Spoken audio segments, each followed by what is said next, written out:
Hey there! Tonight, we're leaving behind the noise of the mortal world and stepping into the myths of ancient Greece, into a land of shining temples, echoing oracles, and the watchful gaze of the gods. This is the story of Athena, goddess of wisdom, strategy, and war. Born from the mind of Zeus himself, she was both protector of cities and patron of clever thought. She stood for courage, justice, and the kind of strength that doesn't always come from the sword. If this kind of storytelling helps you rest, feel free to like the video and subscribe, but only if it truly brings you peace. And let me know in the comments where you're listening from and what time it is right now. It's always strangely comforting to see who else is out there, drifting off to the same quiet story. So, dim the lights. Let the stillness settle in. Close your eyes. And let's begin with the tale of Athena, goddess of wisdom.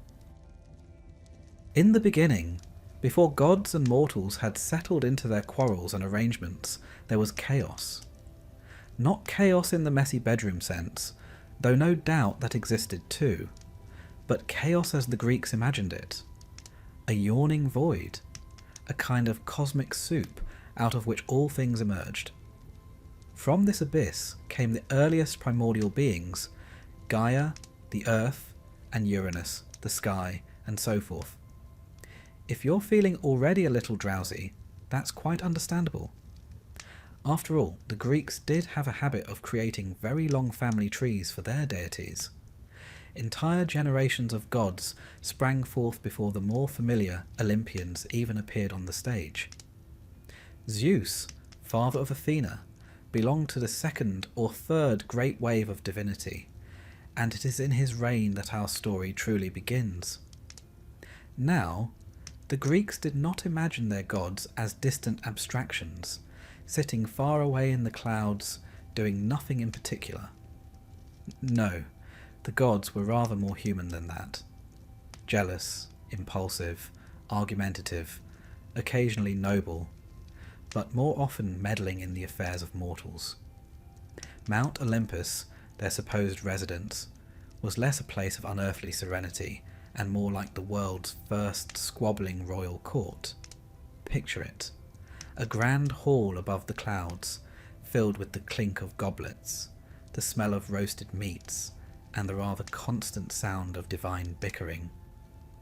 Into this noisy and rather dramatic household of Zeus, we shall soon introduce Athena.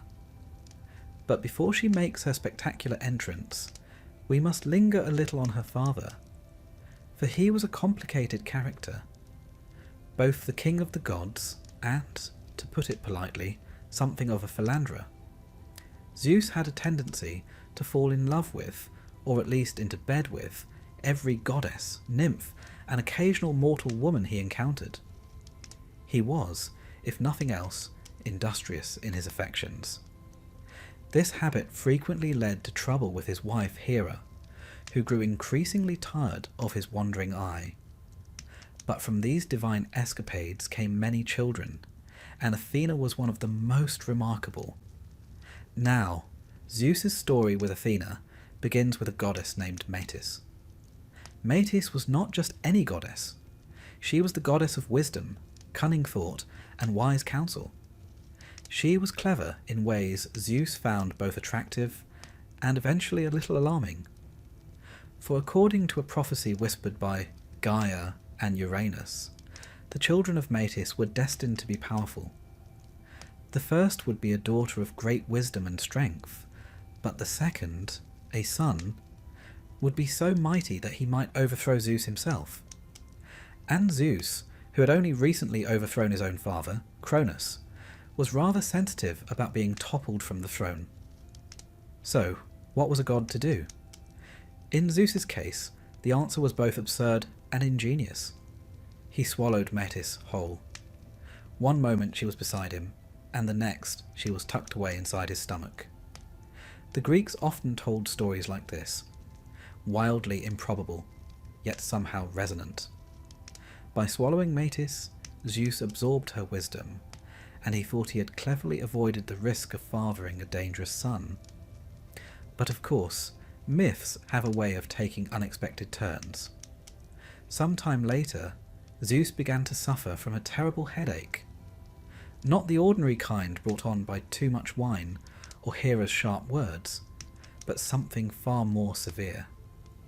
The pain grew unbearable until Zeus, mighty king of the gods, was brought low, clutching his head and howling. At this point, the smith god Hephaestus, or in some versions Prometheus, or even Hermes, depending on which storyteller you asked, stepped forward with an axe. Yes, an axe. And with one mighty swing, he split Zeus's head open.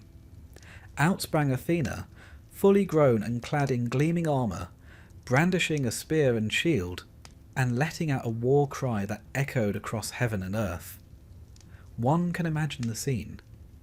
Hera raising an eyebrow, the other gods stepping back in astonishment, and Zeus blinking rapidly, relieved that his headache had at least subsided, though somewhat perturbed by the method of its resolution. This extraordinary birth was not merely a fanciful tale. It carried symbolic weight. For the Greeks, Athena was not a goddess of physical passion or maternal nurture, but of intellect, strategy, and clarity.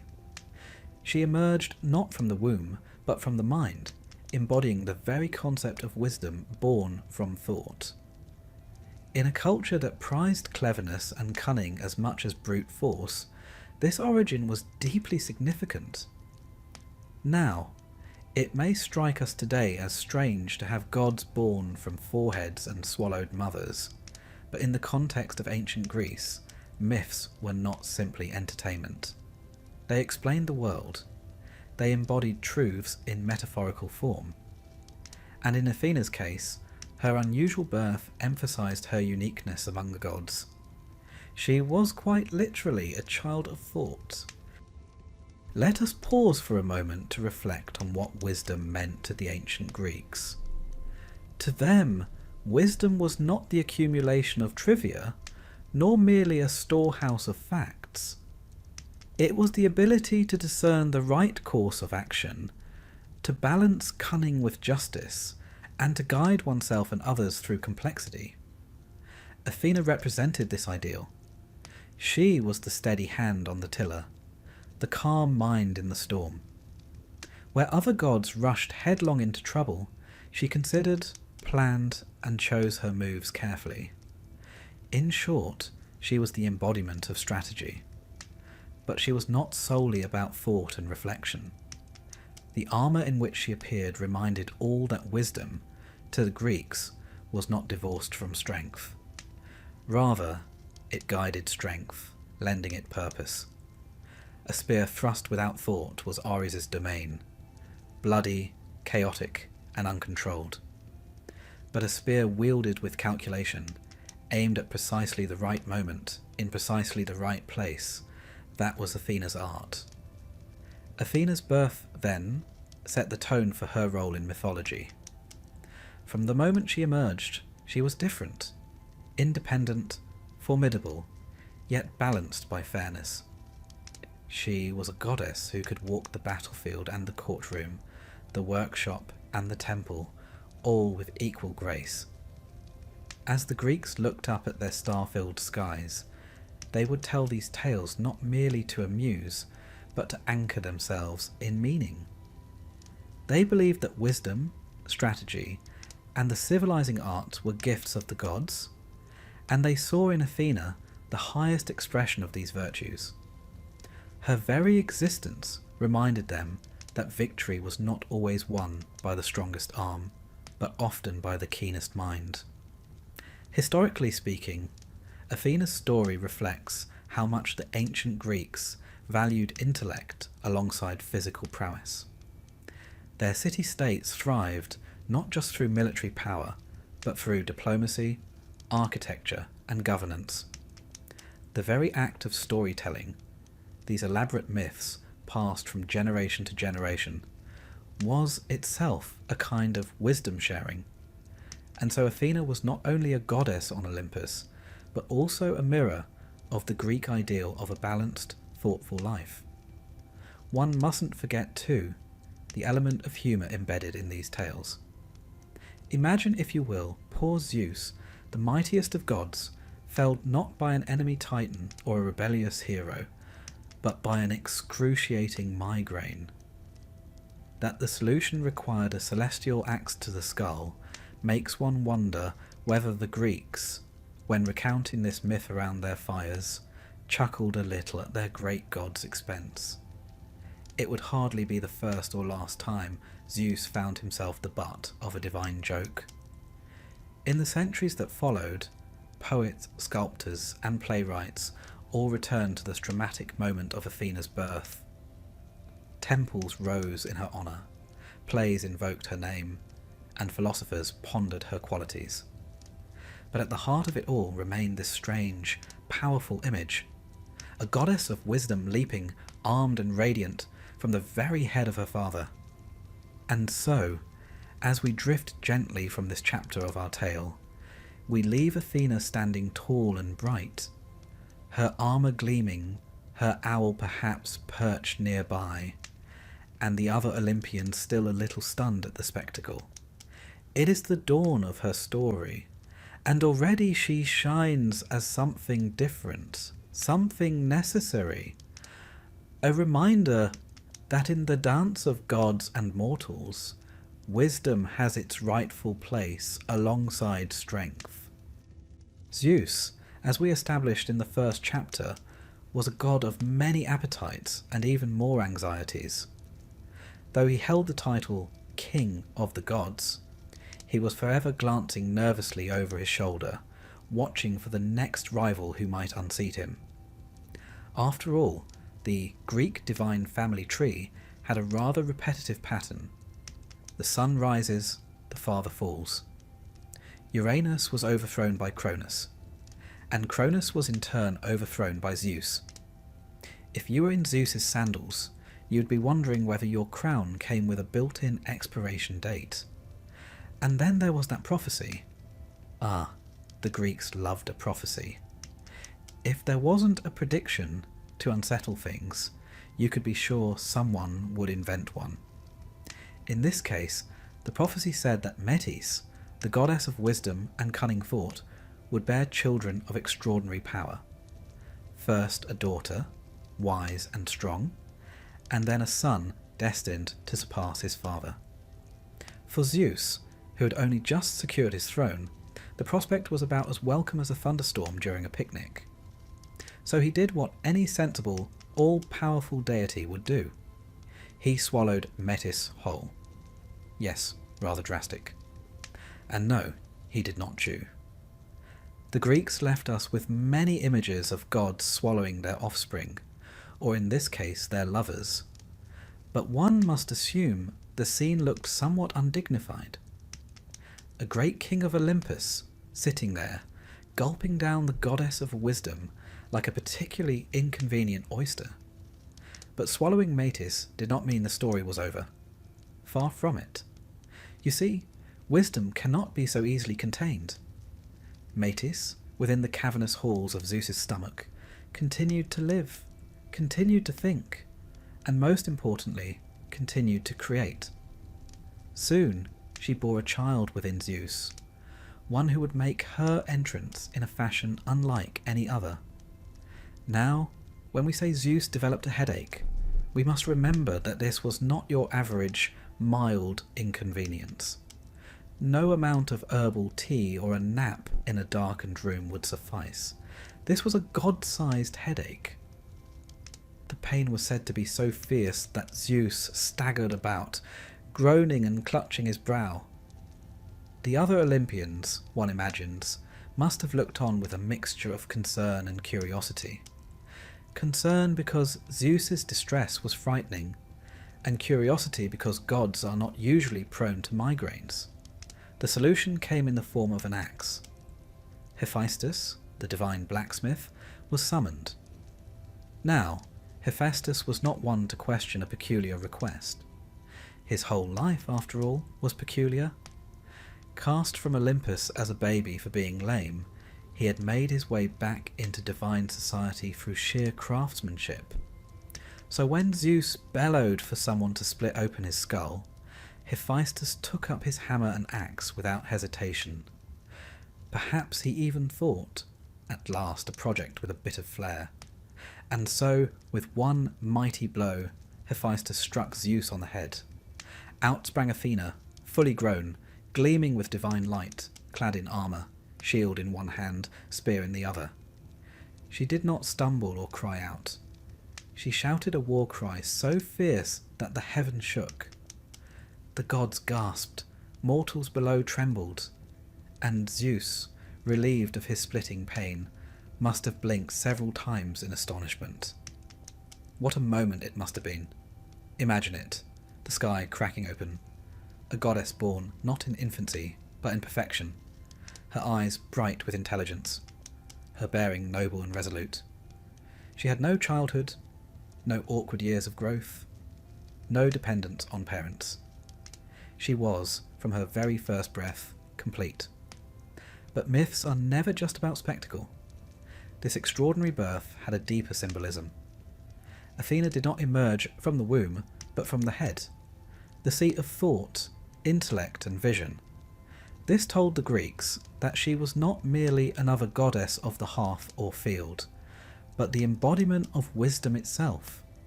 Her weapons and armour underscored that wisdom is not passive. It is active, decisive, and at times martial. The Greeks valued this blend of intellect and strength, seeing in Athena the perfect guardian of their ideals. If we compare Athena's arrival with that of other Olympians, the contrast is striking. Dionysus, for example, was born from Zeus's thigh, after a rather complicated and tragic incident involving his mortal mother, Semele. Aphrodite, depending on the version, arose from sea foam, a vision of beauty and allure. Each birth carried meaning, but Athena's was the most startling of all. A dramatic affirmation that wisdom was divine, essential, and inseparable from the very mind of Zeus. Of course, one must also imagine the family dynamics. Hera, Zeus's long-suffering wife, had endured many of her husband's affairs. To now find that a new goddess had popped out of his forehead, fully armoured, must have been exasperating. One wonders if she said something like, "Really, Zeus? Another one?" But Athena was different. She was not a rival in beauty like Aphrodite, nor a threat to Hera's queenly authority. Instead, she became a trusted companion of her father, often siding with him in disputes. In many myths, Zeus favoured her above all his children. From this startling birth, Athena began her journey as a central figure in Greek myth and worship.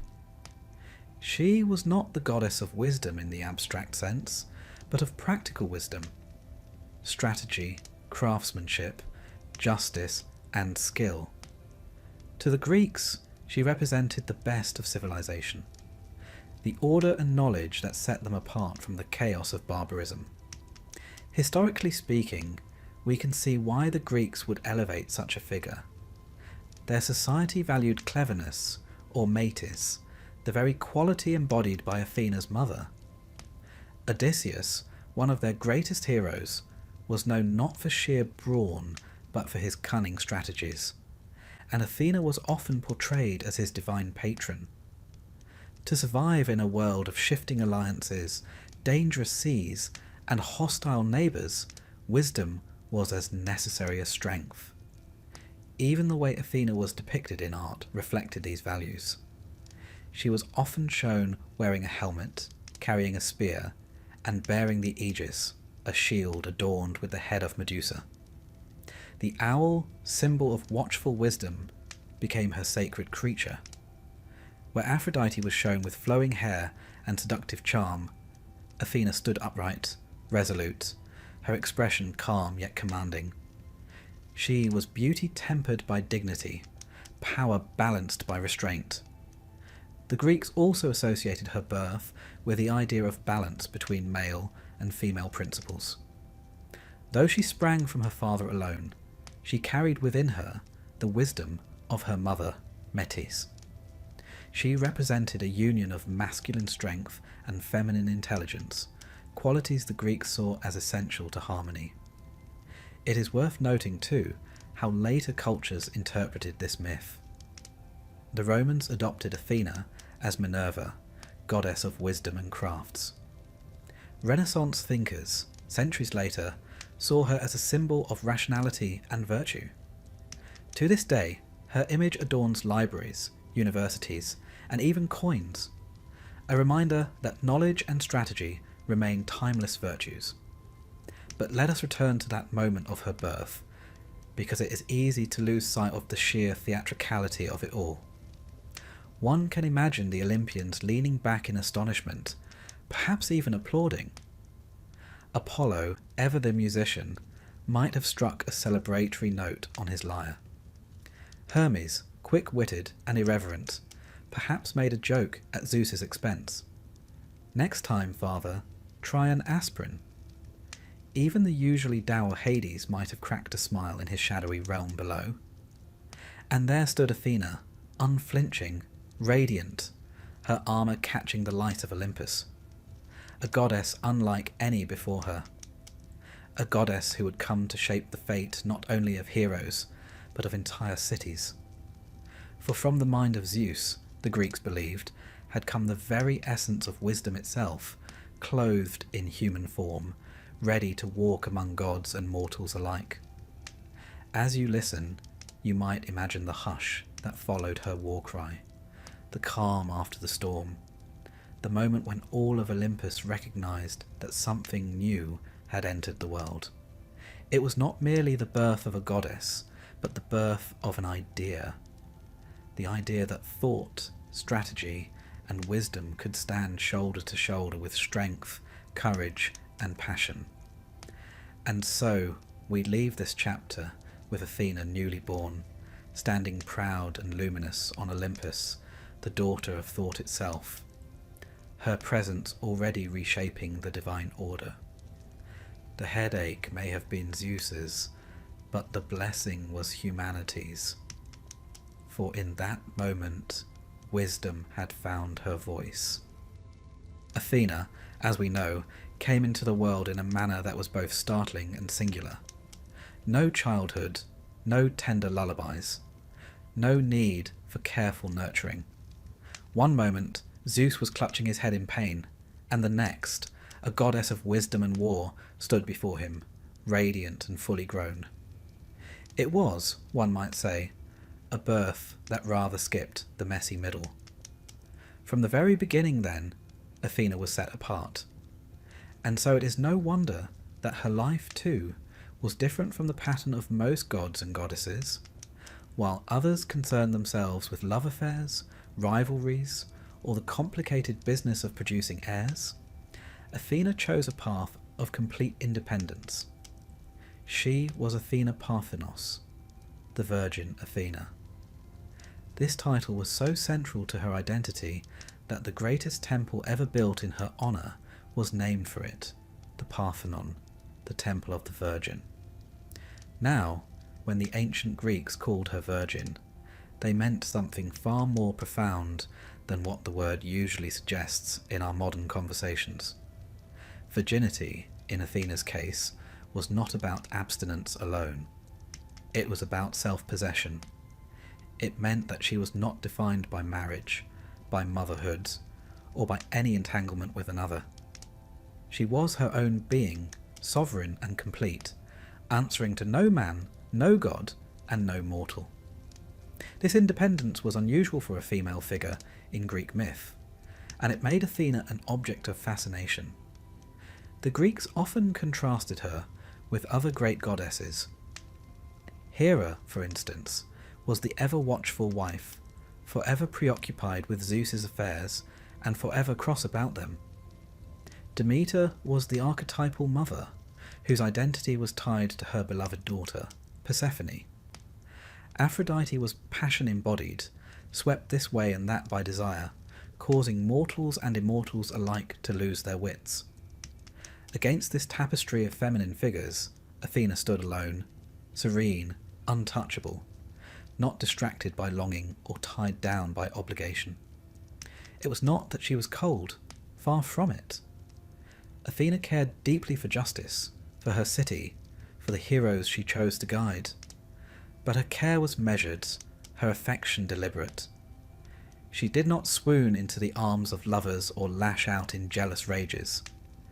Instead, she chose when and how to intervene, like a chess player moving a piece with calm precision. In this way, she represented the very ideal of wisdom, thoughtful, self-contained, and purposeful. Now, one mustn't imagine that this independence went entirely unchallenged. The myths, after all, are full of gods who simply couldn't leave well enough alone. Take Hephaestus, for example.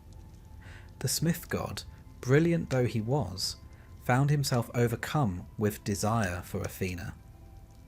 Accounts vary as to how this happened, but one version tells us that Hephaestus, having done Zeus a great service, asked for Athena's hand in marriage as a reward. Zeus, perhaps distracted or perhaps mischievous, said yes. Athena, however, said no, quite firmly in fact, but Hephaestus was not easily deterred. He pursued her, and in the scuffle that followed, Athena remained untouched. But in the struggle, Hephaestus's seed spilled upon the earth. From that seed was born Erichthonius, who would one day become a legendary king of Athens. Athena, ever the rational goddess, did not abandon the child.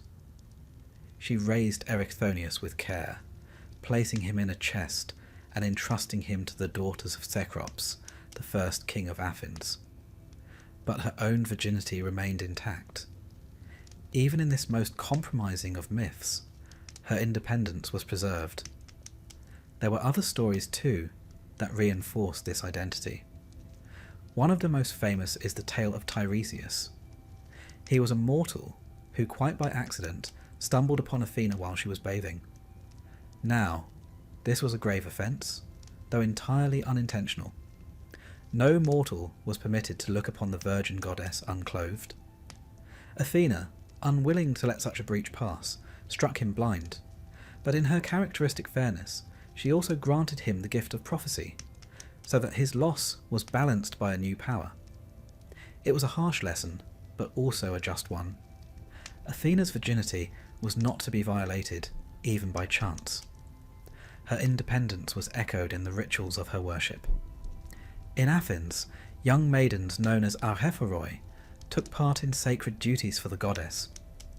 These girls, chosen from noble families, would weave the peplos, a great robe offered to Athena during the Panathenea festival. The weaving was symbolic. Young women, not yet married, serving the virgin goddess with the work of their own hands. Their maidenhood reflected her purity. Their craftsmanship reflected her wisdom. In honouring her, they celebrated their own brief season of independence before marriage would claim them. The symbolism of Athena's virginity went beyond the personal. To the Greeks, it carried political weight. Athena, as Parthenos, was the perfect patron of Athens, a city that saw itself as rational, orderly, and self-sufficient. Unlike other cities, which might be devoted to a god of passion or fertility, Athens was devoted to wisdom itself. The Parthenon, gleaming on the Acropolis, stood not just as a religious temple, but as a statement. This city is guided by intellect, by clarity, by a goddess who cannot be swayed. Philosophers took the symbolism further still. For them, Athena's virginity represented the untouched purity of truth. Just as Athena remained unclaimed by any lover, so too was wisdom unclaimed by passion or corruption. Plato and his successors often spoke of truth as something pure, eternal, and untouched by the messiness of human desire. In Athena, they saw this truth embodied in divine form. Artists too found inspiration in her. She was painted and sculpted not as a seductress, but as a warrior maiden, calm and commanding. Her helmet and spear spoke of her martial power, while her serene face spoke of wisdom. The contrast was striking. While Aphrodite was depicted with flowing hair and sensual curves, Athena stood upright, armoured, resolute. She was beauty tempered by dignity, strength balanced by reason. It is worth pausing to reflect on how rare such a figure was in the ancient imagination. In a culture where women were often expected to remain in the domestic sphere, Athena strode across battlefields, guided kings, and settled disputes. She was, in many ways, a contradiction. A female figure embodying qualities the Greeks often coded as masculine, yet doing so without compromising her identity. Her virginity, paradoxically, allowed her to move in the world of men without being bound by it. She was beyond the reach of desire, and therefore beyond the reach of limitation. Of course, this independence sometimes made her seem distant. Mortals could pray to her, could seek her counsel, but they could not imagine embracing her as they might Aphrodite or Demeter.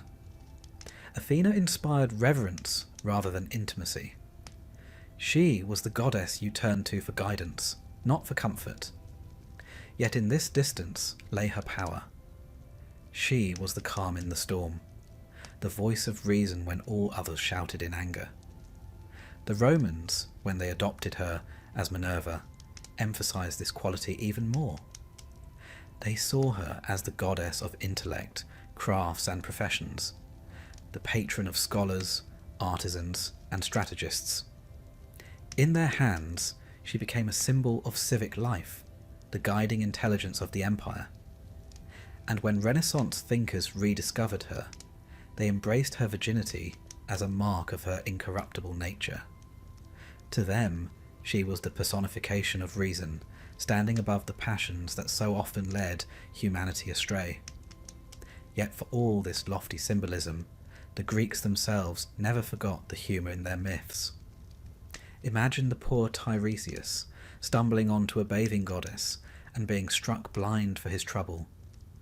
Or poor Hephaestus, earnest and determined, yet rejected so firmly that even his attempt at union resulted in a child born of the earth itself. These stories reminded the Greeks that wisdom was not merely solemn, but also untouchable, in ways that could be both awe-inspiring and on occasion a little amusing. So we return to the image of Athena Parthenos, the virgin goddess of wisdom. She stands on the Acropolis, her great statue by Phidias gleaming with gold and ivory, her gaze fixed on eternity. She is not a mother, not a lover, not a wife. She is herself, complete and entire. She embodies the independence of thought, the clarity of vision, the purity of wisdom untainted by passion. And for the Greeks, that was enough. More than enough. For in a world filled with chaos, with gods who argued and mortals who faltered, Athena's virginity was not a lack, but a presence of serenity, of order, of rational strength. She was, and remains, the shining ideal of wisdom, untouchable and eternal. And so, as the night deepens and our tale slows, imagine her now, standing tall in armour, her owl perched nearby, her eyes calm but unyielding. She is Athena Parthenos, the virgin, guardian of wisdom and patron of a city that bore her name, a goddess who belonged to no one because she belonged to herself, and, in her wisdom, to all who sought her guidance. Athena, goddess of wisdom and strategy, did not remain a figure of lofty detachment on Olympus. She was not content simply to stand in her gleaming armour, staring serenely into the distance, like some divine statue come to life. No, she stepped into the stories of mortals, guiding them, advising them, and shaping their destinies. If Zeus was king of the gods, unpredictable and thundering, and Hera was queen, ever watchful and often wrathful, then Athena was something else entirely, a patron, a mentor, the steady hand on the shoulder of the hero. It is one of the defining qualities of Athena that she so often favoured mortals, particularly those whose success depended on more than brute strength. She had a fondness for cleverness, for resilience, for the sort of mind that asked not, "How hard can I strike?" but rather, "What is the right strike to make?" To the Greeks, this made perfect sense. After all, their greatest tales were not only about brawn, but about cunning.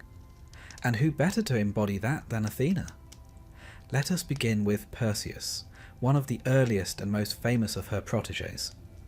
Perseus, poor lad, was set an impossible task: to slay Medusa, the Gorgon, whose very gaze could turn men to stone.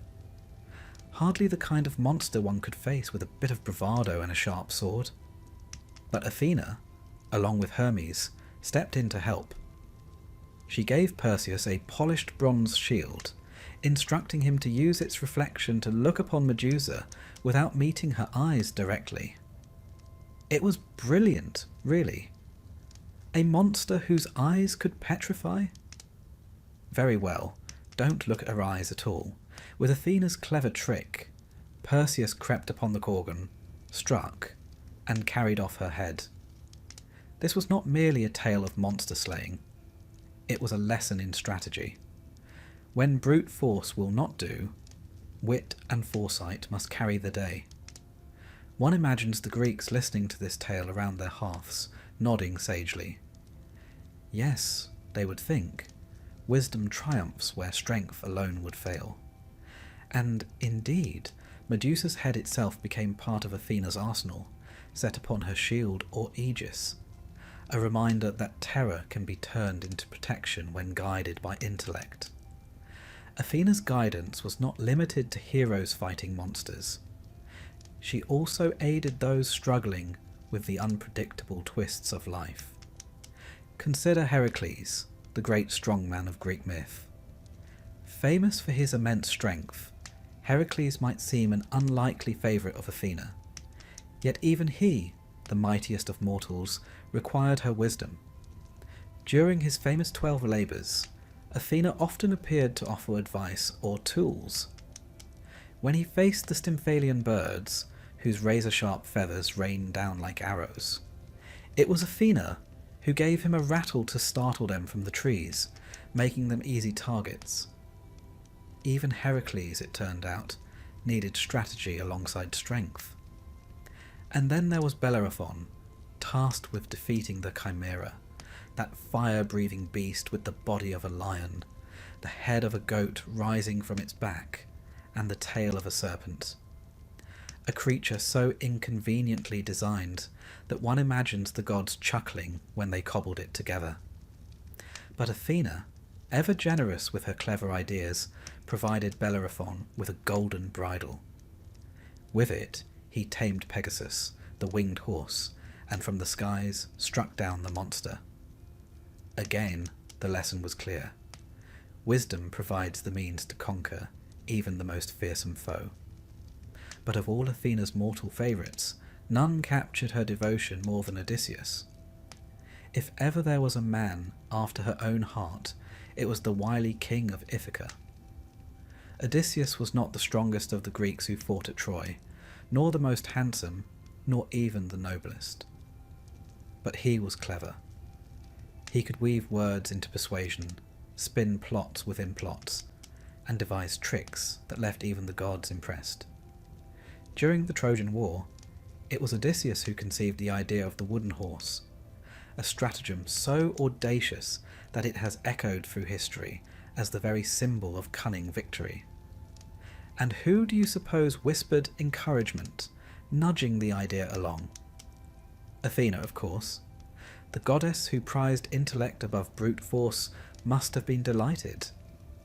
Imagine her watching as the Trojans dragged the horse through their gates, blissfully unaware, while Odysseus and his men waited inside, hidden like a spark within kindling. It was not only a victory for Greece, but a triumph of Athena's way of thinking. Her relationship with Odysseus did not end with Troy. Indeed, it grew stronger in the long, perilous years of his return journey. The Odyssey is, in many ways, as much a hymn to Athena as it is to her mortal champion. Time and again, she intervenes to guide him, disguising him, encouraging him, or smoothing his path. When Odysseus is shipwrecked, she stirs the thoughts of Princess Nausicaa, prompting her to discover the stranded hero. When he returns to Ithaca, it is Athena who cloaks him in the guise of a beggar, allowing him to size up the treacherous suitors before revealing himself. It is her wisdom, her patience, that keeps him alive, that brings him home at last. One cannot help but notice the deep affection between goddess and hero. While Zeus or Poseidon might meddle with mortals out of whim or spite, Athena's care for Odysseus is more enduring. She admires him, not for his muscle, but for his mind. He is, in a sense, her mirror among men, cunning, resourceful, and resolute. Their bond is one of mutual respect, perhaps the most genuine relationship between mortal and deity in all of Greek myth. Athena's role as patron of heroes speaks to the values of Greek society. While they celebrated strength, they revered cunning just as much. The world, after all, was full of dangers that could not be overcome by force alone. Monsters, enemies, storms, and the fickle will of the gods themselves. These required cleverness, adaptability, and foresight. By telling stories of Athena guiding their heroes, the Greeks affirmed their belief that wisdom was the truest strength of all. It is also worth noting that Athena's patronage often involved tools, objects imbued with power, yes, but also with meaning. The shield of Perseus, the bridle of Bellerophon, the rattle for Heracles. These were not brute force weapons, but instruments of strategy. Athena did not simply hand her champions a bigger sword. She gave them the means to think differently, to fight smarter. It was her way of teaching, of ensuring that her heroes did not merely win, but learn the value of foresight. Historically, this emphasis on cunning reflects the Greeks' own world. Their hoplite armies fought not as lone warriors, but in tightly ordered phalanxes, relying on discipline and strategy. Their city-states navigated alliances, rivalries, and diplomacy as carefully as they did wars. Wisdom was survival. Athena's heroes were not just stories of long ago. They were models for how Greeks themselves sought to live. Of course, one cannot resist a little humour in all this. The image of Perseus tiptoeing toward Medusa while peering nervously into his shiny shield is almost comic. Or poor Heracles, muscles bulging, reduced to shaking a rattle at birds like a very large and unusually dangerous toddler. Even Odysseus, clever as he was, often needed Athena to tug him back from disaster when his pride or temper got the better of him. These moments remind us that heroes, however great, were still fallible, and that wisdom often comes with a touch of irony. And so we see Athena not merely as a goddess of lofty ideals, but as a companion in the very practical struggles of life. She walked beside her heroes, not in sentiment, but in strategy. She gave them tools, ideas, and encouragement. She reminded them that victory lay not in brute force, but in the clarity of mind. And in doing so, she became more than a goddess. She became a teacher, a guide, a patron of those who dared to think as well as act. As the tales of Perseus, Heracles, Bellerophon, and Odysseus were told and retold, Athena's presence shone through them all. She was the invisible hand guiding the sword, the whisper of advice at the crucial moment, the gleam of insight that turned despair into triumph. And so the Greeks remembered her not only as a goddess on Olympus, but as a companion in their greatest stories, a goddess who stood for wisdom, and who proved time and again that it was wisdom that carried the day. And so we leave this chapter with Athena watching over her heroes. Some triumphant, some weary, some humbled, but all of them shaped by her steady presence. She did not love them as Aphrodite might, nor command them as Zeus would. Instead, she guided them, patiently, cleverly, wisely. And that, perhaps, is the truest mark of a patron. Athena, though she was a goddess of wisdom, was also a goddess of war. At first glance, this may seem contradictory. After all, wisdom and violence are uneasy companions. Yet in Athena, they were reconciled. She did not revel in the bloodlust of battle as Ares did, nor did she strike out in anger or chaos. Instead, her war was measured, strategic, purposeful. She represented the art of war rather than its fury, the calm calculation of generals rather than the roaring frenzy of soldiers. This distinction between Athena and Ares is one of the most fascinating in all of Greek mythology. Ares, her half-brother, embodied the raw, unbridled energy of combat. He was passion without restraint, violence without reason. The poets often described him as a destabilizing force, charging into battle with little thought for consequence. His presence, to the Greeks, was as terrifying as it was destructive. Even the gods themselves found him exhausting. Zeus once called him the most hateful of his children. Athena, on the other hand, represented war tempered by intellect. She was the strategist, the planner, the embodiment of discipline. If Ares was the storm, Athena was the general who stood at the heart of it, issuing commands that transformed chaos into order. The Greeks, ever fond of order, found her approach far more admirable. One need only look at her iconography to see this distinction. Athena is always armed, helmet upon her head, spear in hand, shield at her side, but her face remains calm, her posture steady.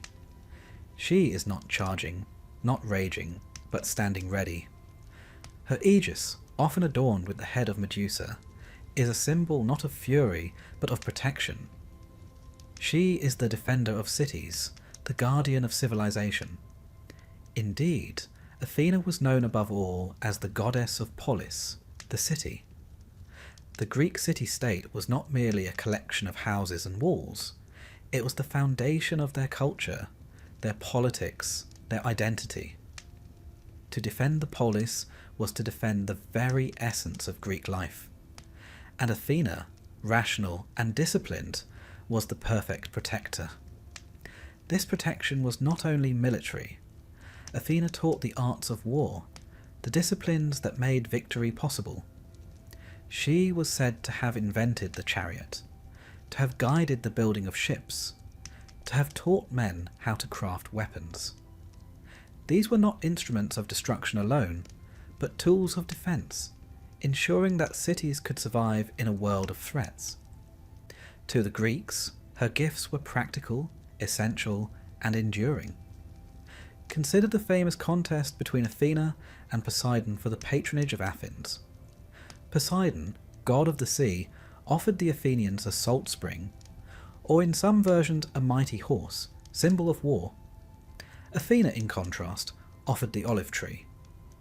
At first glance, this might seem a modest gift compared to Poseidon's grand offerings.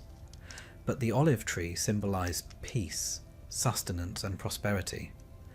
It provided food, oil, and wood, essentials for daily life and for trade.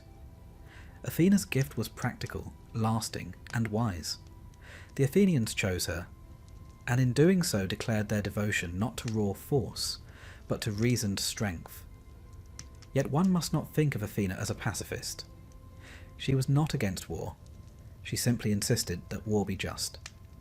She embodied what the Greeks called dikaiosune, justice. Wars fought for plunder or revenge did not earn her favour, but wars fought to defend one's city, one's laws, one's people, those she blessed. In this, she was a moral force as well as a martial one. The Athenians themselves sought to reflect her ideals in their own history.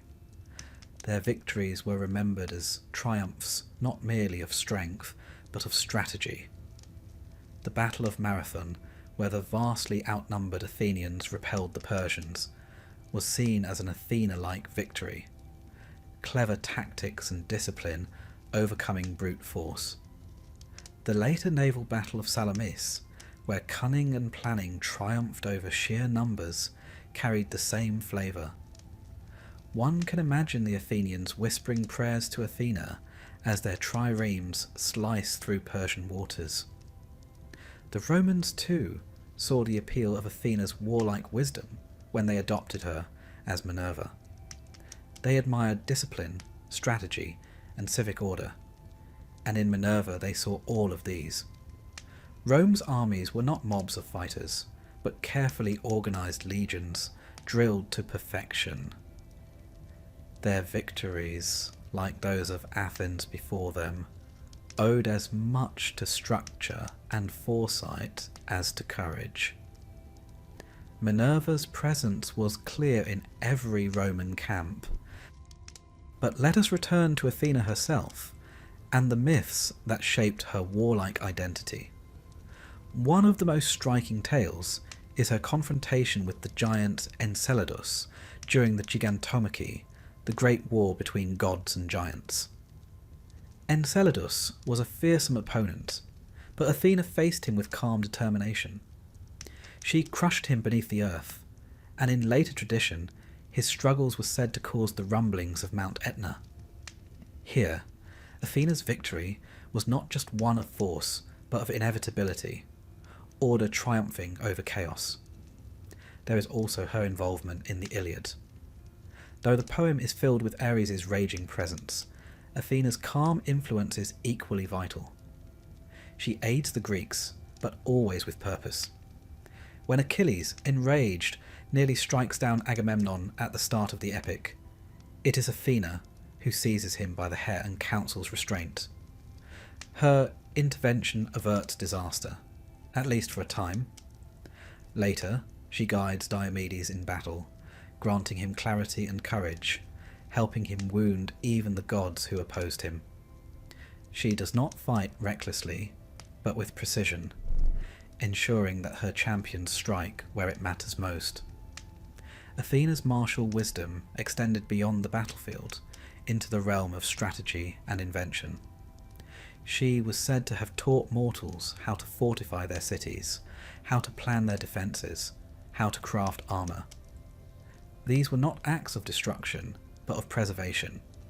Her war, always, was the war that secured civilization against chaos. One might even say that Athena's warlike qualities were not about fighting at all, but about balance. To her, war was a tool, not a passion. It was the means by which order was maintained, by which cities were preserved, by which justice was upheld. Ares might roar into battle without thinking. Athena chose her battles, and in choosing, made them meaningful.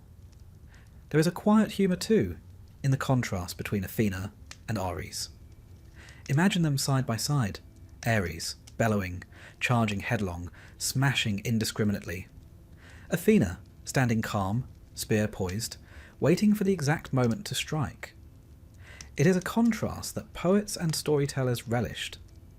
The Greeks, practical people that they were, found the idea of Ares faintly ridiculous, while Athena, measured and precise, earned their respect. One suspects that many a Greek hoplite, sweating beneath his bronze armour, took comfort in the idea that Athena, not Ares, watched over him. Philosophers, too, took note of this difference. Plato, for instance, often wrote about the need for balance between reason and passion, intellect and desire. Athena, in this light, was reason personified, the intellect guiding the sometimes unruly passions of men. Without her, war was chaos. With her, it was justice. And so Athena's role in the arts of war was not simply that of a fighter, but of a teacher, a strategist. a moral compass. She stood for the idea that war could be, and must be, disciplined, purposeful, and just. In this way, she gave the Greeks a model for their own lives, to fight not out of rage, but out of necessity, and always with reason at the helm. As we reflect on this, imagine her now, standing upon the walls of Athens, watching over her city. Helmet gleaming, spear in hand, eyes calm and unyielding. Around her, the city bustles with life, secure in her protection. She is not raging, not shouting, not charging. She is simply there, ready, steady, wise. The goddess of war, yes, but of war as it ought to be, thoughtful, just, and enduring. Athena and Athens rarely have a city and its patron goddess been so closely entwined. Their bond was not simply one of name, though that alone speaks volumes. Athens, the shining jewel of Greece, was devoted heart and soul to Athena, and in return she gave the city her wisdom, her protection, and her enduring identity. If ever a goddess shaped a people, and a people in turn shaped a goddess, it was here. The tale of how Athena came to be patron of the city is, of course, a story worth savouring. Poseidon, lord of the sea, also sought the honour. Both deities stood before the first king of Athens, Cecrops, to present their gifts. Poseidon, dramatic as always, struck the ground with his trident, and from the earth sprang a saltwater spring.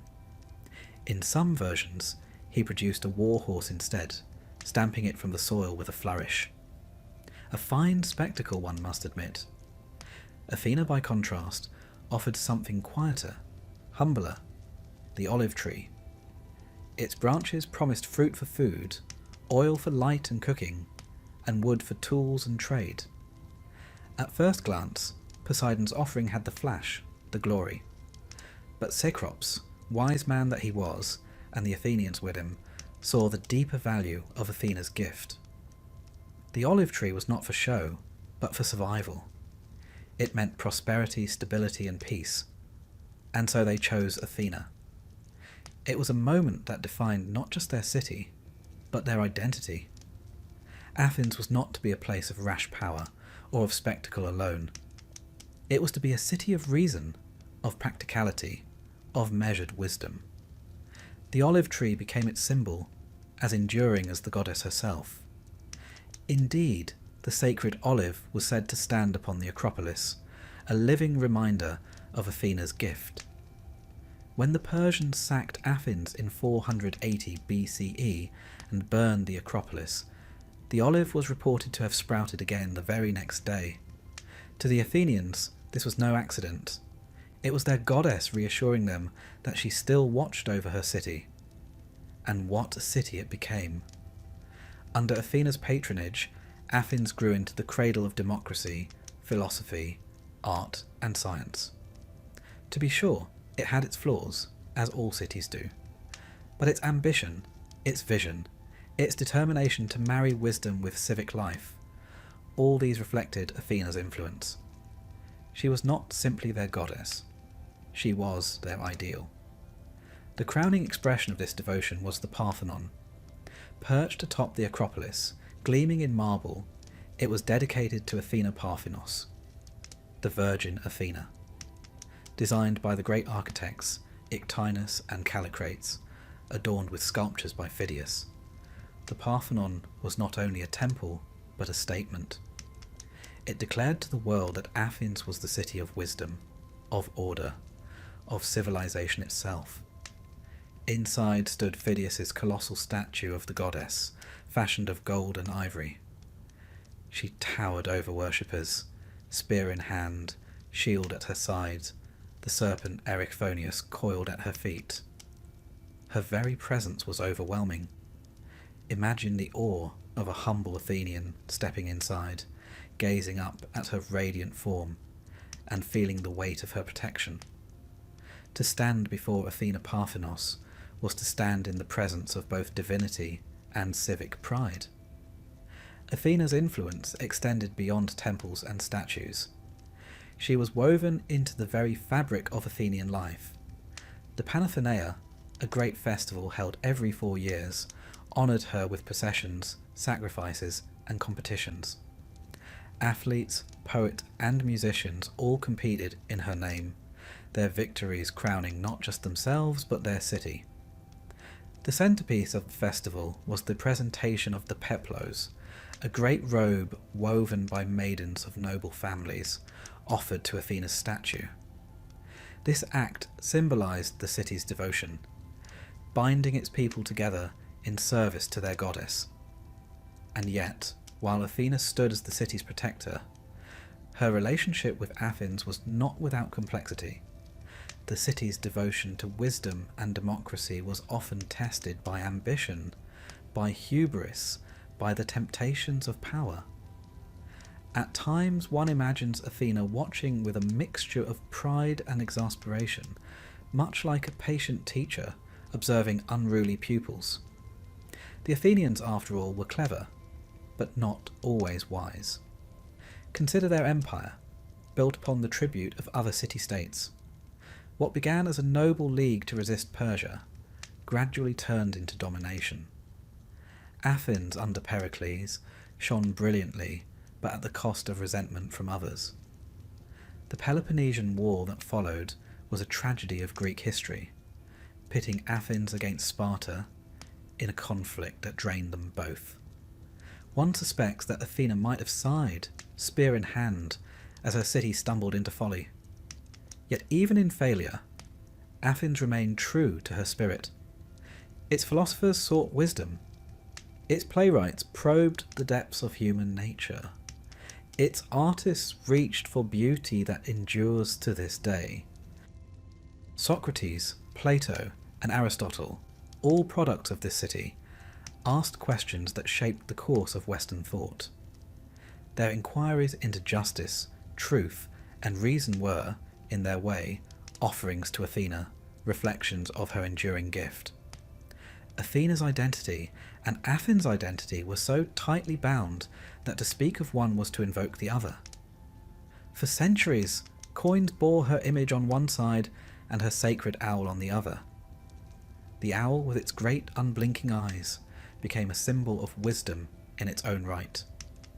Even today, when we speak of the wise old owl, we echo a metaphor born in Athens under her watch.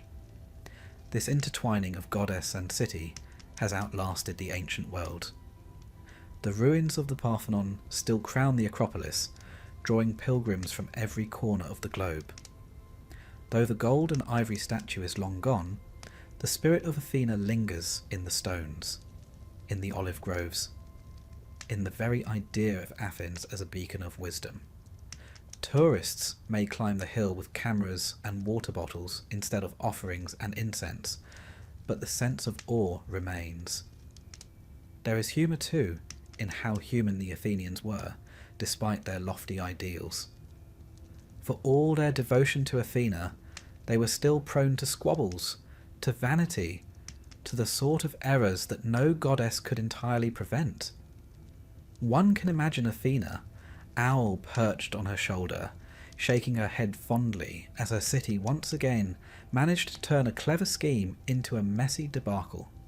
Such is the way of mortals, even clever ones. But perhaps that was always the point. Athena was not a goddess who demanded perfection. She demanded striving. Her gift of the olive tree was not a finished palace, but the means to cultivate, to grow, to build. Likewise, her city was not perfect, but it was forever striving toward wisdom, toward justice, toward beauty. In that striving lay its greatness. And so, Athena and Athens remain bound together.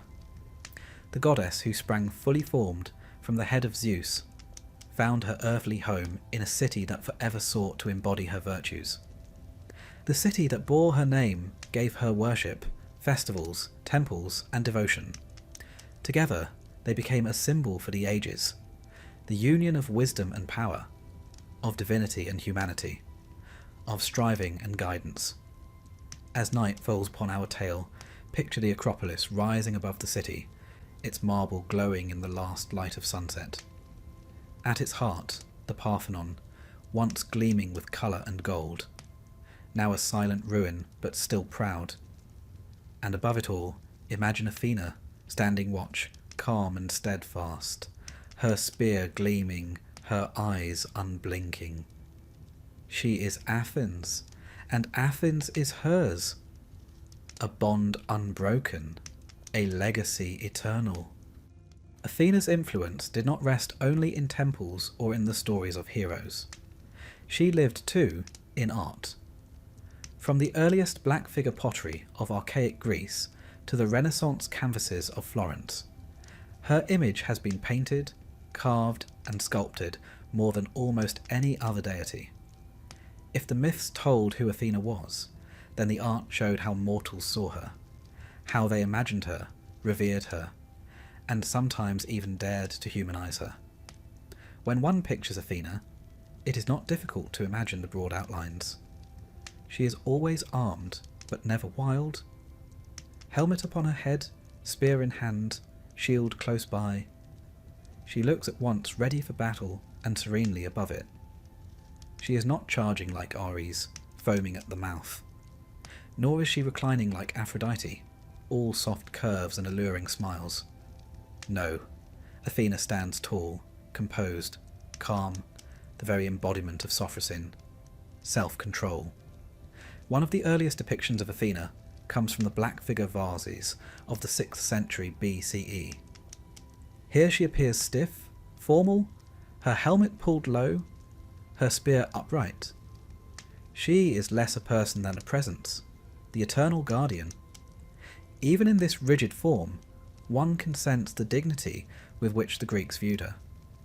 They did not need her to be warm or approachable. They needed her to be steady. As the centuries passed, art became more fluid, more naturalistic, and so did Athena. On red figure pottery, her form relaxed slightly. Her robes flowed, her poses softened, yet still the helmet and spear remained. To remove them would have been unthinkable. Athena without her armour would have been Athena diminished. And then came the great marvels of classical sculpture. Chief among them was Phidias's statue of Athena Parthenos, housed within the Parthenon itself. Made of ivory and gold, standing nearly 12 metres high, it was a wonder of the ancient world. Imagine stepping into that temple and gazing up at her. She towered above worshippers, resplendent, dazzling in the flickering torchlight.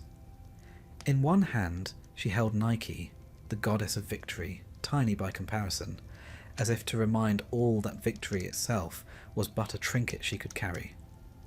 In the other, her shield rested, adorned with the head of Medusa. Her terrible trophy turned to protection. At her side coiled a great serpent, sometimes said to represent Erichthonius, the earth-born child she once raised. Sadly, the statue itself is lost to history, consumed by time and fire, but copies, descriptions, and coins preserve its memory.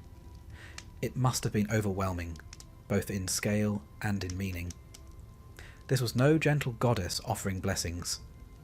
This was the very spirit of Athens, incarnate in gold and ivory. Athena appeared on the Parthenon's pediments too. The east pediment depicted her birth. Zeus clutching his head, the other gods startled, as Athena leapt forth fully armed. One imagines the sculptors taking delight in capturing the sheer drama of the moment. On the west pediment, the contest between Athena and Poseidon for Athens was carved in stone. The olive tree on one side, the salt spring on the other, the gods themselves leaning forward in anticipation. These images told Athenians who they were every time they looked up. On coins, Athena's presence was constant. The famous Athenian tetradrachms bore her face on one side and her owl on the other. Her helmeted profile, sharp and dignified, proclaimed the city's power far and wide, while the owl, wise and watchful, became a shorthand for knowledge itself.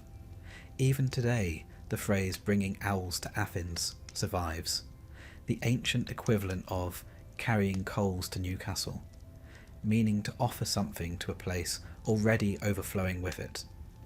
Wisdom was Athens' greatest export, and Athena its guarantee. Beyond Greece, her image spread far and wide. The Romans, in adopting her as Minerva, gave her new prominence in their art.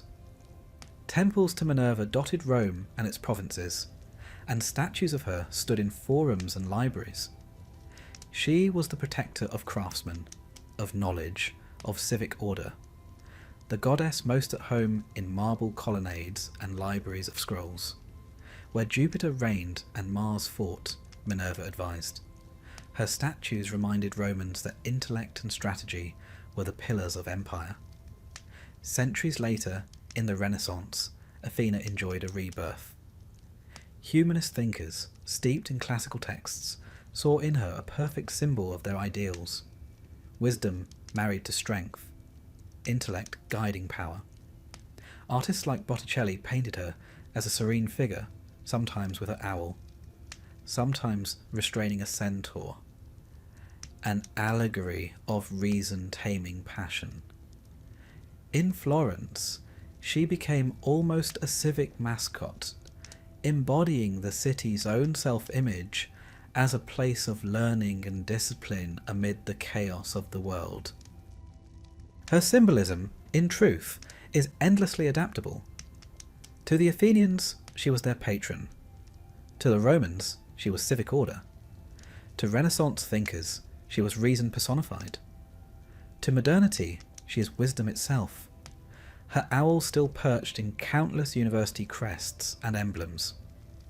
Wherever intellect is honoured, one can usually find Athena's shadow. What is particularly striking about Athena in art is how rarely she is shown in moments of vulnerability or softness. Aphrodite is caught in the act of love, Demeter in grief, even Hera in her jealous rage. But Athena? She is almost always composed, armoured, serene. The artists seem to have understood that to strip her of this calm was to strip her of her essence.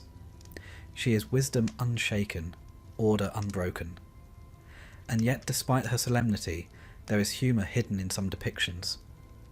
On certain vases, for instance, the moment of her birth is shown almost comically. Zeus wincing in agony, Hephaestus swinging his axe, and Athena springing out fully dressed for war. One can imagine ancient Athenians chuckling over their wine cups at the absurdity of it. Or take the scenes of her helping heroes. Perseus peering into his shiny shield, Heracles waving his rattle at birds, and Athena standing beside them, utterly unruffled. Even in art, her calm presence contrasts with the chaos of those around her. Her owl, too, became a subject of charm. The little bird, with its enormous eyes and solemn expression, could not help but look faintly comical. Yet it was also deeply symbolic. The owl, a nocturnal creature, could see through the dark where others could not. It was a perfect emblem of wisdom, the ability to perceive truth even when the world is clouded in shadow. Artists and philosophers alike embraced it, and in doing so, extended Athena's image far beyond her armoured form. Over the centuries, Athena's symbolism has proven remarkably resilient. In the 18th and 19th centuries, she appeared again in political iconography. Revolutionary France, seeking to embody reason and enlightenment, adopted her imagery. In America, too, she appeared as a symbol of liberty and wisdom, presiding over universities and institutions of learning. Wherever people sought to align themselves with intellect, order, and justice, Athena reappeared, her spear and shield still in hand. Perhaps this is her greatest artistic triumph, her ability to remain relevant, to shift with the times without losing her essence. She has been a warrior, a teacher, a civic guardian, a symbol of liberty. Yet in every guise, she has remained Athena, wise, composed, indomitable. So let us picture her now, as countless artists have before us. She stands, helmet gleaming, spear in hand, shield upon her arm. Her owl perches beside her, blinking solemnly. She is calm, unyielding, dignified. Around her, the centuries pass. Black figure vases, marble temples, Roman forums, Renaissance studios, modern lecture halls. But she remains unchanged. Athena, eternal in art, eternal in symbolism. And perhaps, if one listens closely, one can almost hear her chuckle softly at the irony of it all. A goddess of war and wisdom, turned into statues, paintings and university mascots. Yet what better testament to her power? For in every image, in every emblem, she reminds us of the same eternal truth. That wisdom, calm and steadfast, is the greatest strength of all. Athena, for all her composure, was not without rivals. One cannot be the goddess of wisdom, patron of heroes, and namesake of one of the greatest cities in history without attracting a bit of competition, and, at times, outright hostility. For though Athena's armour gleamed with reason, she was after all still a Greek deity. And Greek deities, as we have come to see, were prone to quarrels that make even the fiercest political debates of our day seem like friendly afternoon teas. Let us begin with her rivalry with Poseidon, which we have already glimpsed in the contest for Athens. That competition did not end in mere olive trees and saltwater springs. Poseidon, as one might expect, was not especially gracious in defeat. To lose to a goddess who offered something as modest as a tree, however practical, was something of a blow to his pride. For centuries afterwards, there lingered a certain tension between Athena's city and Poseidon's sea. Athens was a naval power, to be sure, but the Athenians always claimed their supremacy upon the water was guided by strategy, not brute force. One suspects Athena enjoyed this subtle reminder to her rival, that even upon his own domain, wit could triumph over waves. Poseidon was not the only god to cross Athena. Ares, the god of war, stood almost as her antithesis. Where Athena embodied discipline, intelligence and strategy, Ares was bloodlust incarnate. He revelled in chaos, in the clash of bronze, in the scream of the battlefield. To Athena, this was the very antithesis of what warfare ought to be. War was not about rage, it was about precision, about achieving victory with as little needless loss as possible. In myth, she frequently opposed Ares, outthinking him, outmanoeuvring him, and, one imagines, outclassing him at every turn. Homer, in the Iliad, goes so far as to have Athena physically assist Diomedes in wounding Ares, sending the god of war fleeing from the battlefield in indignation. One might say Athena managed to do what countless generals have wished for since: silence the thunder of war with a well-placed spear thrust. Her rivalry with Hera was subtler, but no less potent. Hera, queen of the gods, was often associated with matronly dignity, marriage, and sovereignty. Athena, however, stood as the eternal maiden, untouched by romance or marriage, her authority rooted in her own independence rather than in partnership. At times, their interests overlapped awkwardly. In the judgment of Paris, for instance, Athena, Hera, and Aphrodite all competed for the golden apple inscribed "to the fairest."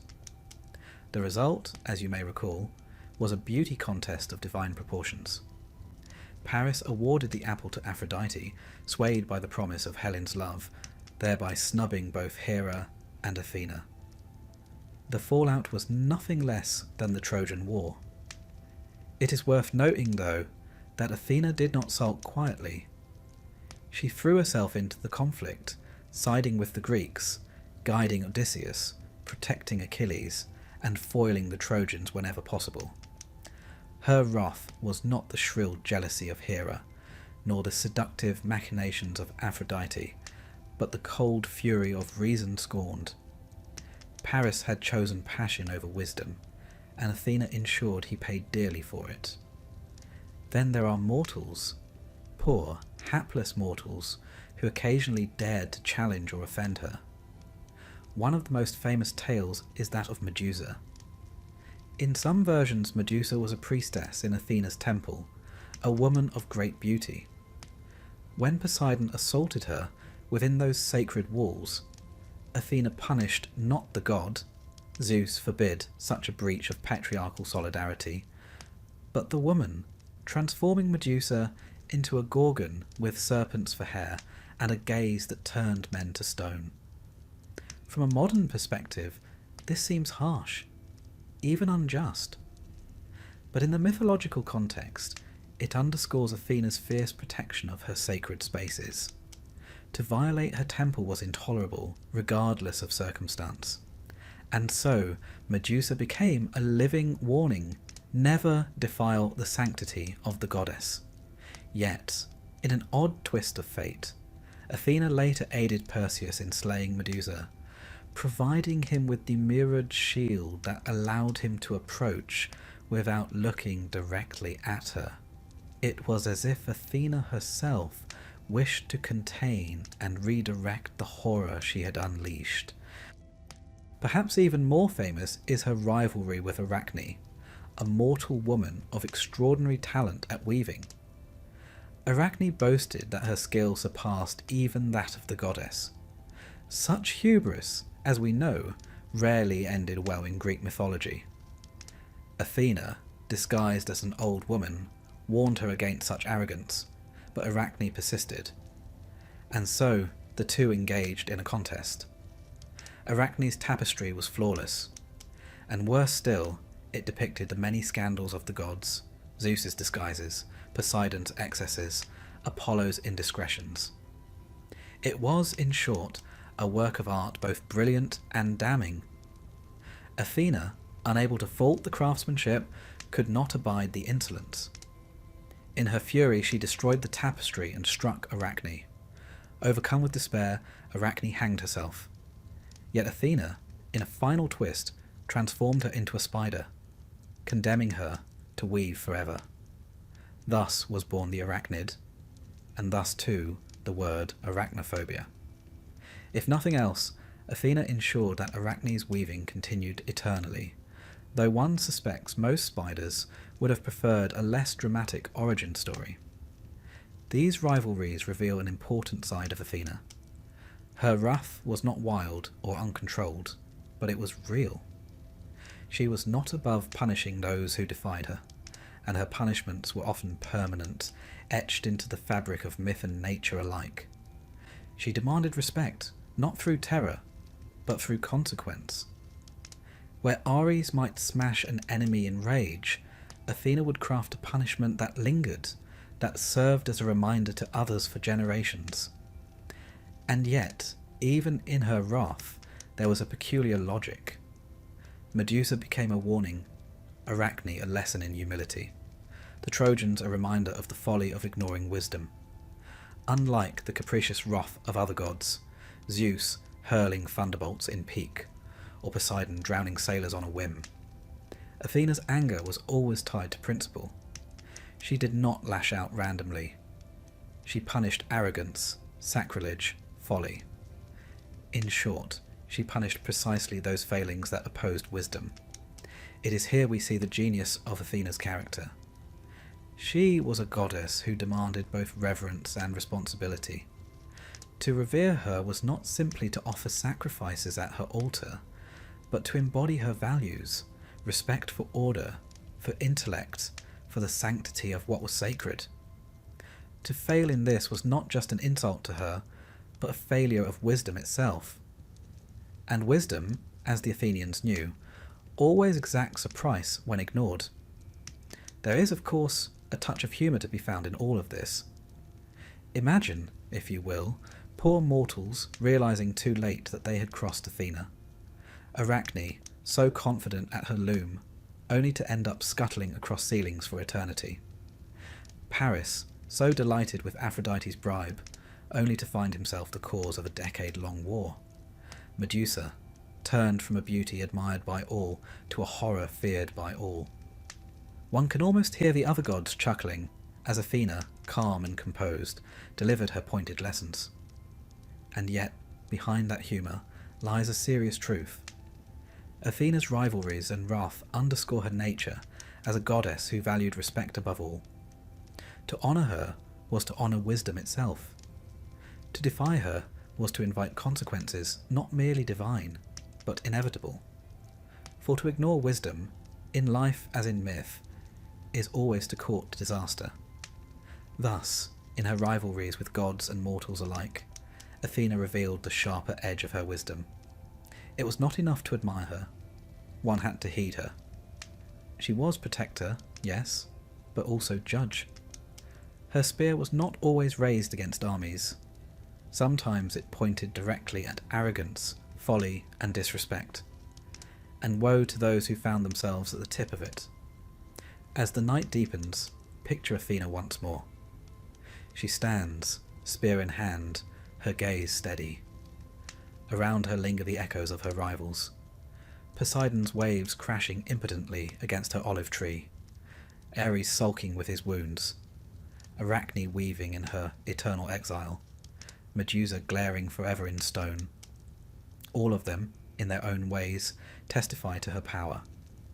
For Athena's wrath was not the tantrum of a petulant god, but the calm certainty that wisdom, when scorned, will always have the last word. Wisdom, that most elusive of virtues, was Athena's defining gift. From the moment she burst forth from the skull of Zeus, clad in shining armour and brandishing a spear, she was hailed not merely as a warrior, but as the very embodiment of intellect and clarity.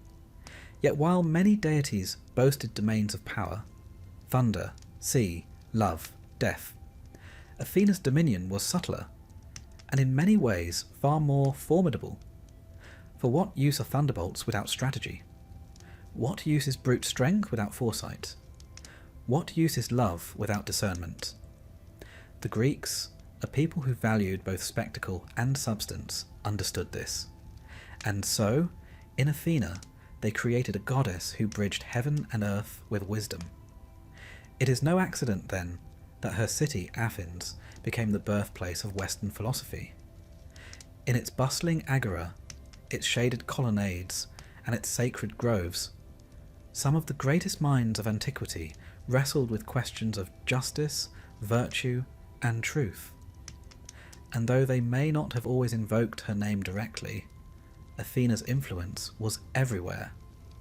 For she was not simply their patron goddess. She was their muse, their standard, the divine image of the very thing they pursued. Take Socrates, for instance. He was, in many respects, the mortal echo of Athena herself. He fought bravely in battle, yet preferred dialogue to violence. His method, the relentless questioning of assumptions, the peeling away of pretense, was as much a weapon as any spear. His contemporaries found him maddening, much like a fly that refused to be swatted, buzzing endlessly about the marketplace. But is this not rather Athenian? To pester one's fellow citizens into reflection, to insist that the unexamined life is not worth living, was, in its way, a profoundly Athena-like pursuit.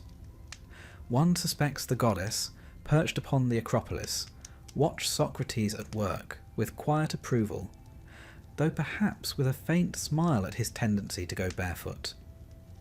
Then came Plato, who gave philosophy a grandeur befitting a goddess. In his dialogues, he presented wisdom as something eternal, unchanging, transcendent, the forms, those perfect archetypes beyond the material world. Justice, beauty, truth, not fleeting human opinions, but divine realities. And who better than Athena to symbolise this vision? She herself was a form incarnate, born not of flesh and upbringing, but of divine thought itself.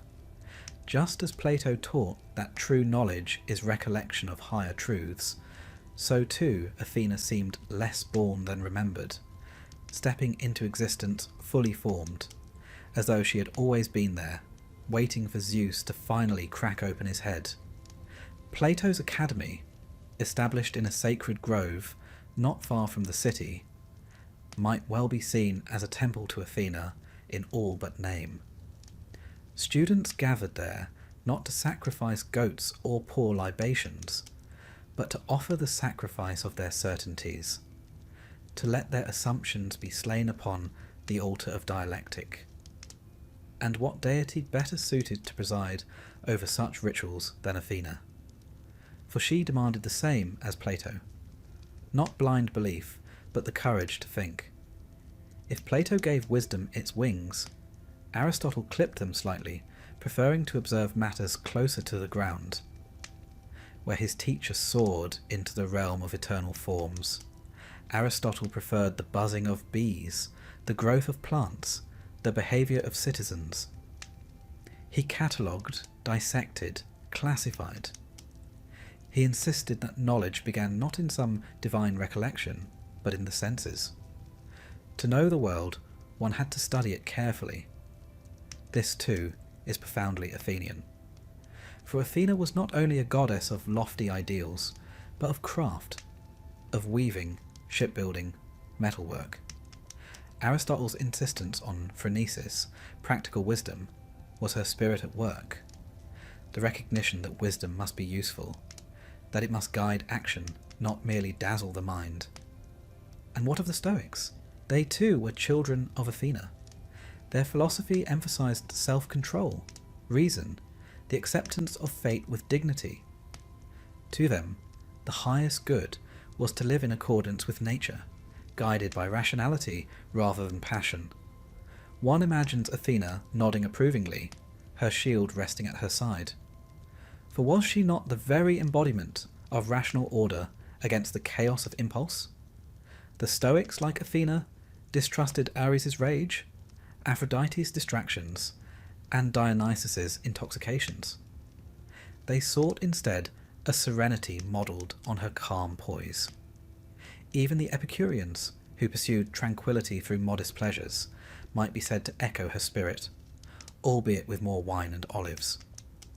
For what was her sacred gift to Athens if not the olive tree, provider of sustenance, light, and trade, a symbol of simple but enduring prosperity?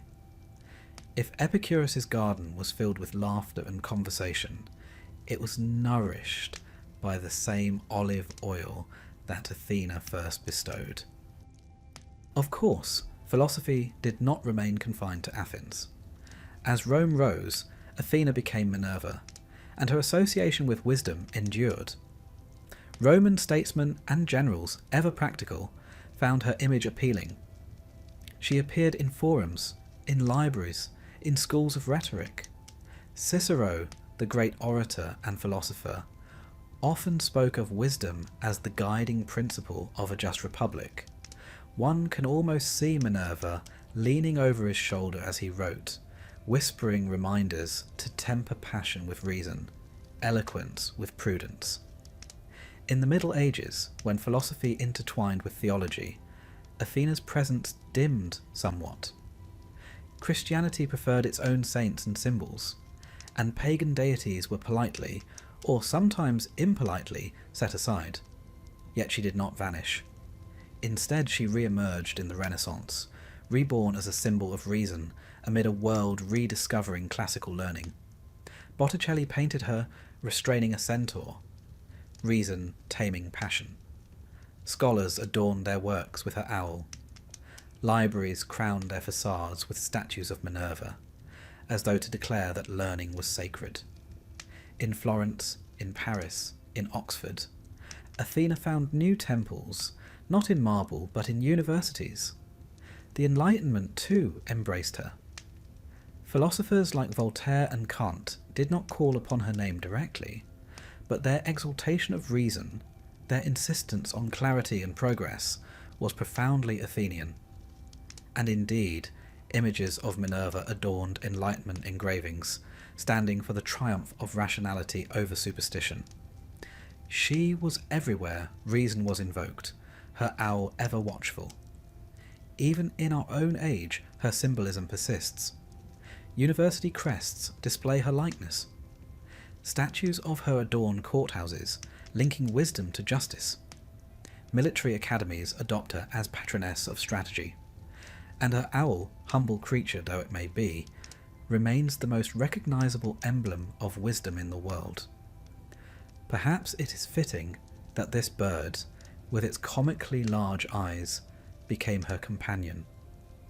For to see clearly in the dark is what wisdom is all about. Yet it would be a mistake to imagine Athena as a dusty academic. Her wisdom was not that of ivory towers alone. She demanded application, the union of thought and deed.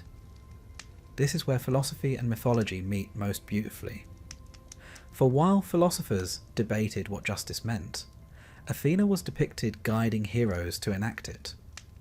While they asked whether virtue could be taught, Athena appeared teaching Perseus, Heracles, and Odysseus the cunning they needed. While they wrote treatises on moderation, Athena's own character embodied it.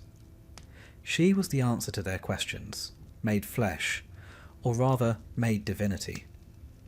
There is, of course, a certain humour in how mortals endlessly chase after wisdom, while their goddess stood already complete.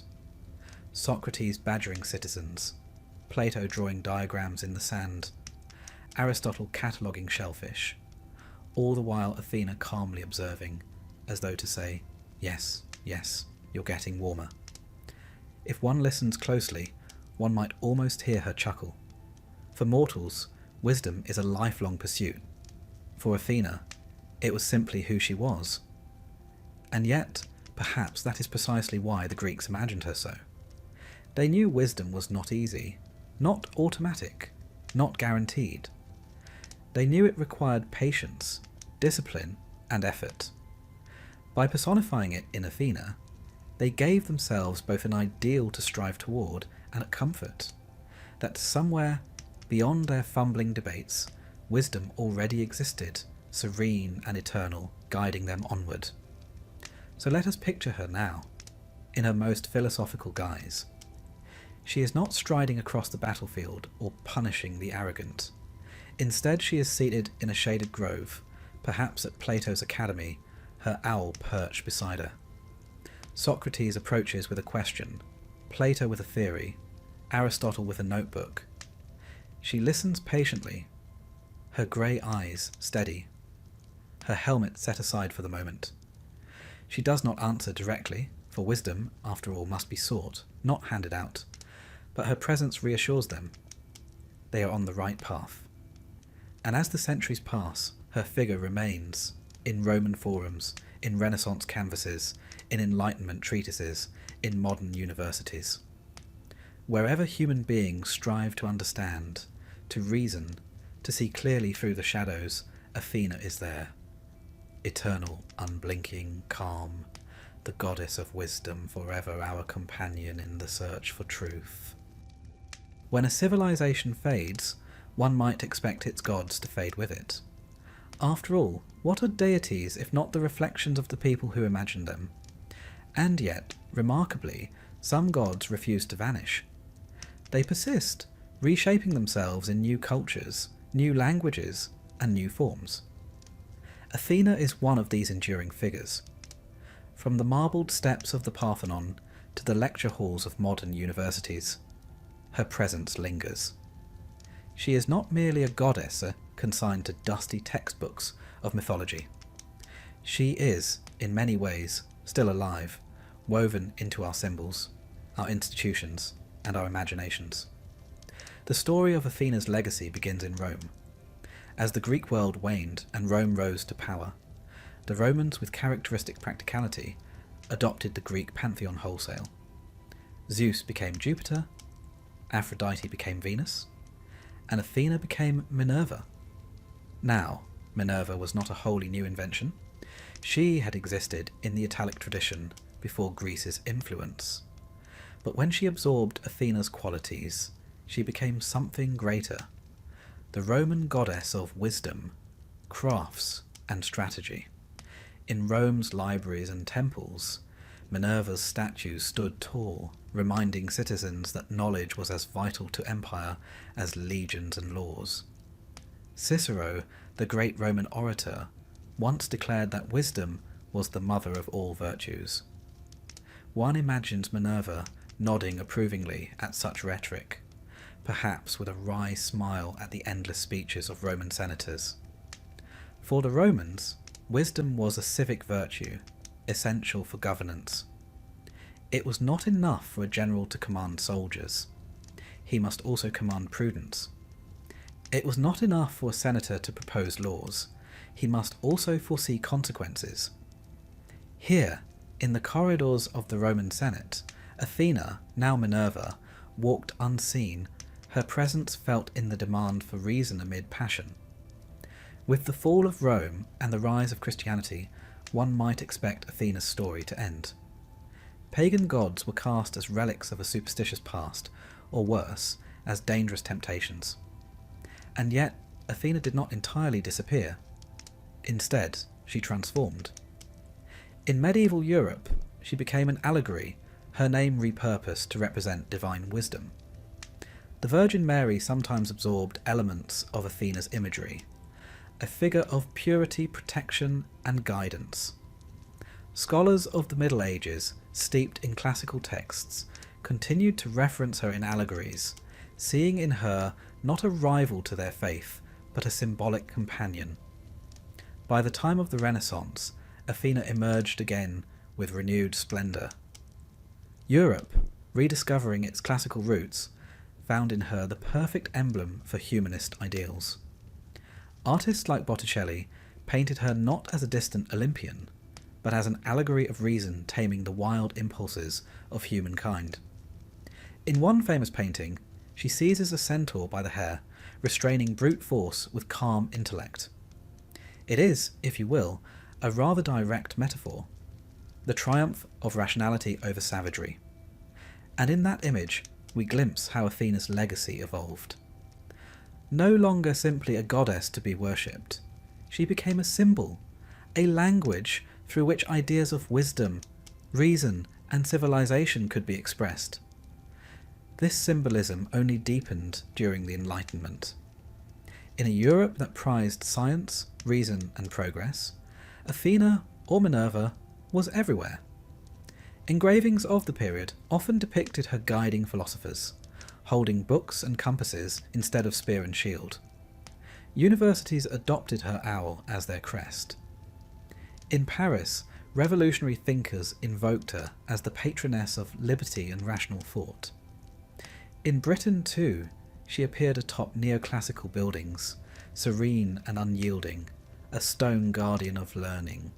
One suspects the goddess found all this flattering, though perhaps she might have raised an eyebrow at some of the more excitable revolutionary rhetoric. Her image travelled further still.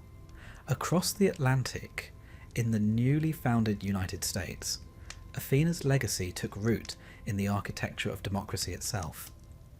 The American founders, steeped in classical education, turned instinctively to Greco-Roman symbols. Minerva adorned seals, medals, and buildings. Her owl perched on American coinage. Her wisdom invoked in debates on governance. Even today, one can find her in Washington, D.C., carved in stone, watching over libraries, courts, and government halls. That the world's modern republics turn to an ancient goddess for inspiration is a testament to her enduring power. But Athena's legacy is not only political, it is also cultural, artistic, and personal. Consider her owl. Once a symbol stamped upon Athenian coins, it has become perhaps the most universal emblem of wisdom. Children's books, academic logos, even cartoons, everywhere an owl appears with wide, solemn eyes, it is Athena's owl, whether acknowledged or not. The bird has travelled centuries with her, adapting as effortlessly as its mistress. Athena's olive tree, too, remains a potent legacy. In mythology, it was her gift to Athens, more valuable than Poseidon's saltwater spring. In practice, Olives became the lifeblood of Mediterranean economies, providing food, oil, light, and trade. To this day, the olive branch endures as a symbol of peace. When diplomats extend the olive branch, they are, knowingly or not, invoking Athena's wisdom in choosing harmony over strife. One can almost hear her voice whispering across time, "Better the fruit of the tree than the crash of the spear." Nor is her influence absent from literature. From Homer's epics to Shakespeare's plays, from Dante to modern fantasy, Athena's spirit recurs in countless guises.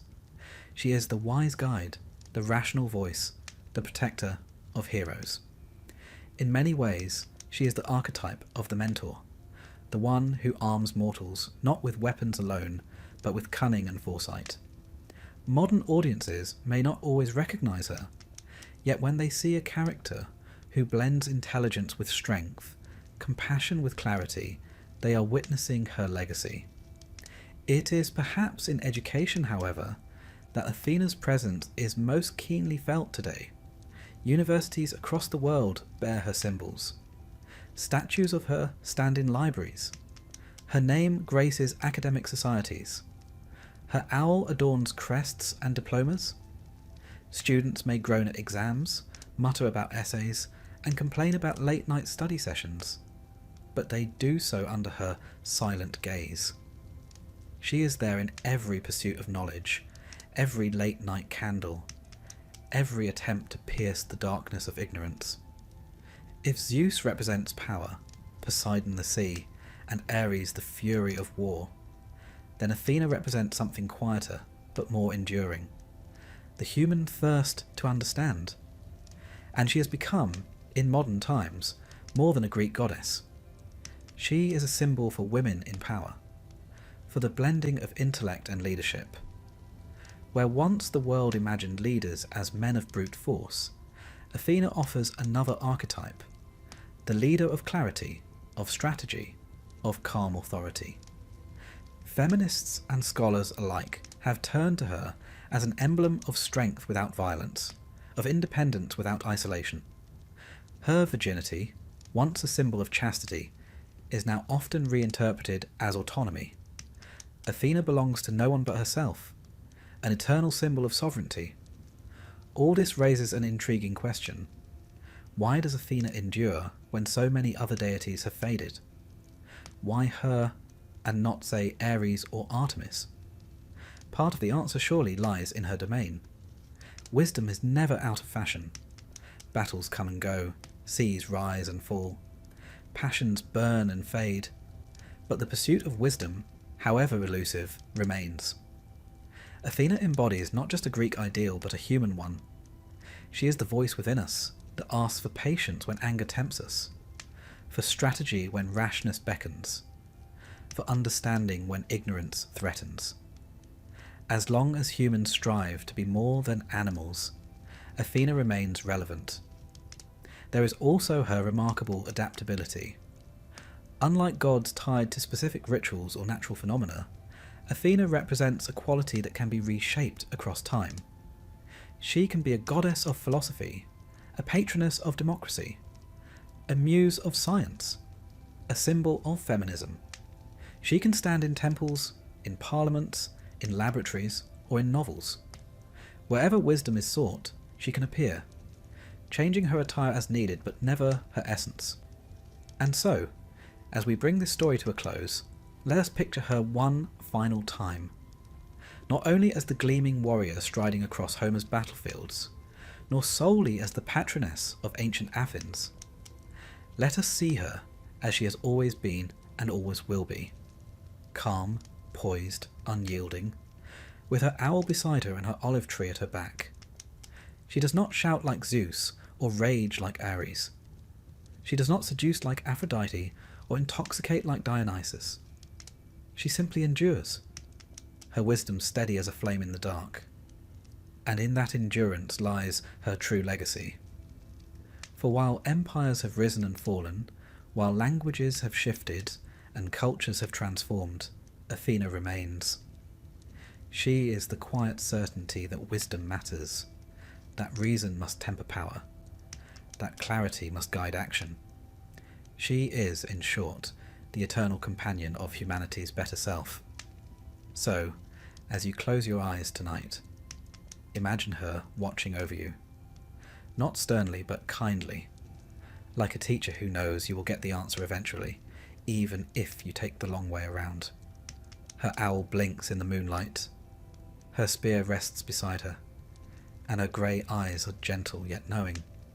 Sleep now, with Athena at your side. For in dreaming too, there is wisdom. And perhaps, just perhaps when you wake, her legacy will whisper to you still, think clearly, act justly, and remember, you carry a spark of the goddess within you. Let us begin, as all good stories ought to begin, with a mountain at dusk.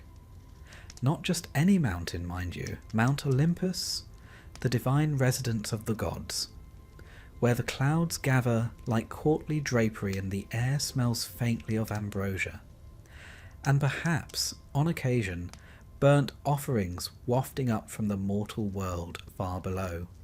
It stands tall and regal on the northern frontier of ancient Greece, its summit so often hidden by mist that it seemed only natural to assume someone or something must be living up there. In truth, Olympus is a very real mountain, the highest in Greece actually, rising to just under 10,000 feet. But to the ancient Greeks, it wasn't merely a collection of rocks and ridges. No, it was sacred geography. It was the celestial seat of power, draped in ever-changing light and ever-watchful silence. They saw it not as something to be climbed, but to be revered. A divine penthouse, if you like, with rather exclusive tenants. And those tenants are, yes, the Olympians. 12 gods and goddesses, give or take a few, depending on which myth you believe, and how generous you're feeling with seating arrangements. Together, they form the core of the ancient Greek pantheon. Capricious, passionate, thunderous, petty, brilliant. And they were worshipped, feared, and occasionally gossiped about for centuries. Quite like celebrities, really. If celebrities could hurl lightning and turn people into olive trees. But before we meet them individually, let's linger a little on the setting. For it's twilight on Olympus, the hour when the golden light fades gently behind marble colonnades and divine banquets are just beginning.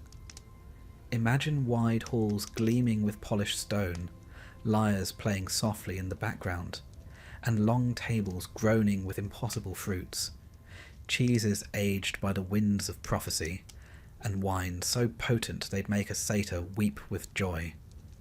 This is no place of solemnity. Olympus, in myth, was vibrant, divine, occasionally chaotic, like a very large dysfunctional family gathering with a healthy sprinkling of immortality and magical livestock. The kind of place where someone is always playing a harp, and someone else is always dramatically storming out. Now, if you're imagining marble floors and ionic columns, you're not entirely off base, but don't expect a neatly catalogued palace blueprint. The earliest Greek poets, Homer and Hesiod, speak of radiant halls and cloud gates, but they weren't exactly architectural draftsmen. What we're given is a suggestion of immense beauty, shimmering materials, and eternal comfort. Halls of bronze and gold, courtyards paved with sunlight, feasts that never end, and fountains that sing. It's less of a building and more of a heavenly ambience. And what's a good ambience without a menu? You'll be pleased to know the gods dined rather well. Their diet consisted primarily of two things: ambrosia and nectar. Not to be confused with a posh London cafe. Ambrosia was said to be the food of immortality. What it actually tasted like depends on the source. Some say honeyed bread, others a kind of fragrant perfume you absorbed through your very essence, which frankly sounds more like skincare than a starter.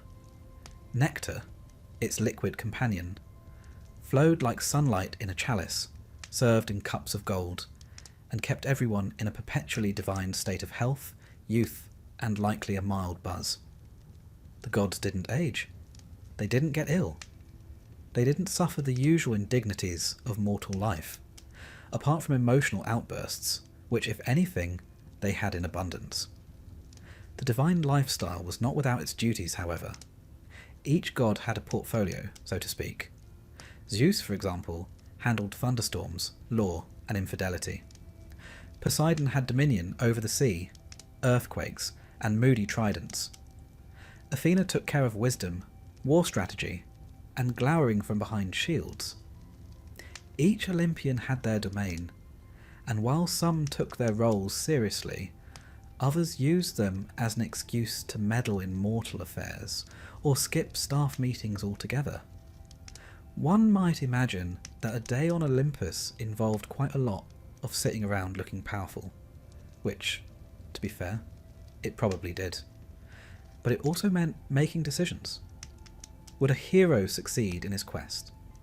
Would a city be blessed with rain, or buried under ash? Would a mortal's prayer be answered or ignored? The gods were not bound by logic. They were divine after all, and if they seemed inconsistent, well, that was rather the point. The world was unpredictable, and so were its rulers. From their cloud-wrapped thrones, the gods watched mortals go about their business with varying degrees of interest. They observed, they judged, they laughed, they wept occasionally, and sometimes they interfered, often dramatically. The line between gods and mortals, you see, was not quite so firm in ancient Greek thought. The gods were not distant deities, unreachable and abstract. They were near, familiar, emotionally turbulent. They could take human form, walk among us, fall in love, or lust more often, and produce heroes with a knack for slaying monsters and starting wars. Their children became demigods, whose lives were extraordinary but seldom long. But Olympus itself was different. It was the place the gods returned to, a safe haven above the chaos of the world. Imagine, if you will, the moment after a storm, the clouds parting, a golden glow returning, and silence falling over the peaks. That was Olympus. Not a realm of perfection, but of divine pause. The only real constant in a world where nothing else lasted. Now, about the company kept on this mountain top. We often refer to the 12 Olympians, but the list wasn't entirely fixed. It usually included Zeus, Hera, Poseidon, Demeter, Athena, Apollo, Artemis, Ares, Hephaestus, Aphrodite, Hermes, and either Dionysus or Hestia. Poor Hestia was occasionally bumped from the guest list, despite being the goddess of the hearth. One assumes she didn't mind. She always struck me as someone who preferred a quiet evening by the fire to a thunderbolt measuring contest between brothers. Each god brought something unique to the table. Apollo, radiant and polished, never without his lyre or a cryptic prophecy. Artemis, watchful and swift, ever elusive beneath the trees. Ares, brawny and brash, the kind of guest who eats all the olives and breaks the furniture. Aphrodite, all soft glances and dangerously persuasive silences. And Hermes, that wily trickster with a grin that said he'd already stolen your sandals. They were gods, yes, but unmistakably human in spirit. That was the genius of Greek mythology. Its divinities reflected us in all our glittering flaws. The Greeks built temples to honour them, yes, magnificent columns rising toward the sky, sanctuaries thick with incense and prayer, but they also told stories. Myths passed from lips to ears, campfires to amphitheatres. Stories of love, betrayal, pride, revenge. Stories that taught, warned, entertained. Olympus was not just a place above the clouds. It was a theatre stage, a family drama, a mirror of the human soul raised to cosmic scale. And what of the mortals who gazed up toward the summit? They knew they would never see its peak. Olympus was shrouded not just in clouds, but in mystery. No human was meant to reach it, not really. Those who tried, like the Titan Atlas, who bore the sky on his back, often paid dearly for their ambition. Olympus was a place of dreams. It was not for climbing, it was for imagining. And imagine it they did, the poets especially. Homer, in his Iliad and Odyssey, filled Olympus with radiant halls and divine disputes. Hesiod gave it grandeur, genealogy, structure. Later playwrights gave it irony, philosophers gave it doubt, but always Olympus remained, serene, glowing, gently aloof. Today, the mountain still stands. People hike it now, of course, in sturdy boots with trail mix and GPS. They reach the summit and see the land stretch far in all directions. The Aegean in the distance, fields below like faded mosaics. But they do not find temples, only wind and sky, and the sense of something ancient watching quietly. The gods may not live there anymore, but their stories linger in the air. And perhaps, as the sun sets over the crags and shadows pool like old wine, one might close their eyes and hear, faintly, the sound of laughter carried on the breeze, a harp, a voice, a divine footstep, something not entirely gone.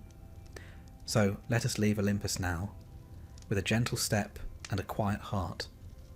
The gods are at their table, the torches are lit, and the stars have begun to shimmer above their golden halls. Sleep well, traveller, you're in good company now. We begin tonight with the sound of distant thunder. Not the kind that announces a storm, mind you. No, this one rolls in slow and steady, like a drumbeat from the heavens, accompanied by a flicker of lightning that's more theatrical than threatening. You see, when Zeus makes an entrance, he does enjoy a bit of atmosphere. Zeus, king of the gods, ruler of Olympus, lord of thunder, rain, and the celestial order, and, incidentally, one of the most complicated family men in all of mythology, which, considering his company, is really saying something. But let's not start with his scandals just yet. First, let us imagine him as the Greeks once did, seated high on his throne atop Olympus, robed in flowing white and gold, a sceptre in one hand, a thunderbolt in the other, and an expression that oscillates somewhere between stern authority and amused distraction. Around him, the air hums with power. He is not just a king. He is the very embodiment of law, order, and cosmic balance, most of the time. Zeus did not inherit Olympus by luck. His story begins in the deep past, long before there were temples, poets, or polite prayer. Born to the Titans Cronus and Rhea, Zeus was the youngest of 6 children, and the only one not immediately swallowed at birth. Yes, swallowed. Cronus, their father, had a nasty habit of eating his offspring to avoid being overthrown. It's the sort of parenting style that usually lands one on a watch list. But Rhea, the clever mother that she was, spirited baby Zeus away and tricked Cronus with a swaddled rock, which he, rather embarrassingly, swallowed whole. Meanwhile, Zeus grew up hidden in a cave on the island of Crete, raised by nymphs, suckled by a magical goat, and protected by divine warriors who clashed their spears to muffle his cries. A rather noisy nursery, but effective nonetheless. When Zeus came of age, he did what any ambitious son of prophecy might do. He returned, tricked Cronus into disgorging his siblings, and led a divine rebellion known as the Titanomachy. For 10 years, the younger gods, the Olympians, battled the old order, until Zeus hurled the final thunderbolt and sealed their victory. The Titans were cast into Tartarus, a sort of godly oubliette, and Olympus was claimed. This, then, was how Zeus became king. Not by birthright, but by cleverness, courage, and it must be said, a knack for dramatic timing. As king, Zeus wasn't merely a figurehead. He governed the skies, yes, but also oaths, hospitality, and justice. If someone broke a sacred promise, it was Zeus they feared. If a stranger arrived at your door, you offered them food and drink in Zeus's name. He was, in many ways, the god of social glue, the one who held things together, even if his own household was often teetering on the brink. Now, if you'll forgive a brief aside, no discussion of Zeus is complete without addressing the, shall we say, romantic entanglements. Zeus, it must be admitted, had a wandering eye, and foot, and the occasional animal disguise. His liaisons with mortal women, and quite a few goddesses, form a veritable catalogue of ancient myths.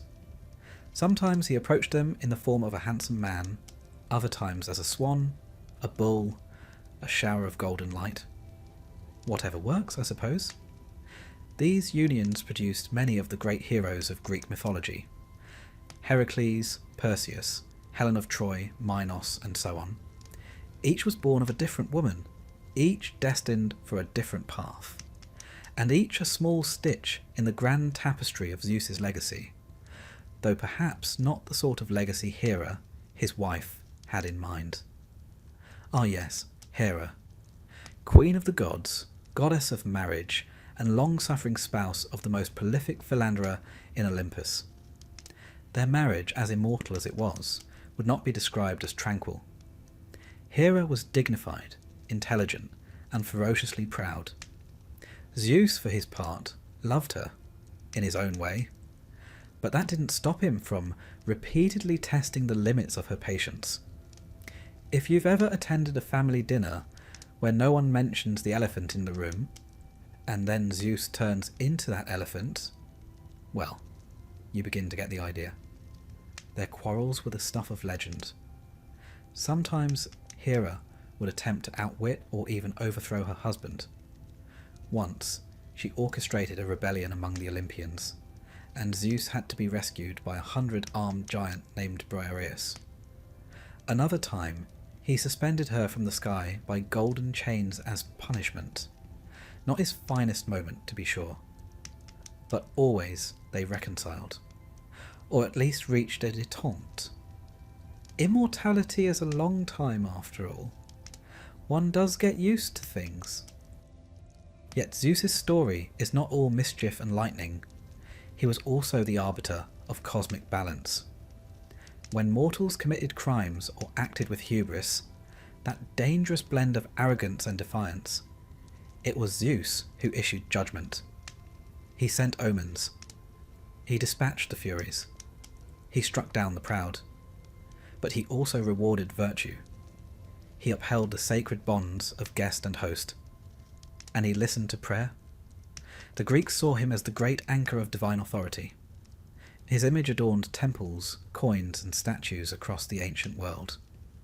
In Olympia, a colossal gold and ivory statue of Zeus sat within the grand temple, crafted by the sculptor Phidias, and counted among the 7 wonders of the ancient world. He was not merely a myth, he was a cultural cornerstone. And yet, there's something very human about him, isn't there? For all his thunderbolts and grandeur, Zeus often behaved like an exasperated father trying to keep a house full of eccentric children from setting the curtains on fire. He meddled in Trojan politics. He weighed the fates of heroes in battle. He tried, often in vain, to maintain order on Olympus. It was a divine soap opera, and Zeus was both director and reluctant lead. He could be merciful, forgiving Prometheus, for instance, after centuries of punishment for stealing fire for mankind. And he could be vengeful, as when he flooded the earth to cleanse it of human wickedness. But above all, Zeus was consistent in one regard. he reminded mortals of the limits of their reach. In the myths, those who challenged him, whether giants or kings, almost always fell. Not because Zeus hated them, necessarily, but because the natural order had to be preserved. And order was what Zeus valued most. In the post-Titan world, the universe was no longer chaos and darkness. It had rhythm, seasons, laws. The stars wheeled in the sky. The rains came and went. Cities rose and fell, but the heavens endured. And somewhere, high above, Zeus watched it all. Now it's easy to imagine him as simply a tyrant with a thunderbolt, but I prefer to think of him as something more complex. A divine figure who carried the weight of the world's unpredictability on his shoulders. One who stood between the realm of mortals and the unknown beyond. One who roared and wept and raged, not because he was cruel, but because the world was full of choices, and none of them ever simple. Even the gods had their burdens. So when we picture him, let it be not only with power in his gaze, but with weariness behind it. For though he was the king, his rule was never quiet. There was always a new hero to watch, a new war to judge, a new prophecy to ponder. And all the while the wind shifted, the clouds gathered, and somewhere down below, a poet whispered his name. Tonight, the thunder is distant, the skies are calm. Zeus reclines in his hall, the firelight glinting off his crown, and the world, for the moment, is at peace. The stars blink overhead like ancient eyes, and the mountain breathes its slow, eternal rhythm. Sleep now. You are under the watchful gaze of the King of Olympus, and he is feeling merciful tonight. Settle in now. The lamps are low, the fire is quiet, and tonight we turn our attention to Hera, Queen of the Gods. You've already met her husband Zeus in all his thunder-tossing, shape-shifting glory. But Hera is something quite different. Not a ruler of the skies, not a wielder of storms or prophecies, but the quiet and steady heart of Olympus. And, on more than one occasion, the source of a sharp look that could turn a lesser deity into stone, or at the very least send them scuttling off to a minor temple in Thessaly. She was, and remains, the goddess of marriage, of women, of childbirth, and of regal dignity. But Hera is not merely domestic. She is not gentle in the way springtime is gentle. She is fierce, enduring, intelligent, and more than capable of making her displeasure known, particularly when it concerns the many, many indiscretions of her husband. But we'll get to that in good time. First, let us begin at the beginning, at her birth, long before Olympus was even built. Hera was born to the Titans, Cronus and Rhea. Yes, that same Cronus who had a rather troubling habit of swallowing his children whole.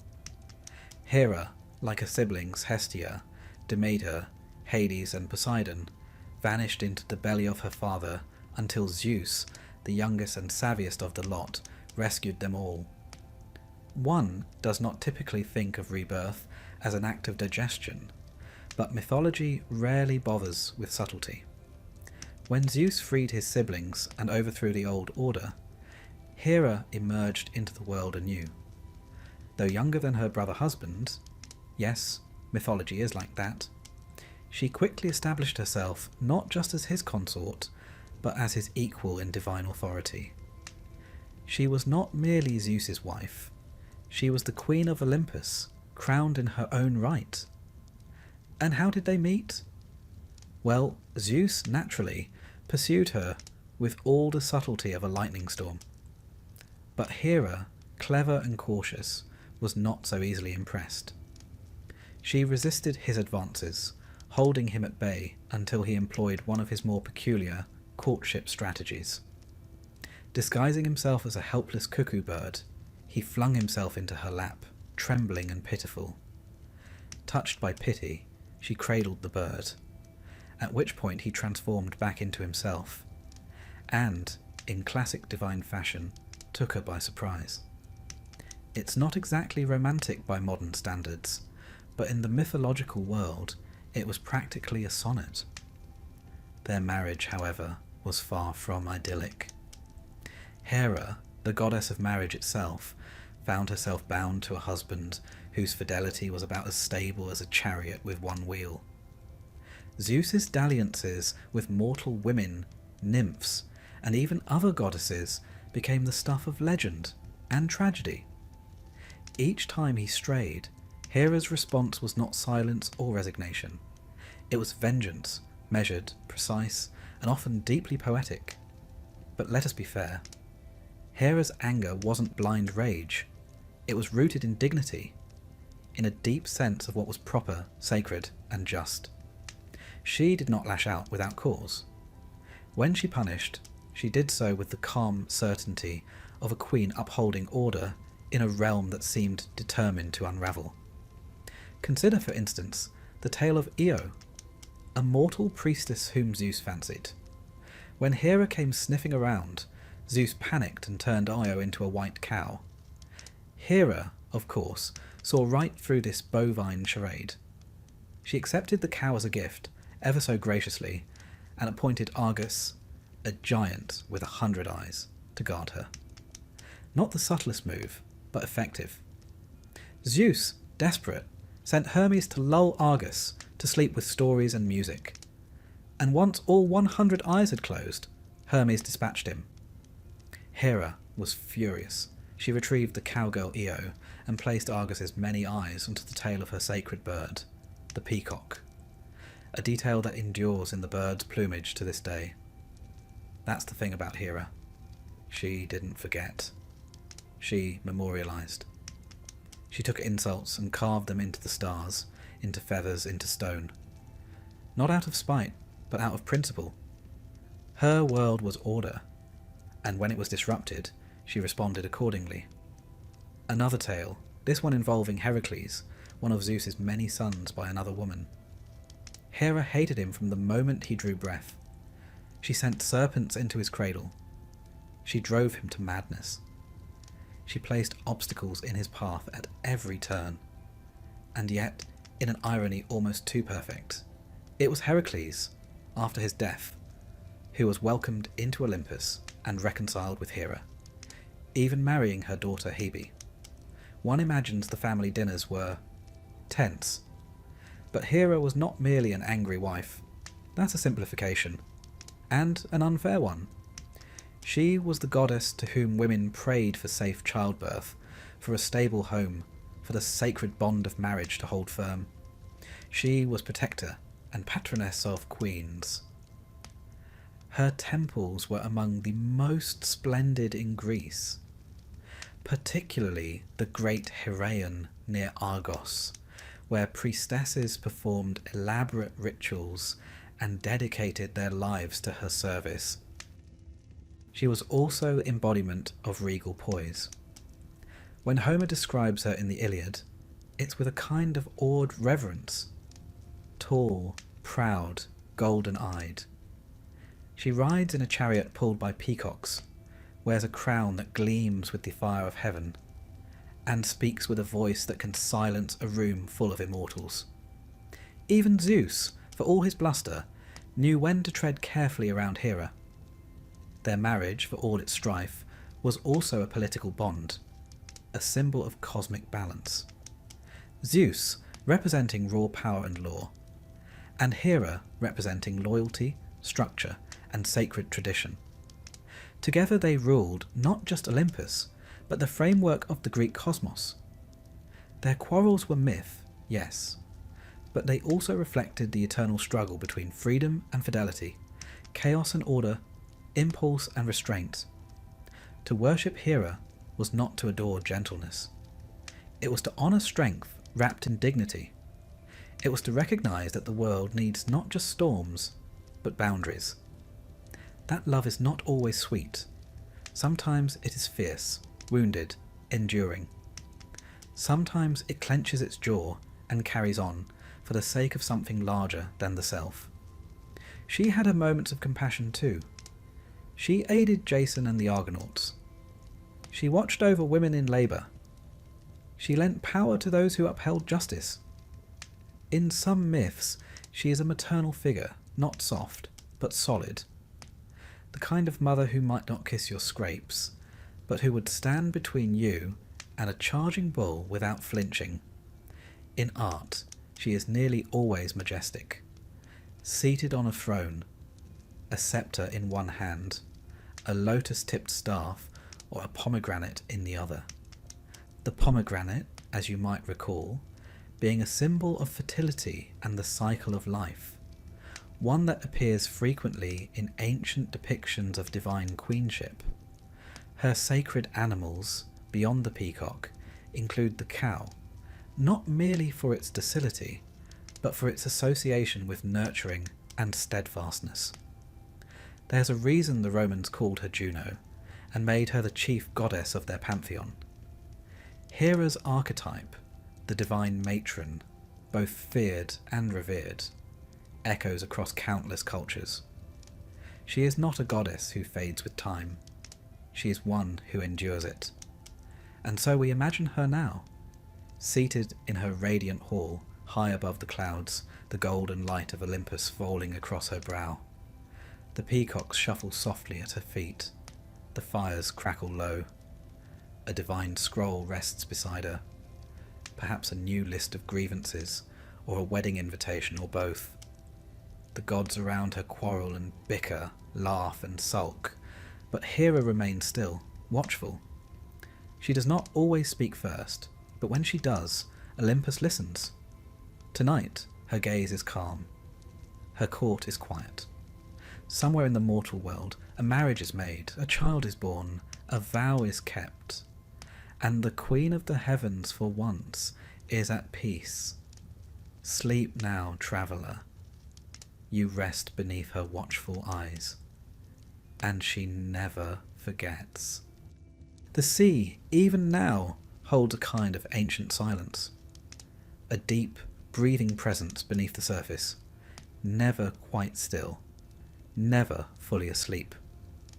And in that timeless blue, long before sailors traced constellations or merchants dreamed of distant shores, the Greeks believed something older stirred, something powerful, proud, and on occasion rather moody. Poseidon, brother to Zeus and Hades, god of the sea, earthquakes, horses, and, quite notably, grudges.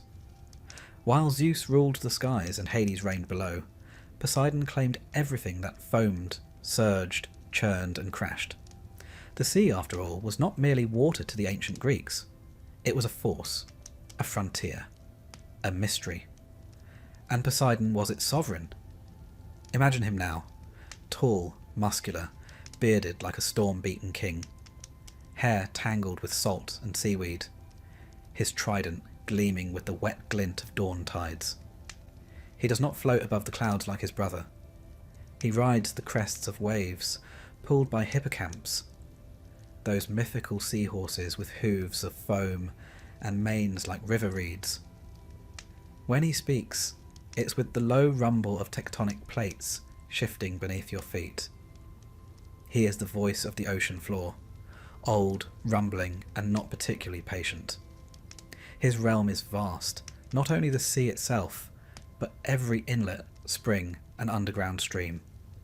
Sailors prayed to him before journeys. Fishermen whispered his name over their nets. Even those on dry land, far from the coast, feared his wrath. Earthquakes, which the Greeks called Poseidon shaking the ground, were seen as his doing. You may recall, he's not the type to knock politely when displeased. Like his brothers, Poseidon's origin begins in darkness, swallowed, like the rest of his siblings, by Cronus, then freed by Zeus. After the Titanomachy, the war against the old gods, the world was divided. Zeus took the sky, Hades took the underworld. Poseidon was given the sea, not as a consolation prize, mind you, but as a dominion equal in majesty and terror. And to be fair, it rather suited him. Poseidon's nature was not, shall we say, consistent. Some days he was beneficent, the god who granted calm winds, guided ships safely home, and coaxed fresh water from dry earth. Other times, not so much. He could whip the sea into a frenzy, send monstrous waves toward unsuspecting shores, and summon sea beasts large enough to snack on entire cities. He was not cruel, simply temperamental. The sea, after all, is both giver and taker, and so was he. One of his more famous tempers was directed at a city we now know as Athens. You see, Poseidon and his niece Athena both wished to become its patron deity. The gods proposed a contest.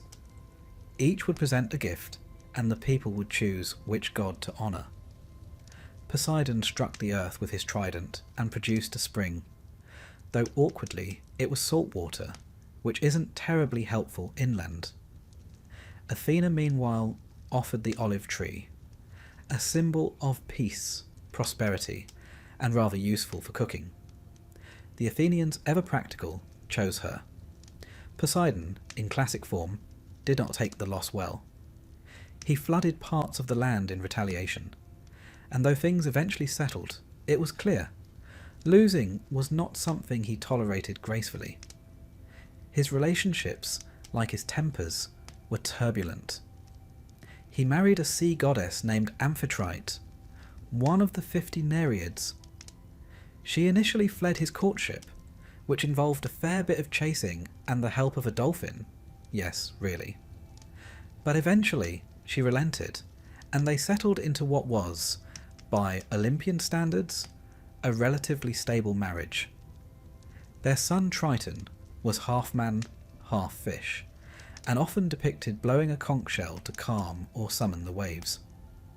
That said, Poseidon was not the most faithful of husbands.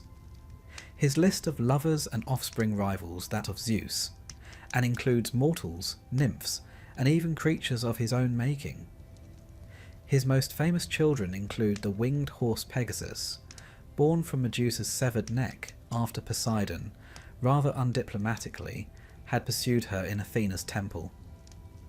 There's also Polyphemus, the Cyclops, who rather famously got on the wrong side of Odysseus. But more on that later.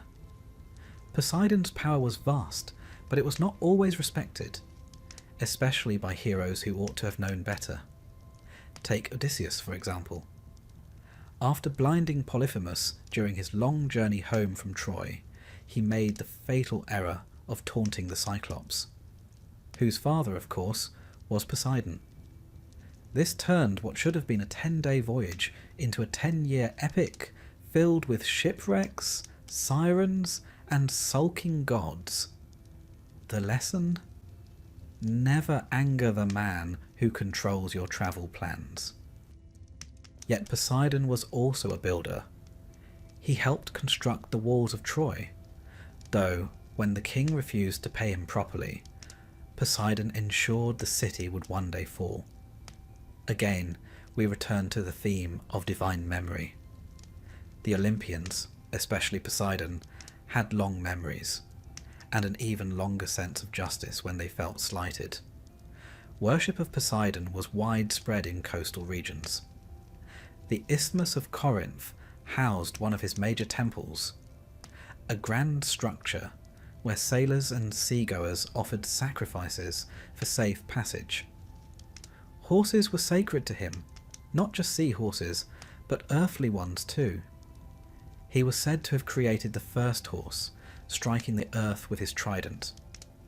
In some myths, he's even credited with teaching humanity how to harness their strength. A reminder that Poseidon, though wild, could be generous when honoured properly. But the sea is not merely geography. To the Greeks, it was a living presence. It connected lands, carried myths, swallowed empires. And Poseidon was its voice, never entirely predictable, but always aware. His temples stood open to the wind. His statues looked outward toward the horizon. The sea was his, and so was the space between. He was also deeply involved in the origin stories of many islands. Greek mythology is filled with accounts of Poseidon raising lands from the sea, or smashing them in fits of wrath. The island of Delos, sacred to Apollo and Artemis, was said to have once floated freely across the Aegean until Poseidon anchored it in place. There were times, too, when he struck land into being, new shores rising in tribute to his power. In festivals, Poseidon's worshippers did not always offer their prayers in gentle tones. Sacrifices were often made with a mix of fear and reverence. At some coastal sites, entire horses were driven into the sea as offerings, not out of cruelty, but because Poseidon's hunger was thought to match the size of his domain. He was not a half-god, not a tender god. He was primal, elemental.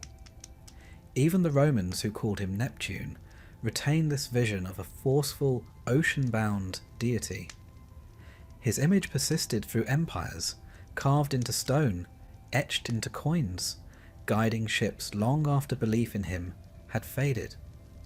The sea, after all, does not forget its god so easily. We imagine him now in his underwater palace, made of coral and pearl, the walls shimmering with light filtered through leagues of ocean. Sea nymphs glide past like shadows. Triton's conch echoes faintly through distant caverns. Poseidon himself sits upon a throne of stone and shell, gazing out across his domain, silent but not still, never still. He does not speak often, but when he does, the waters respond. Perhaps he watches the mortals sailing above, their sails full of borrowed wind, their ships no more than fragile bones upon the deep. Perhaps he lets them pass. Or perhaps he sends a gentle ripple, just a reminder that he is there. Not cruel, this god, but not forgetful. He embodies the sea, vast, mercurial, essential. A god of storms and silences alike. And for the Greeks, he was not to be loved blindly, but respected absolutely. So tonight, as you drift toward dreams, let the rhythm of waves soothe your mind. The ocean has its stories, old and echoing. And far beneath, Poseidon rests, not sleeping but listening. Sleep well now. The sea is calm tonight, and he allows it. Beneath the world we know, beneath the mountain roots and the drifting ocean floor, there lies a place older than memory, darker than night, and stiller than time. It is not a place of fire, though later ages would say so. Nor is it a prison. It is simply what comes next. The Greeks called it the underworld, and at its quiet centre sits Hades, god of the dead. Hades, the eldest son of Cronus and Rhea, did not rule Olympus. He did not hurl thunder or stir the seas. His power did not flash. It endured. When the world was divided among the three brothers after the defeat of the Titans, Zeus drew the sky, Poseidon the sea, and Hades, without protest, accepted the land beneath the earth. Some say he was unlucky. Others say he chose it. In truth, Hades never needed spectacle to be sovereign. He simply was. He is a god of silence, not absence, not cruelty, silence. In myth, he rarely shouts or boasts. He acts with measure, with weight. Mortals feared him, yes, but they also respected him. Not because he brought death, he did not, but because he received it. Because all roads in time lead to him. His realm is vast, layered like the roots of a great tree. The dead come by way of Hermes, who guides them gently down. At the threshold waits Charon, the ferryman, demanding his coin. It was for this reason that Greeks placed obols in the mouths of their dead. To be caught without payment meant wandering the shores of the Styx forever, unheard and unmourned. And the Styx is only one of many rivers.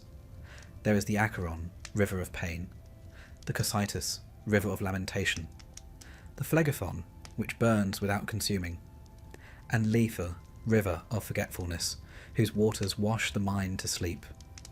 Each river marks a passage, not just in distance, but in meaning. They do not flow through geography. They flow through memory, through fear, through hope. The dead are judged by three ancient kings, Minos, Rhadamanthus, and Aeacus. Most souls go to the asphodel meadows, where they drift in a dreamless peace, unremarkable, undisturbed. A few, the wicked, descend to Tartarus, the deepest pit where punishment suits the crime. And a rare few, the most noble, ascend to the Elysian fields, a place of music, sunlight, and soft breezes, where even in death the good may breathe freely. This realm is Hades' charge. He governs it not with fire, but with order. He is not cruel, he is not kind. He simply ensures that what must be, is. That every soul is received, remembered, and placed. There is dignity in that. And yet, despite this, he is often misunderstood. In art and story, he is sometimes mistaken for the villain, perhaps because death itself is feared, and he is its face. But Hades is no more evil than gravity. He does not hunt souls. He does not tempt or torment. He rules, patiently and perpetually, over the inevitable. His most famous myth, of course, is that of Persephone. The tale begins in sunlight, with flowers.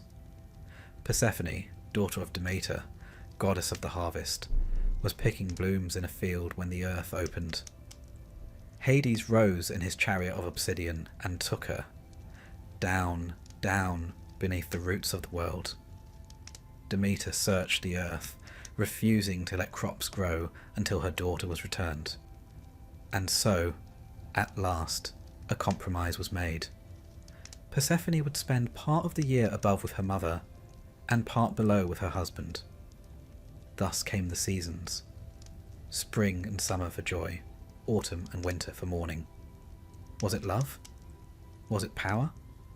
The myths differ. But in the underworld, Persephone became queen. Not a captive, not merely a consort, but a ruler in her own right. She sat beside Hades, not behind him. She guided the dead, past judgment, tended the pale gardens of the shades. And Hades? He did not rage. He did not betray. In all the stories, he is perhaps the only god who does not cheat, who does not stray. His realm was enough. His crown was enough. His queen was enough. He is often called Ploton, the rich one, for all things beneath the earth belong to him. Gold, silver, precious stones, seeds in the soil. From him come not only endings, but beginnings. Seeds must lie in darkness before they sprout, and Hades rules that darkness. He rarely appeared among the other gods. When he did, it was always for great cause. He aided in the war against the giants. He lent his helm of invisibility to Perseus, who used it to escape after slaying Medusa. But mostly, he remained apart, watching, waiting, attending to his domain. His presence was felt in rituals of mourning, in the rustle of grave goods, in the hush after a final breath. Sacrifices to Hades were done at night, with black animals, the smoke sent downward. His name was spoken in whispers, or not at all. To call him drew his gaze, and that was a heavy thing. Yet not all feared him. At Eleusis, his name was part of the mystery rites that promised rebirth. In the Orphic traditions, he was not an ending, but a gatekeeper to the next beginning. Some even believed in cycles of life and death, of reincarnation. And Hades stood not as a wall, but as a door. Imagine him now, if you will, seated on a throne of volcanic stone, surrounded by shadow, his robe falling in quiet folds. Around him flicker the shades of those long gone, speaking in murmurs only the dead understand. Beside him, Persephone tends a garden of pale flowers that bloom without sun. The air smells faintly of myrrh and memory. He holds a sceptre, not to strike, but to signal order. The dead do not rise in rebellion. They do not need chains. The weight of time itself holds them in place. Unlike his brothers, Hades does not crave glory. He is not jealous of Olympus. He does not interfere with mortals unless they enter his domain without permission. And even then, he is more judge than executioner. He sets terms. He upholds them. Consider Orpheus, who came to plead for Eurydice. Hades listened. He agreed. He gave the poet a chance to lead her out, on one condition: do not look back. And when Orpheus did, Hades took nothing more than what was owed. There was no trickery, only the rules. In a world where even gods could be petty, Hades was consistent. Perhaps that is why, for all his distance, he was trusted. Feared, yes, but also trusted. And so the Greeks lived with him always in mind. Not in terror, but in acknowledgement. They built tombs with care. They left offerings. They remembered names. Because to be remembered was to remain just a little longer in the world above. Tonight, as you lay your head down, you need not fear the god below. He is not waiting in your shadow. He is keeping watch over those already gone. He tends a realm not of fire, but of memory. He sits in silence, because there is nothing more to prove. Sleep now. Let the earth hold you gently. Let your thoughts drift like leaves on the Acheron. Let the hush of that quiet kingdom lull you into rest. Hades waits, but not for you, not yet. He only waits as the world turns, and he always will. They say she was born not in the ordinary way, but from a headache. A rather severe one. Zeus, as the story goes, had swallowed her mother, Metis, the goddess of wisdom, because it had been foretold that she would bear a child mightier than he. Problem solved, he thought. But divine digestion is rarely the end of a tale in Greek myth. One day, Zeus began to suffer an unbearable pain in his skull. Gods gathered. Suggestions were made. Eventually Hephaestus, ever practical, struck Zeus's head with an axe. Out sprang Athena, fully grown and fully armed, a spear in one hand and a shield in the other, shouting a battle cry that echoed across Olympus. A dramatic entrance, even by divine standards. Athena, goddess of wisdom, war strategy, crafts and reason, arrived not as a child but as an idea made flesh. Poised, calm, and already thinking 3 moves ahead. She wore a helm, bore the aegis of Zeus, and from her first breath demanded the respect of gods and mortals alike. Her presence on Olympus was distinct. Unlike many of her peers, Athena was not known for tempestuous love affairs or dramatic feuds over vanity, though she wasn't entirely above such things. She was measured, exacting, and rather fond of logic. In a realm of passion and power, she was principle personified. That said, she was not cold. She simply saw the long game. Cities and civilizations adored her. Most famously, of course, Athens itself took her name. The contest between Athena and Poseidon for the patronage of the city is one of these tales that reveals as much about Greek values as it does about the gods themselves. Poseidon, being who he was, offered a gift of grandeur. He struck the earth and produced a saltwater spring, or in some versions a warhorse. Either way impressive, but not terribly useful to the residents of a rocky inland city. Athena, ever pragmatic, planted the olive tree. Shade, food, oil and wood, all from one gift. The Athenians chose her, and frankly, who wouldn't? From then on, Athena became more than a goddess to them. She was the guardian of their identity, their sense of civic pride, their pursuit of reason, art, and just war.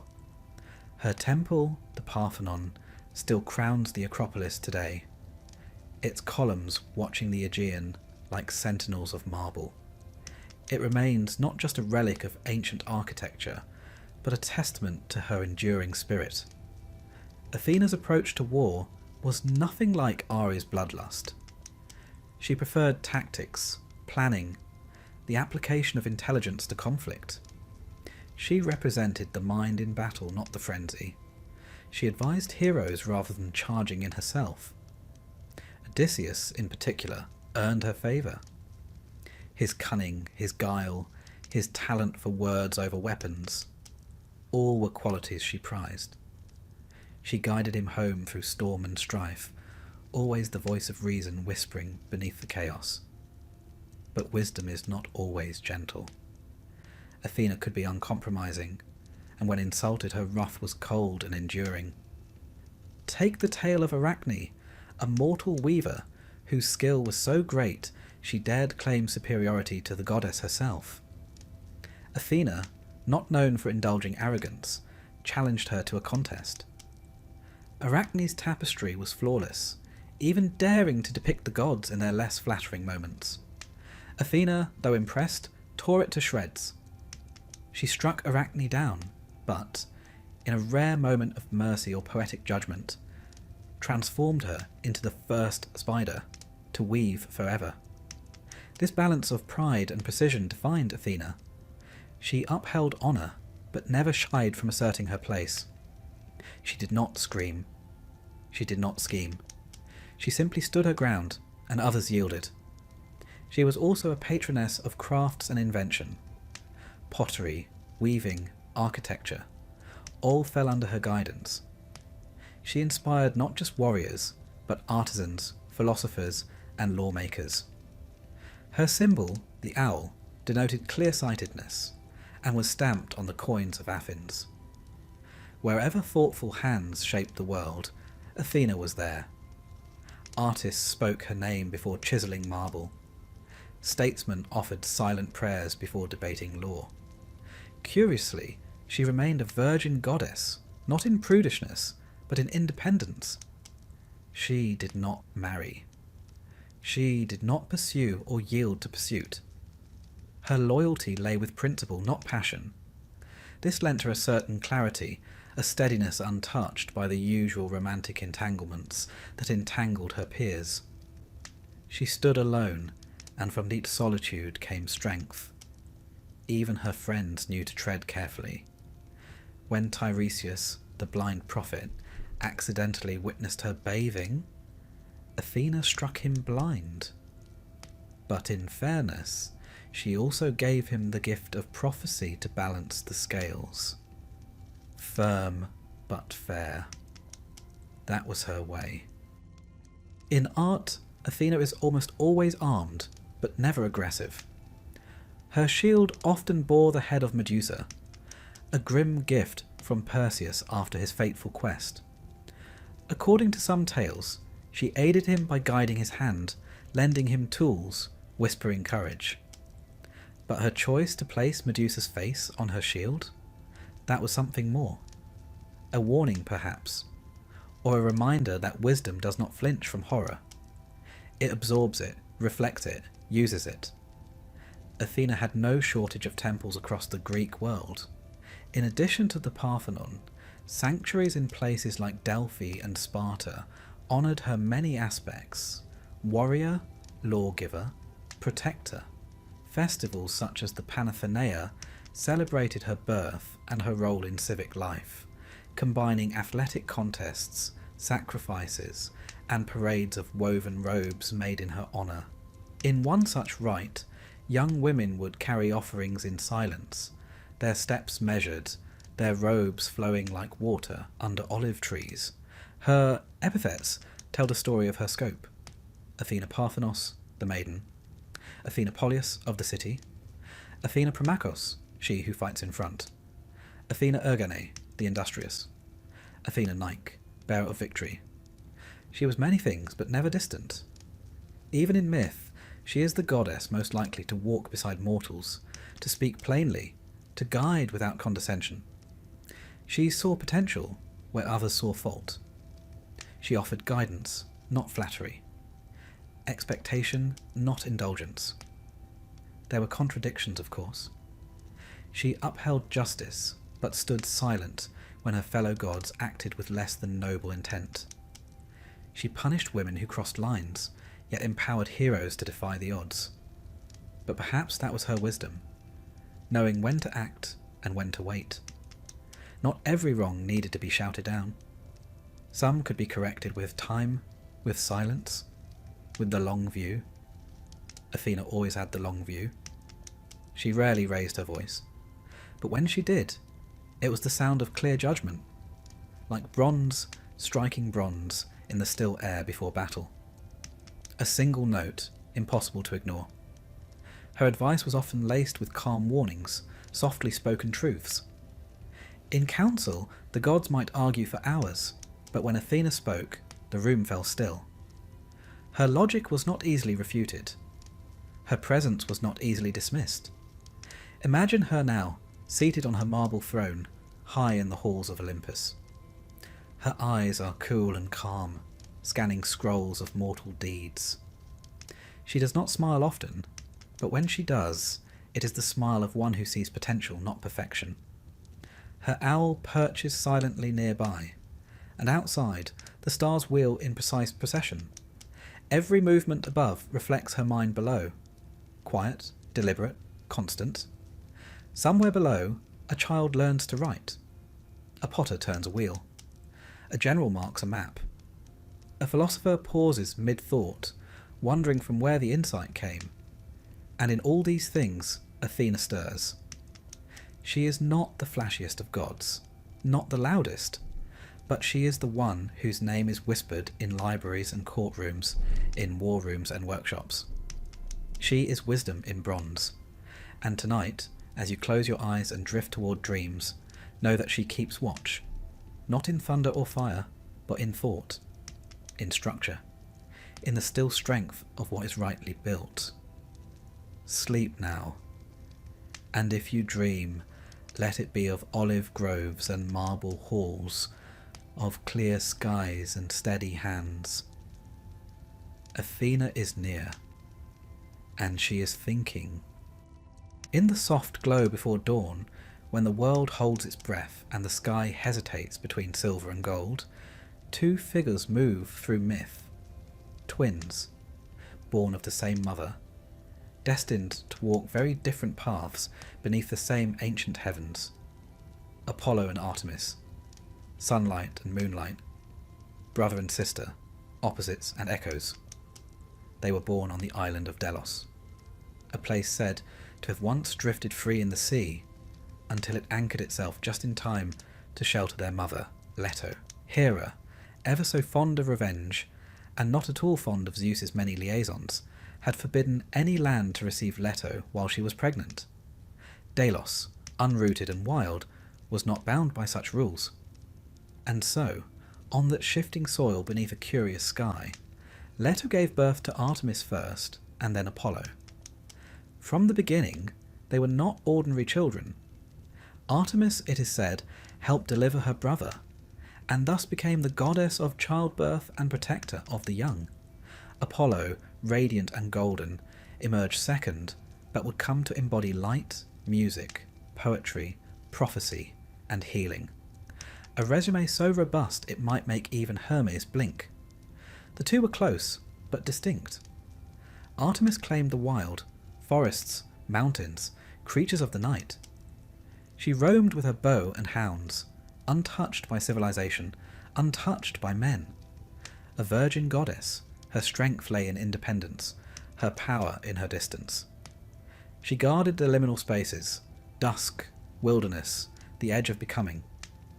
Apollo, by contrast, loved the centre, the sunlight, the lyre, the temple steps warm with afternoon heat.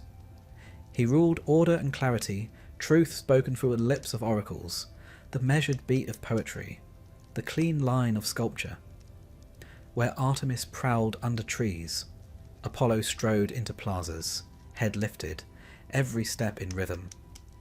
And yet they remained mirrors of each other. Where he brought the day, she drew the night. Where he offered reason, she guarded mystery. They did not oppose one another, but completed a circle.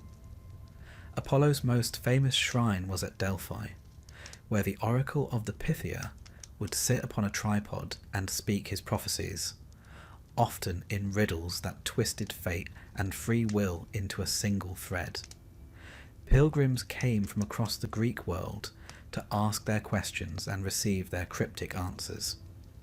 And though the responses were maddeningly vague at times, Apollo's gift was not in simplicity, it was in insight. He was also a musician beyond compare. His lyre, given to him by Hermes in apology for a rather cheeky cattle theft, became a symbol of celestial harmony. With it, he could soothe storms, calm minds, and sway hearts.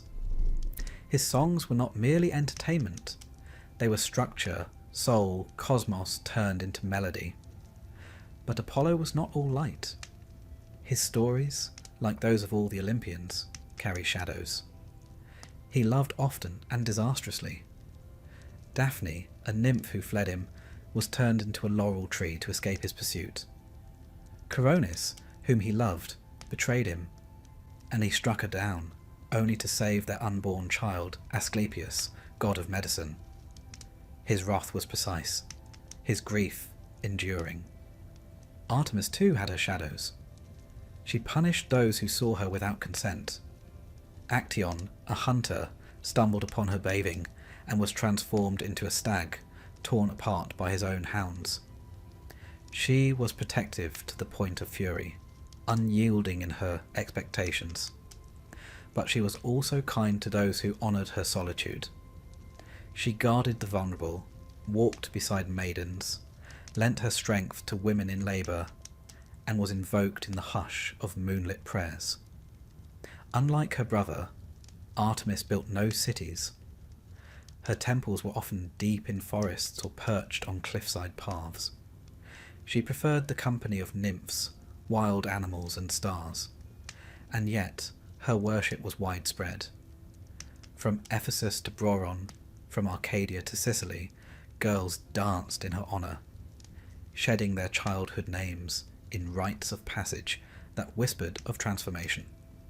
Together, Apollo and Artemis represented more than light and dark. They were a pair of divine principles: reason and intuition, civilization and wilderness, speech and silence, the bow that hunted and the lyre that healed, and always, always they remained siblings, never rivals, never strangers. One tale tells of the Gigantomachy, the battle between the gods and the giants. In it, Apollo and Artemis fought side by side. He struck with arrows of burning gold, she with arrows silver cold. Together they felled foes far larger than themselves, their aim unwavering, their cause righteous. The sun and moon fought as one. Another myth speaks of the death of Niobe's children. Niobe, a queen, mocked Leto for having only 2 offspring, while she herself had many. Enraged by the insult, Artemis and Apollo took up their bows. One by one, they struck down Niobe's children. He the sons, she the daughters. Only one child, in some versions, was spared. Niobe fled, weeping, and was turned to stone, a waterfall of endless mourning. The lesson, while grim, was clear. Do not mock the mother of light and shadow. And yet these myths were not simply warnings. They were mirrors held to the human heart, showing how passion, loyalty, and power play out in forms larger than life. Through these stories, the Greeks explored the very structure of feeling. Apollo and Artemis did not merely punish or protect. They expressed divine aspects of our own inner worlds. Apollo, the god of healing, was also the god of plague. A single note from his bow could bring sickness, another, restoration. Artemis, goddess of the hunt, was both life-giver and death-dealer to animals. They held paradox in their palms, like a bowstring stretched between extremes. Historically, their worship shaped much of Greek religious life. At Delphi, Apollo's oracle defined political decisions, voyages, and even wars. The Delian League took its name from his birthplace. Athletes swore oaths in his name before the Pythian Games, held every 4 years in his honour. Artemis, meanwhile, was central to rites of maturity. At Broron, girls approaching womanhood took part in rituals where they dressed as bears, an echo of Artemis's role as guardian of transitions. Her sanctuary at Ephesus, with its massive temple and statues adorned with symbols of fertility and wildlife, was one of the 7 wonders of the ancient world. The Romans, too, honoured them. Apollo remained Apollo, a rare instance of continuity. Artemis became Diana, and her image continued to stalk moonlit groves, untamed and untouched. In art, Apollo is shown as youthful, beardless, often holding his lyre or bow. His face is serene, his posture poised. He represents the ideal: balance, grace, harmony. Artemis, in contrast, is swift and sure. Her robes swirl as she moves, her gaze sharp as the silver tip of her arrow. She is both the stillness of the forest and the sudden snap of a branch. Imagine them now, side by side at the edge of the world. Apollo lifts the sun once more, the sky flushed with gold. Birds begin to stir, songs gently warming the air. Behind him, Artemis draws the moon down, folding it in shadow. The stars sigh, a deer steps softly through mist, and between them, the world wakes. They do not speak, but they do not need to. They have walked this dance since time began. Apollo glances east, where day waits with open arms. Artemis turns west into the deep hush of the woods, and for a moment their paths cross. Light and dark, brother and sister. Sleep now. Let moonlight guide you toward dreams. Let the last golden chords of Apollo's lyre fade into stillness. The twins keep their watch, and the world for now is balanced. Settle in now. Let the sounds of battle fade, and the clang of hammers grow gentle. Tonight, we visit 2 gods so different in nature, they rarely share a page. Yet here they are, side by side in our dreams. One is fury with a sword, the other fire with a purpose. Ares and Hephaestus, the god of war, and the god of the forge. Together they paint a curious picture of masculinity in ancient Greece. One all brawn and blood, the other limping but brilliant. And if the myths are to be believed, which at bedtime we rather hope they are, the Olympian family didn't quite know what to do with either of them. Ares, son of Zeus and Hera, was the personification of raw, untamed violence. Not the tactical war of generals, not the careful strategy of Athena. No, Ares was the thundering heart, the rising scream, the blind charge into chaos. The Greeks called him Ares, and while they respected what he represented, they didn't exactly invite him to dinner. Even Zeus, his own father mind you, was famously unimpressed. In Homer's Iliad, Zeus calls Ares the most hateful of all the gods, and not in the sort of way that implies playful teasing over wine. Ares embodied the kind of war that scorched fields and toppled cities for no reason at all. He delighted in the clash of bronze on bronze, the whinny of panicked horses, the cries of dying men. His companions were equally charming: Phobos, fear; Deimos, terror; and Eris, strife. They followed him into battle like an entourage no mortal would dare invite to a feast. And yet, despite his ferocity, Ares wasn't particularly successful. He lost duels. He was once trapped in a jar for months by 2 mortal sons of Poseidon. Yes, a god of war, corked like pickled olives. It's enough to make one wonder if the Greeks were having a quiet laugh at his expense. But contrast Ares with how the Romans saw him. Mars, as they called him, was revered, honoured, worshipped with parades. While the Greeks regarded Ares with caution, the Romans embraced him as a symbol of disciplined might and empire.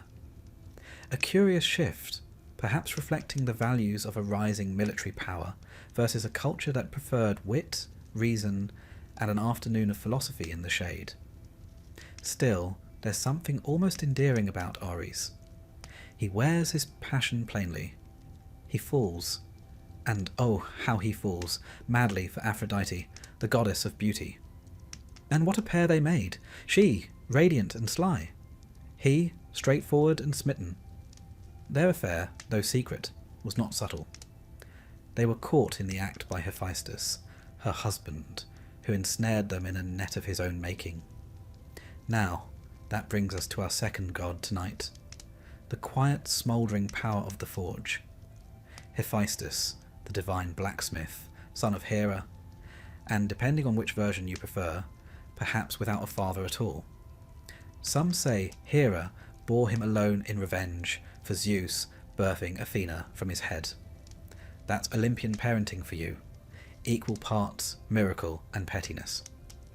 But Hephaestus was born lame, and in the glistening society of gods, where beauty and power were expected, he stood apart. Myths differ. In one, Hera throws him from Olympus in disgust. In another, it's Zeus who does so after a disagreement.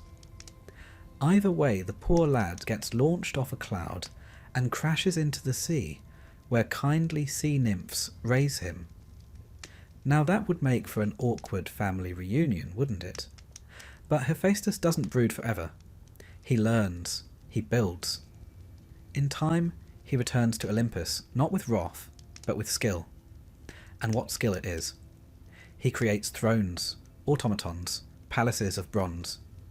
He crafts Achilles' shield, so intricate that poets had to stop and describe it for hundreds of lines. He builds Pandora, the first woman, fashioned so finely she was irresistible. Hephaestus is quite simply the patron of invention. And not just of swords and armour, but of every tool, every spark of progress shaped by hand. Where Ares is destruction, Hephaestus is creation through flame. The hammer and anvil become his altar. The ancients recognized this.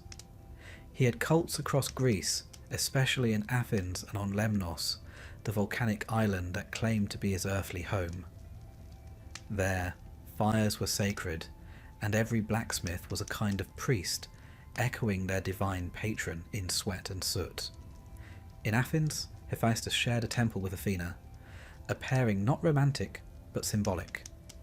She brought wisdom, he brought the means to build it. Craftsmanship and cleverness side by side. And yet, for all his brilliance, Hephaestus rarely wins in myth. His marriage to Aphrodite is unfaithful. His traps are ingenious, but they rarely solve his loneliness. He is powerful, but not worshipped for his appearance or charm. In this way, he is one of the more relatable gods, not draped in glory, but labouring in the shadows, forging the world while others fight over it.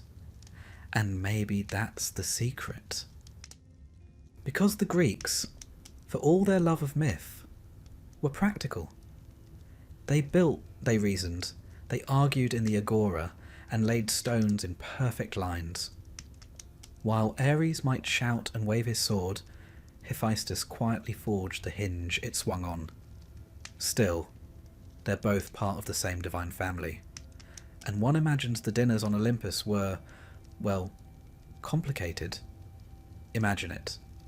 Ares boasting of a battlefield drenched in glory, while Hephaestus scowls over a scorch mark on his latest sculpture.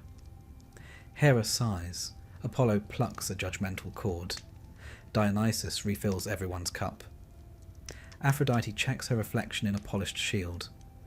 And somewhere in the back, Hermes snickers. But beneath the myth, there's something ancient and telling here. These two gods represent a duality that every civilization wrestles with. Force and function. Chaos and craft. Fire that burns, and fire that builds. We must remember that war, though often glorified in poetry, was a terrifying reality. The Greeks were no strangers to conflict. Hoplite battles, city-state skirmishes, Persian invasions. They had seen what war could do. And perhaps that's why Ares was kept at arm's length. A necessary force, but not an honoured guest. In contrast, The tools of Hephaestus were present in every life. The plough, the spear, the loom's axle, the temple's columns, all bore the echo of his forge. To praise him was to praise civilization itself. In vase paintings and statuary, Hephaestus is often depicted with muscular arms, soot-blackened face, and a short workman's tunic. He doesn't glow with ethereal light. He sweats, he bends metal, he limps with purpose. Ares, on the other hand, is all sharp lines and bronze gleam. Plumed helmet, shield at the ready, chin held just so. His beauty is as carefully wrought as his sword, but somehow always less trustworthy. And so the Greeks taught their children, strength alone is not enough. Building create, work with your hands, let the fire warm, not consume. Still, perhaps Ares needed to exist, if only to remind us how precious peace is. And Hephaestus, for all his trials, remained indispensable. Even the gods needed a smith. As we drift further into stillness, think of the forge, glowing softly in the night, surrounded by tools, half-finished wonders, and the scent of warm metal. No shouting, no clashing spears. Only quiet firelight and the slow rhythm of the hammer. Perhaps the heart of Olympus wasn't in the throne room, but in the forge below. And somewhere, deep in the mountain halls, a god with a limp and a mind of steel continues to shape the world, while far above, a war god sharpens his blade, just in case. Let the sparks fade now. One by one, the fire dims. The clang of iron grows faint, and the gods, ever flawed, fall silent as sleep draws near. Close your eyes and let the rules of the waking world loosen their grip. Tonight we drift with the tricksters, the ones who cross boundaries, blur identities, and chuckle when the map doesn't match the terrain. We're stepping off the polished marble steps of Olympus, and wandering instead down a vine-choked path that smells faintly of wine, wildflowers, and something just a little forbidden.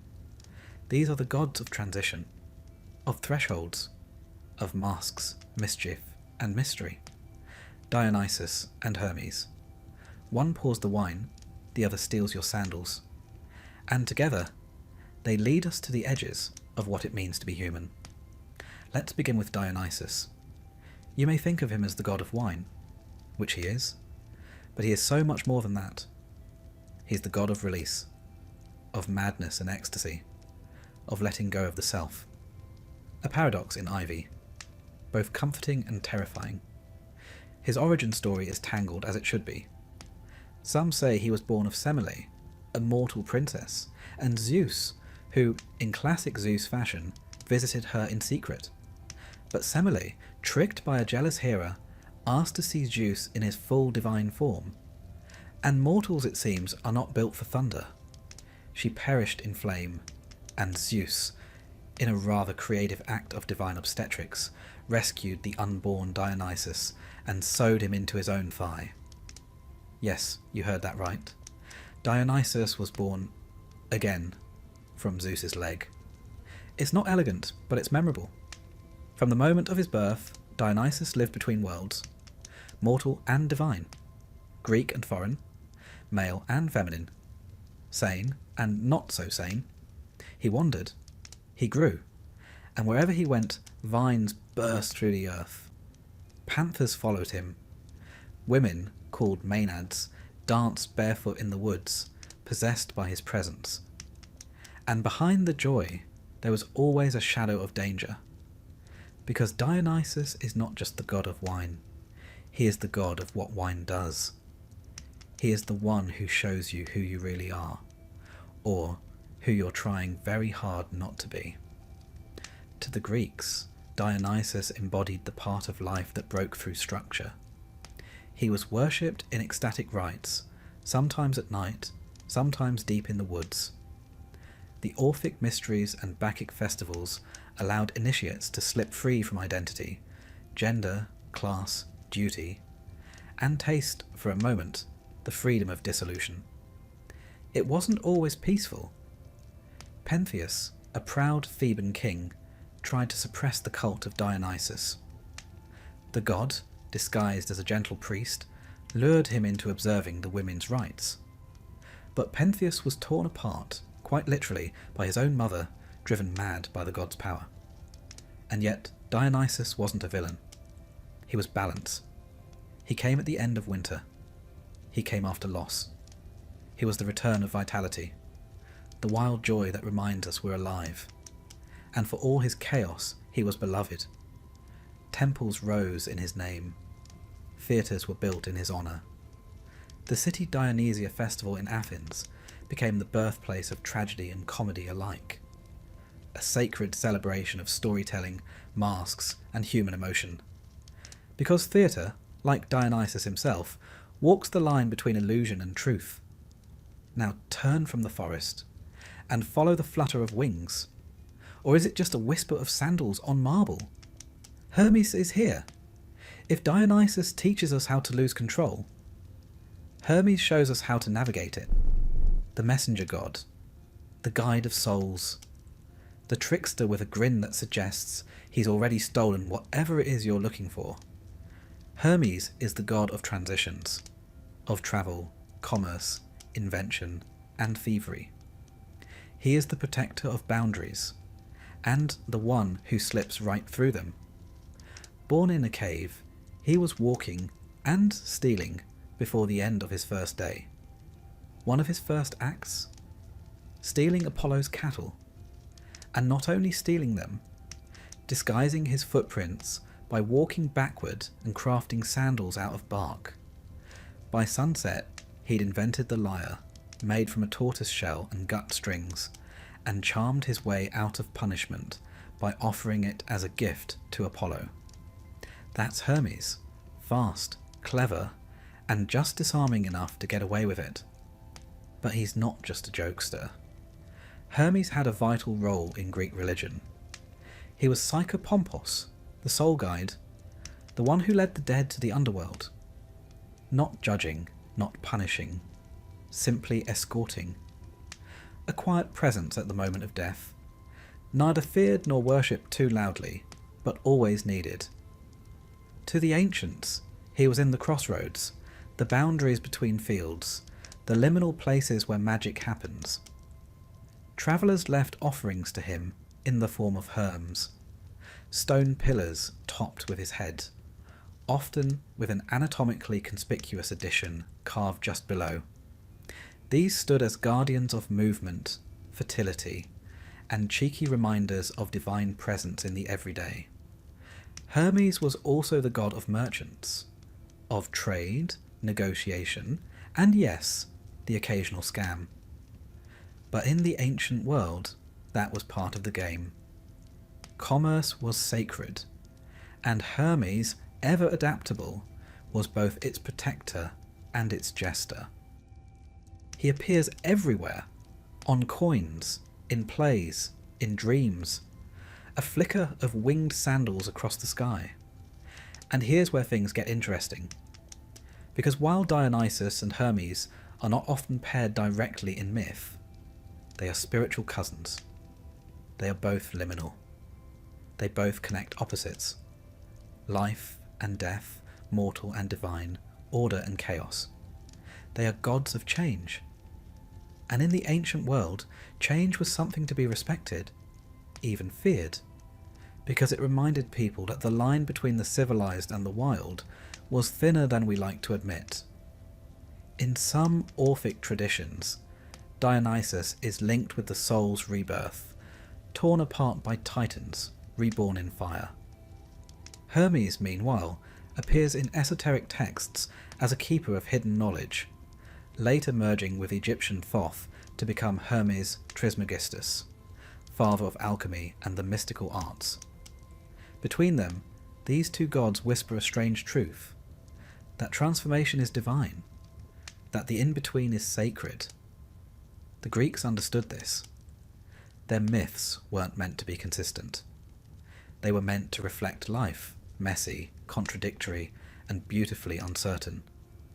And so, when a festival was held for Dionysus, with its masks and madness, it wasn't just about wine. It was about freedom. About feeling, for one night, that the world could bend, and maybe, just maybe, you could let go. And when a traveller stepped onto a road, uncertain of where it led, a prayer to Hermes wasn't just about reaching a destination. It was about protection in the unknown. A little luck, a little cleverness, a little mischief, just enough to make the journey interesting. In art, they appear in vivid contrast. Dionysus is crowned with ivy, robes slipping from his shoulders, holding a wine cup or a thyrsus, a staff wrapped in vines and crowned with a pine cone. His gaze is distant, ecstatic, as if he's watching something only the initiated can see. Hermes is lean, athletic, winged. On his hat, on his sandals, sometimes even on his ankles. He holds a caduceus, the staff with two serpents twined, which began as a symbol of negotiation, and later, quite curiously, ended up as a symbol for modern medicine. Together they tell us that not all gods are warriors or rulers. Some are wanderers. Some dance in the dark. Some laugh at locked doors and step through them anyway. And that, for the Greeks, was a comfort. That even in uncertainty, even in death or madness or stolen cattle, there were gods who understood. Gods who would walk with you, laugh with you, guide you. So now as you breathe more slowly, and your thoughts soften like dusk on the Aegean, imagine them. Dionysus in a clearing, music playing softly, surrounded by flickering torches and dancers, who have no need for names. Hermes on the road just ahead, a knowing look on his face, a coin in his pocket, ready to walk with you to the next chapter, wherever that may be. The vines settle, the wind quiets, the road becomes still, and two divine mischief makers quietly fade into dreams. The hearth, the grave, and the quiet gods at the centre of the world. Take a deep breath, and let it out slowly. We've wandered with warriors, dined with tricksters, stood beneath thunderclouds, and danced through vineyards. But now, in this final chapter, we come to a still place, a place of rest and of presence. Not absence, but the kind of quiet you find when you've arrived home and closed the door behind you. Tonight, we visit the two most overlooked gods in the Olympian family, Hestia and Hades. They don't seek the spotlight. They don't meddle, chase mortals, or fling weapons across the sky. In fact, they rarely leave their posts at all. One keeps the fire burning in every home. The other keeps watch over every soul. They are constancy and return, beginning and end. And despite the myth's focus on louder, flashier figures, without them, the whole divine order would simply fall apart. Let's begin with Hestia. She is the eldest of the Olympians, the firstborn child of the Titans Cronus and Rhea, and the first to be swallowed whole by her father. Charming family, the Titans. You may remember, Cronus, paranoid about being overthrown, decided the best course of action was to eat his children. Hestia, being the eldest, went in first.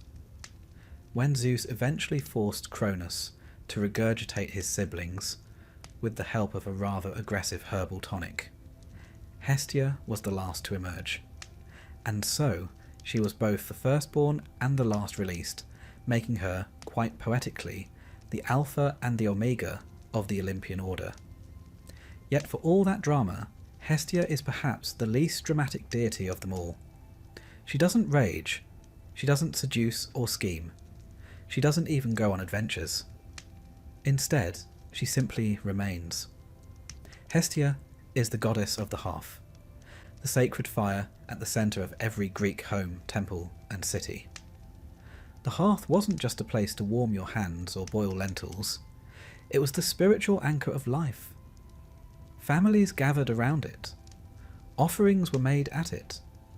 Prayers began and ended in its flickering glow. In every Greek household, Hestia's flame was a quiet promise that no matter how turbulent the world outside became, there was a place, even a small one, of warmth, safety, and belonging. She never married. She was courted, yes. Both Poseidon and Apollo tried their luck, but she politely declined, took a vow of eternal virginity, and went on quietly tending the fire. When the 12 thrones of Olympus were distributed, she stepped aside to let Dionysus, the youngest, have a place. She didn't make a fuss, she didn't sulk. She simply chose the centre over the summit.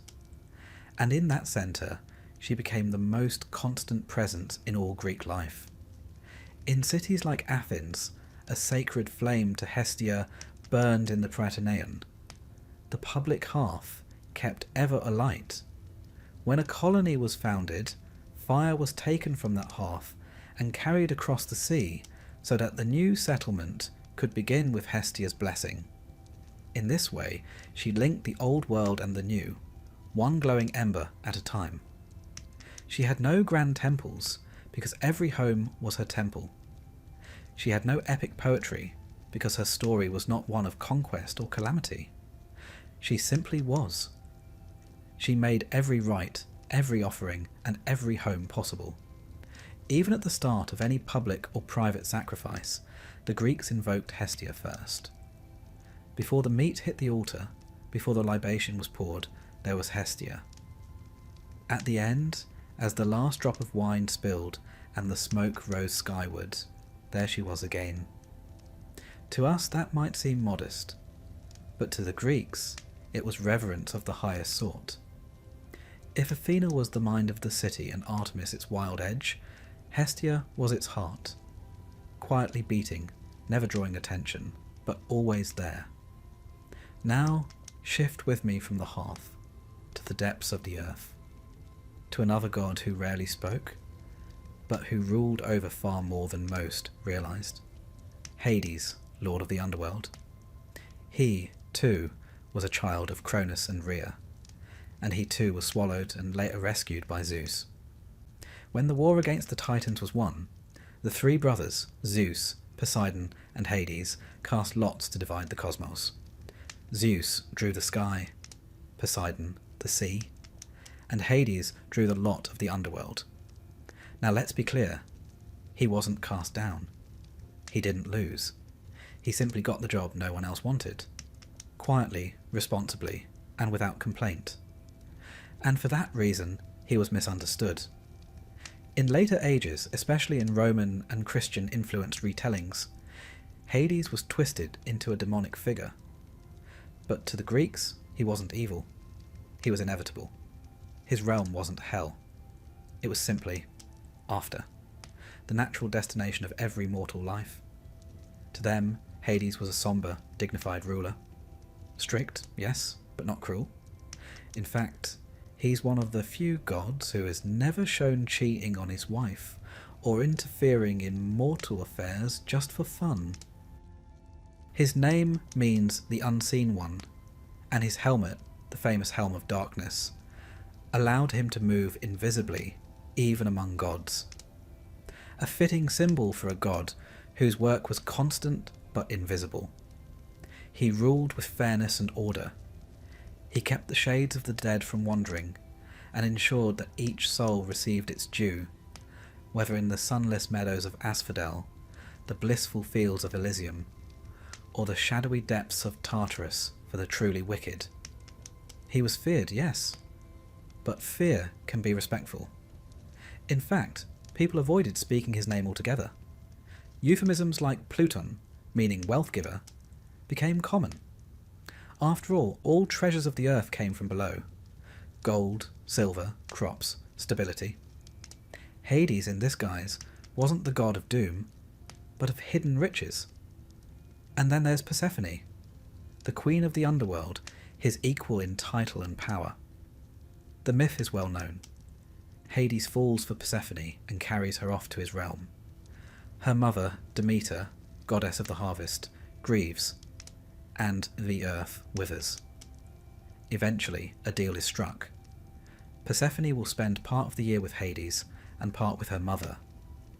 Thus came the seasons. Spring when she returns, winter when she departs. It's easy to cast Persephone as a victim, but in the older mystery cult versions of the tale, she is powerful, chosen, even willing. Queen not just in name but in role, a guide to the dead and a bridge between life and the afterlife. And Hades, he remains faithful. Unlike Zeus and Poseidon, he has no wandering eye, no scandal. His love, while strange in form, is singular. This subtle stability was recognised in cult practice. At Eleusis, the initiates of the mysteries learned sacred secrets of death, of return, of rebirth, and central to it all was Hades, not a tormentor, but a keeper, a god who made sure nothing was lost forever, only transformed. So here, in this final chapter, we find something curious. The Olympian family is filled with movement, war, lust, laughter, rage.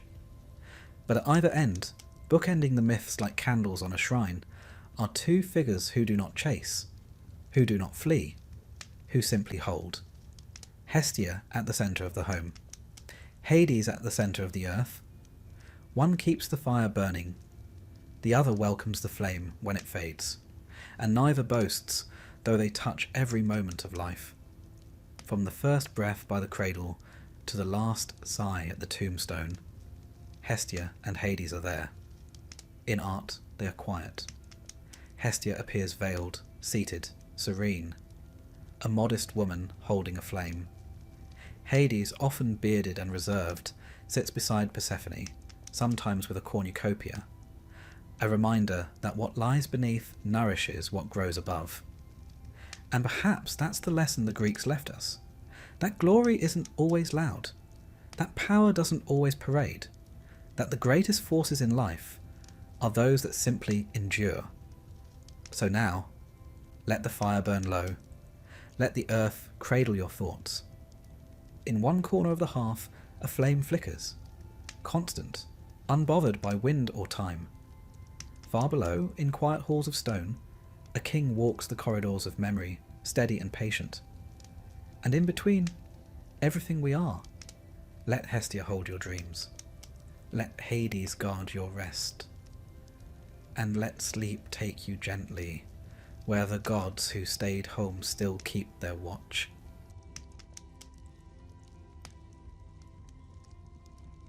Let us begin, as all good cautionary tales do, with a marriage.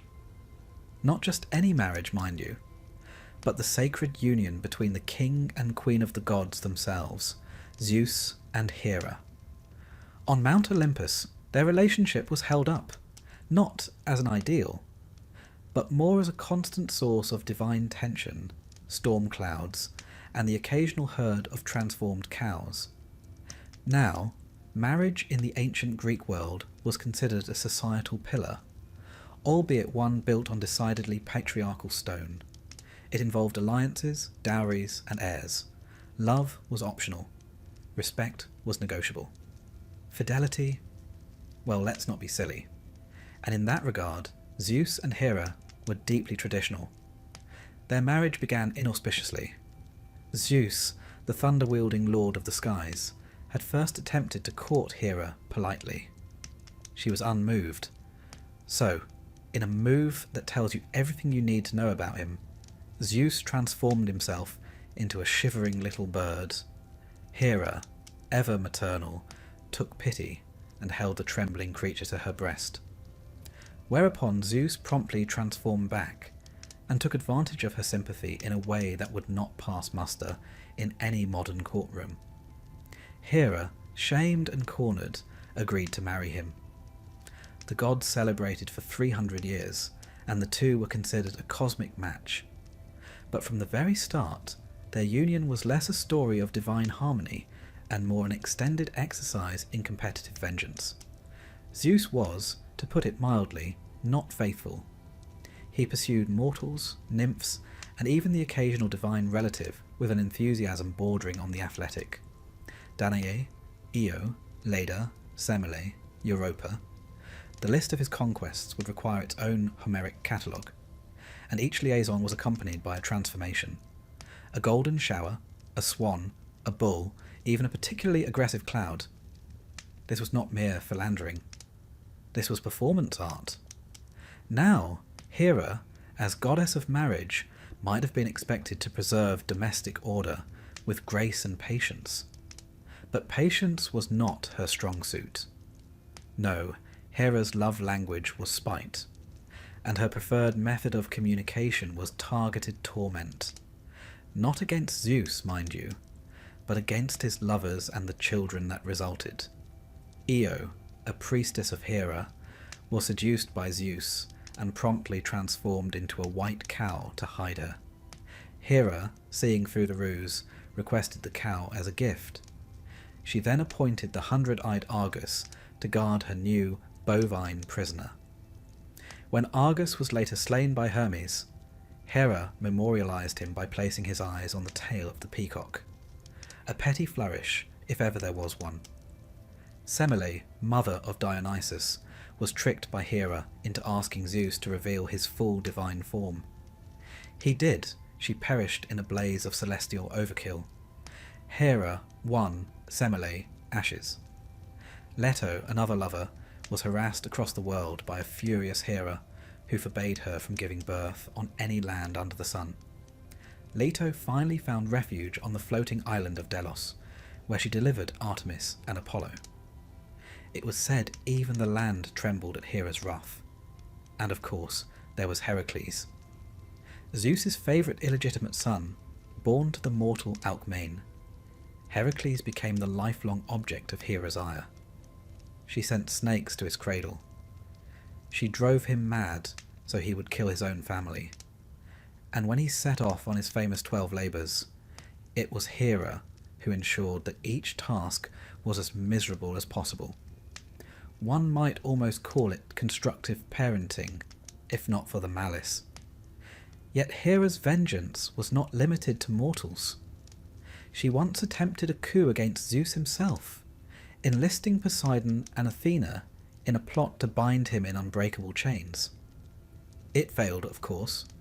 Zeus was eventually freed, by Thetis, incidentally, mother of Achilles, and punished Hera by hanging her from the sky in golden manacles with anvils tied to her ankles. One imagines the marriage counselling sessions after that were rather tense. But what truly made Hera and Zeus the Mount Olympus power couple wasn't the grandeur of their domains, sky, and marriage, but their sheer persistence. No matter how many betrayals, plots, imprisonments, or cattle transformations occurred, they remained married. Their union was less about affection than inevitability, a divine metaphor for endurance, if not exactly romance. It's worth noting that in ancient Greek culture, the gods weren't supposed to be paragons of virtue. They were reflections, larger-than-life versions of human instincts and emotions. Zeus and Hera weren't failing at marriage. They were enacting it in mythological proportions. If the gods couldn't manage fidelity or patience, what hope had mortals? Hera herself was not without admirable qualities. She was regal, majestic, and fierce. A protector of women in childbirth, a symbol of queenship. In Argos, Samos, and Olympia, her cults rivaled even Zeus's. Her iconography, often seated, sceptre in hand, diadem gleaming, exuded dignity. But her stories rarely endear. She is usually the antagonist in someone else's tragedy, a figure of cold rage and calculated cruelty. Whether she ever truly loved Zeus is unclear. What is clearer is that she hated being made a fool, and she made sure no one forgot it. Zeus, for his part, remained unrepentant. He was, after all, the sky. He thundered. He flung lightning. His infidelities weren't expressions of passion so much as dominance, symbolic of his rule over gods and mortals alike. He was not punished for these affairs. He was celebrated even. The mortals he seduced were often elevated, literally turned into stars, trees, or constellations. The children he fathered became heroes. His lovers, though, were ruined, scorned, transformed, or dead. It's here we see the double standard of divine politics. Zeus was the king, Hera was the queen, but she ruled over order, and he ruled over chaos. She enforced loyalty. He flouted it. She punished, he pardoned, and yet, despite it all, they were inseparable. In art, they are depicted side by side, often enthroned, surrounded by peacocks and thunderbolts, embodying the permanence of rule. In myth, they act as a unit, never quite at peace, but never divided.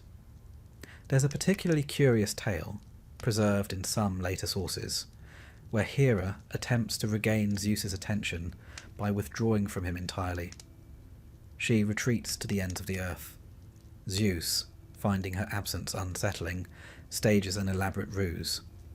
He has a statue of her made, declares he's marrying someone new, and parades the fake bride through the heavens. Hera, predictably, appears in a fury and, in some accounts, laughs at the deception. They reconcile, at least temporarily. Even in their trickery there was mutual recognition, a divine Cold War, punctuated by absurd peace offerings. The Greeks, for their part, were fascinated by the psychology of this celestial bickering. Tragedians like Euripides and comedians like Aristophanes often leaned into the absurdity of divine squabbles. The gods weren't moral guides, they were cautionary tales. Children in Athens might have heard of Hera's endless vendettas and learned a simple lesson. Don't annoy your wife, especially if she has access to serpents and weather systems. And in religious practice, Hera remained deeply revered. Her festivals, like the Heraia, celebrated feminine strength and social order. Marriages were consecrated in her name. She was feared, yes, but respected. She was a reminder that power in the divine realm wasn't just about thunderbolts. Sometimes it was about endurance and memory, and a grudge that could outlast empires. Zeus and Hera's marriage was not a love story in any modern sense. It was a mythological battlefield, where fidelity and punishment danced a slow, endless waltz. Yet perhaps their staying power, their refusal to separate, no matter the outrage, was a kind of loyalty in itself. An exhausting, toxic, theatrically dysfunctional loyalty. Their quarrels were never resolved. They simply paused between episodes. The ancient Greeks, watching from their temples and altars, would have recognized the truth in that. Because on Mount Olympus, as on earth, the most bitter arguments are not always the ones that end. They're the ones that keep going. Century after century, myth after myth, husband after husband. On the rocky slope of the Acropolis, amidst marble columns and cicada songs, lies the heart of ancient Athens, a city named not for a king or a warlord, but for a goddess. Not just any goddess, of course, but Athena herself. Warrior, strategist, weaver of fate and cloth. The story of how she came to lend her name to the city is, predictably, one of divine competition, public drama, and yes, petty divine squabbling. It begins, as many good disputes do, with Poseidon. Poseidon, god of the sea, horses and earthquakes, was not known for his subtlety. He was a god of impact, trident in hand, beard bristling with salt and ego, and like most Olympians, he had a taste for dominion. Cities, temples, worshippers, all fair game. And when he looked upon the still unnamed city rising near the Saronic Gulf, he saw opportunity. So, naturally, did Athena. Athena, born from the head of Zeus fully armed, was everything Poseidon was not: measured, strategic, composed. Where he stormed, she planned. Where he roared, she reasoned. But make no mistake, she was no less ambitious. She too wanted a city. And so it was proposed. or more likely demanded, that there be a contest. The city would go to whichever deity could offer the better gift to its people. Now, we might pause to ask, better by what standard? Usefulness? Aesthetic appeal? How well it aged over time? The myths, as usual, are a bit fuzzy on details. But the contest, according to tradition, took place on the Acropolis itself, with the 12 gods present to observe, and King Cecrops, a rather snake-legged fellow, if we believe the stories, serving as judge. Poseidon went first. In true Poseidon fashion, he struck the ground with his trident, and a spring erupted. Depending on the version, it was either seawater or salt water. Not the most refreshing of beverages, mind you, but impressive nonetheless. Some versions say it gushed violently. Others say it formed a small lake, later called the Erechteis. He looked about expectantly. A crowd-pleasing move, certainly. Flashy, loud, moist. Then came Athena's turn. She stepped forward, no theatrics, and planted an olive branch. Silence. A tree? Just a tree? But as it grew, slowly, steadily, the people began to murmur. The olive tree would provide food, oil and wood. It was not just a gift, it was a way of life. In a dry land with shallow soil, olives could thrive. They could be traded, they could feed a city. And so the decision was made. Athena had won. The city would be named Athens. Her temple, the Parthenon, would rise above it. The olive tree would become its symbol. And Poseidon? Well, Poseidon did not take the loss well. He was a sore loser, our sea god. Petulant, some would say. Upon losing, he flooded part of the Attic plain in a fit of divine pique. A wet tantrum, if you will. Others say he merely withdrew, grumbling, back to the depths. But the result was the same. The rivalry lingered. Yet despite the contest's outcome, Poseidon was not entirely banished from Athens. Far from it. A sanctuary to both gods stood atop the Acropolis. The Erektaion, an ancient temple beside the Parthenon, housed sacred relics of the contest. The saltwater spring, known as the Sea of Erectheus, and Athena's olive tree, said to be the very one she planted. It was a diplomatic compromise. Ancient city-states were deeply religious, and hedging one's divine bets was a prudent move. After all, you never knew when the god you slighted might send a drought, an earthquake, or a vengeful kraken. But the tension between Poseidon and Athena did not end with naming rights. Their rivalry extended to patronage, values, and even aesthetics. Poseidon represented force, passion, raw nature. Athena, meanwhile, embodied intellect, order, and restraint. One was the untamed ocean, the other the measured battlefield. And in many ways, Athens chose the latter, becoming a centre of learning, art, and structured warfare. This symbolic divide was no accident. The Greeks were deeply invested in what their gods represented, and which deities a city honoured told you a great deal about its identity. Sparta, for instance, leaned more toward Ares. Corinth had Aphrodite. Delphi had Apollo. Athens had Athena. And by choosing her, they chose an image of rational strength, of strategy over brawn, of olive branches over tidal waves. But one must not forget, the Greeks loved a grudge. Poseidon, denied Athens, found other cities to favour. Corinth, notably, built temples in his name. He remained a powerful god in coastal areas, worshipped by sailors and merchants alike, and his feuds with Athena spilled over into myths, each more ridiculous than the last. In one tale, Poseidon accuses Athena of helping the hero Perseus, who famously decapitated Medusa. A Gorgon Poseidon himself had once, shall we say, become involved with, under unfortunate circumstances, in a temple of Athena. Athena, ever the perfectionist, was not amused. She punished Medusa with serpents and a petrifying gaze. Whether Poseidon objected is unclear. He tended to move on quickly. Then there was the Trojan War, where Poseidon and Athena found themselves on the same side. At least initially. Both supported the Greeks, both detested the Trojans. But during the long siege, their cooperation frayed. Poseidon, irritated by perceived slights, began to waver in his support. Athena, as always, remained strategically vengeful. Even after the war, their divine paths diverged.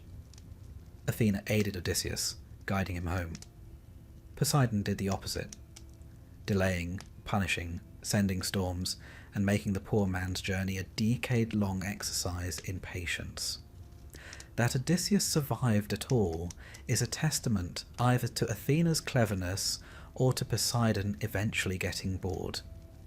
Back in Athens, the olive tree endured. It was said that even when the Persians sacked the city in 480 BCE and burned the Acropolis, the tree miraculously sprouted again the next day. A sign, the Athenians believed, of their goddess's continued favour. To the Greeks, the tale of the contest was not just myth. It was a foundational story explaining not only the city's name, but its values.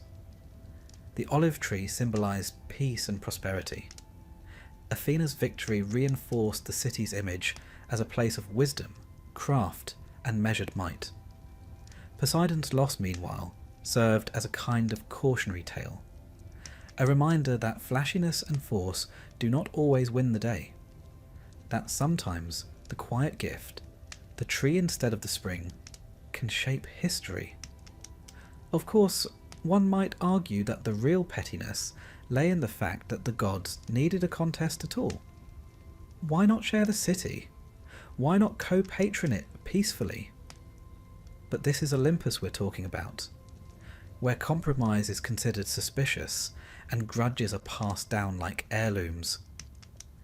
The rivalry between Athena and Poseidon may have started with a city, but it came to embody two opposing philosophies. In art and literature, their contrast was drawn again and again, the spear versus the wave, the shield versus the trident. And yet, they were bound together, forever etched into the mythology of Greece, forever circling each other like opposing stars in a constellation of divine egos. Their feud, in its own way, became a kind of collaboration. For what is a good story without a worthy rival? Without someone to shake the foundations? Or, in Poseidon's case, flood them? So the next time you see the ruins of the Parthenon, or walk among olive groves under the Mediterranean sun, remember, this place bears not just Athena's name, but Poseidon's resentment. A silent spring, still said to glisten in the rock, is all that remains of his offering. And above it, the olive tree quietly thriving, as if to say, thank you for playing. It began, as many divine quarrels do, with pride, Apollo's to be precise. The golden god of music, prophecy, and a rather inconvenient lack of humour, was basking in the radiance of his own brilliance. His sacred cattle were grazing contentedly in the sun-drenched fields of Pieria. The lyre was tuned, the sky was clear. The chariot of the sun would soon trace its arc across the heavens. In other words, all was well in Apollo's shining world, until it wasn't. You see, someone had stolen his cattle. Not a few. Not a calf here or there. The entire herd had vanished overnight. Now, Apollo, being a god, was not used to losing things. Least of all things that mooed melodiously and glowed faintly with divine energy. He was, to put it gently, incensed. Naturally, he assumed the culprit must be mortal. Mortals were always poking their grubby fingers into divine affairs. Or perhaps a satyr, or a lesser god with nothing better to do. What he did not expect, what no one in their right mind would have expected, was that the thief in question was a newborn. Not a youthful god, not a child, an actual freshly born infant. His name was Hermes. Born just the previous morning to Maia, a reclusive mountain nymph and one of the Pleiades, Hermes was the latest in Zeus's long line of somewhat spontaneous offspring. Maia, ever private, had hidden away in a cave to give birth. Perhaps she hoped her son would grow up quietly, without the chaos of Olympus. But fate and Hermes had other plans. The moment he was born, Hermes began scheming. While Maia slept, exhausted from labour, her son slipped from his cradle and toddled outside. He hadn't yet reached his second hour of life when he saw Apollo's cattle grazing in a distant field. Most babies look for milk. Hermes looked for targets. He didn't just steal the cattle, he engineered the theft. To mask the tracks, Hermes reversed the hooves of the cows, forcing them to walk backwards. This meant that anyone following the trail would believe the cows had walked in the opposite direction. As for his own footprints, he wore sandals woven from bark and grass, the better to obscure his steps. For a being scarcely able to blink, his ingenuity was unnerving. He herded the stolen cattle into a cave near the river Alpheus, a good distance from their original pasture. There, he sacrificed 2 of them to the 12 Olympians. Well, 11 Olympians actually, as Hermes cheekily left himself out of the offering, claiming it would be improper. Then, ever the criminal mastermind, he returned to Maia's cave in Arcadia, tucked himself neatly back into his cradle, and waited. Back in Pieria, Apollo was attempting to remain calm. He examined the field. He followed the trail. He frowned. Something didn't make sense. The hoof prints led the wrong way. There were no human footprints, no signs of wild animals, and his divine intuition told him that this wasn't some simple act of nature. Eventually, after much wandering and some divine prodding, Apollo arrived at Maia's cave, and there, swaddled sweetly and blinking up with disarming innocence, lay the thief himself. Apollo confronted the infant. Hermes denied everything. Using the ancient art of baby talk and wide-eyed blinking, he protested his innocence. He claimed he could not possibly have walked, much less managed a complex cattle-rustling operation.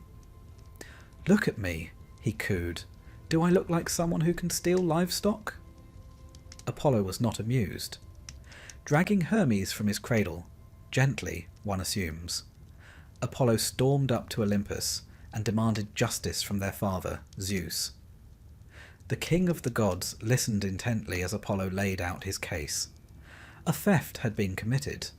A herd had been rustled. And the guilty party, shockingly, was an infant with a suspiciously smug expression. Zeus, hearing this tale, did what many fathers do when one child accuses another of improbable mischief. He laughed. The thought of his newborn son outwitting Apollo, stealing divine cattle, and returning to bed undetected was simply too amusing. But Apollo, who didn't often find himself the punchline, was insistent. He wanted his cattle back. He wanted the truth. And preferably, he wanted it without further mockery. Hermes, recognizing that the jig was up, decided to change tactics. Instead of denial, he offered a gift.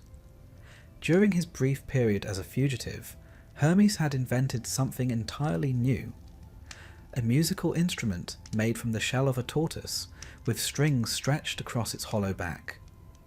It was the lyre, and it made a sound unlike anything the gods had ever heard. Hermes plucked the strings. The melody filled the hall. It was gentle and strange, a sound that seemed to shimmer with the very essence of twilight. Apollo, god of music, felt his anger soften. His heart, if not his pride, was moved. Hermes offered him the lyre. In return, he asked only for peace, and perhaps a formal role among the gods. Apollo, grudgingly impressed, accepted. The cattle were returned, minus the 2 that had been sacrificed, of course. The lyre was now his, and Hermes had pulled off one of the greatest career launches in divine history. Zeus, thoroughly entertained, formally recognized Hermes as an Olympian. He would become the messenger of the gods, the patron of travellers, merchants, thieves, and those who operated in the grey areas of life. Apollo, for his part, would now wield the lyre as his signature instrument, a symbol of his dominion over music, courtesy of the baby who had once robbed him blind. Their relationship never fully recovered. Apollo, despite the music, never forgot being made a fool of, and Hermes, never one to let a joke die, continued to test the limits of what he could get away with. In one later tale, Hermes stole Apollo's bull. In another, he taught a group of shepherds how to cheat in dice games. He lied with charm. He spoke in riddles. He moved between worlds with a wink and a nod. But for all his mischief, he served a purpose. He was the god of thresholds, of beginnings, boundaries, and in-between places. Roads, doors, deals, and dreams. Apollo, in contrast, was the god of clarity, of light, of laws and reason. The sun in his golden chariot, the healer, the prophet, the musician. Their feud was never violent, but it was enduring. Apollo represented what was fixed, Hermes what was flexible. Apollo was poetry. Hermes was prose. One wrote odes, the other wrote contracts, with clauses in very small print. Yet, in a strange way, they complemented one another. Apollo taught Hermes the art of augury, interpreting omens from birds. Hermes, in turn, shared with Apollo the flute, the shepherd's pipe, and other musical tricks. There was beneath the irritation a kind of grudging mentorship. Still, one imagines that Apollo never quite shook the sting. To be bested by a peer is one thing. To be outwitted by someone in swaddling cloths is quite another, especially when they do it with such flair. But that, perhaps, is what made Hermes so enduring. To the Greeks, Hermes was not just a god. He was a type, the fast talker, the trickster, the charming rogue who bends the rules but somehow makes it work. He was the one you prayed to before a journey, and before a gamble. And Apollo? He was the brilliance you aspired to, the order you relied on. But it was Hermes who made you laugh. Their myth speaks to something timeless. The clever underdog against the powerful authority. The younger sibling with something to prove. The idea that intellect, creativity, and a bit of nerve can overcome even the most radiant power. It also serves as a reminder that even gods, for all their grandeur, are prone to embarrassment, that divine dignity can be punctured, and that sometimes peace is best negotiated over a good tune. In art and poetry, the lyre became synonymous with Apollo, but it was Hermes who made it, who invented music, who found, in the shell of a tortoise, the song of the cosmos. And so, when you hear the twang of strings or see the image of a winged sandal, think of that day when the sun god was humbled, and the god of crossroads found his way to Olympus, not through conquest, but through comedy, cunning, and composition. Because in the end, Hermes didn't win with strength. He won with style. If you were to picture the most awkward family gathering on Mount Olympus, and there were many, you'd do well to imagine Artemis seated stiffly at one end of the divine banquet table, arms crossed, gaze pointedly away, while Aphrodite lounged at the other end, flicking grapes into her mouth and pretending not to notice. It wasn't just a clash of personalities. No, that would have been manageable. This was a deep, philosophical incompatibility masquerading as divine rivalry. A contest not of thunderbolts or transformations, well, not usually, but of values, lifestyles, and the distinct belief that the other was utterly insufferable. On one side, Artemis, goddess of the hunt, guardian of the wild, and protector of maidens. Stern, self-possessed, with a bow always within reach, and absolutely no time for romantic entanglements of any sort. Her vow of chastity was not so much a lifestyle choice as a personal crusade. If she'd had a no soliciting sign, it would have been made of bronze and enchanted to shoot arrows. On the other, Aphrodite, goddess of love, beauty, and the gentle chaos of desire. Lush, languid, and delighted by mischief of the heart, she was as comfortable orchestrating a love affair as Artemis was decapitating a stag. Wherever she went, sighs followed, and wherever Artemis went, silence did. And therein lies the problem. Their feud wasn't built on a single moment of betrayal or a slight at a banquet, though those certainly helped. It was a slow-burning tension, an unspoken but mutually understood truth. They simply could not stand each other's company. Let's begin with the basics. Artemis valued discipline, purity, and autonomy. Her band of nymphs swore loyalty and abstinence, roaming forests far from prying eyes. She despised the messiness of attraction. It was beneath her, uncivilized, irrational, and most importantly, distracting. Aphrodite, meanwhile, viewed such resistance as not just puzzling, but offensive. Love, in her view, was the highest form of life's pleasure. To deny it was to deny nature itself. Artemis's cold rejection of such things, a slap in the face of everything Aphrodite stood for. Their divine duties often brought them into conflict. Aphrodite would inspire desire.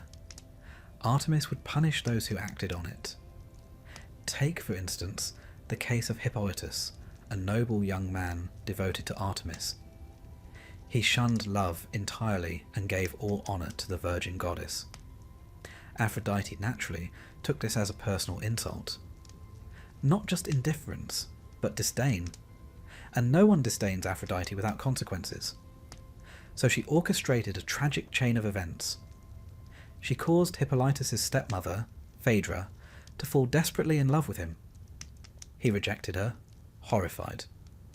She lied, claimed he had tried to seduce her. His father, Theseus, cursed him. Poseidon obliged. The boy's chariot crashed and he died.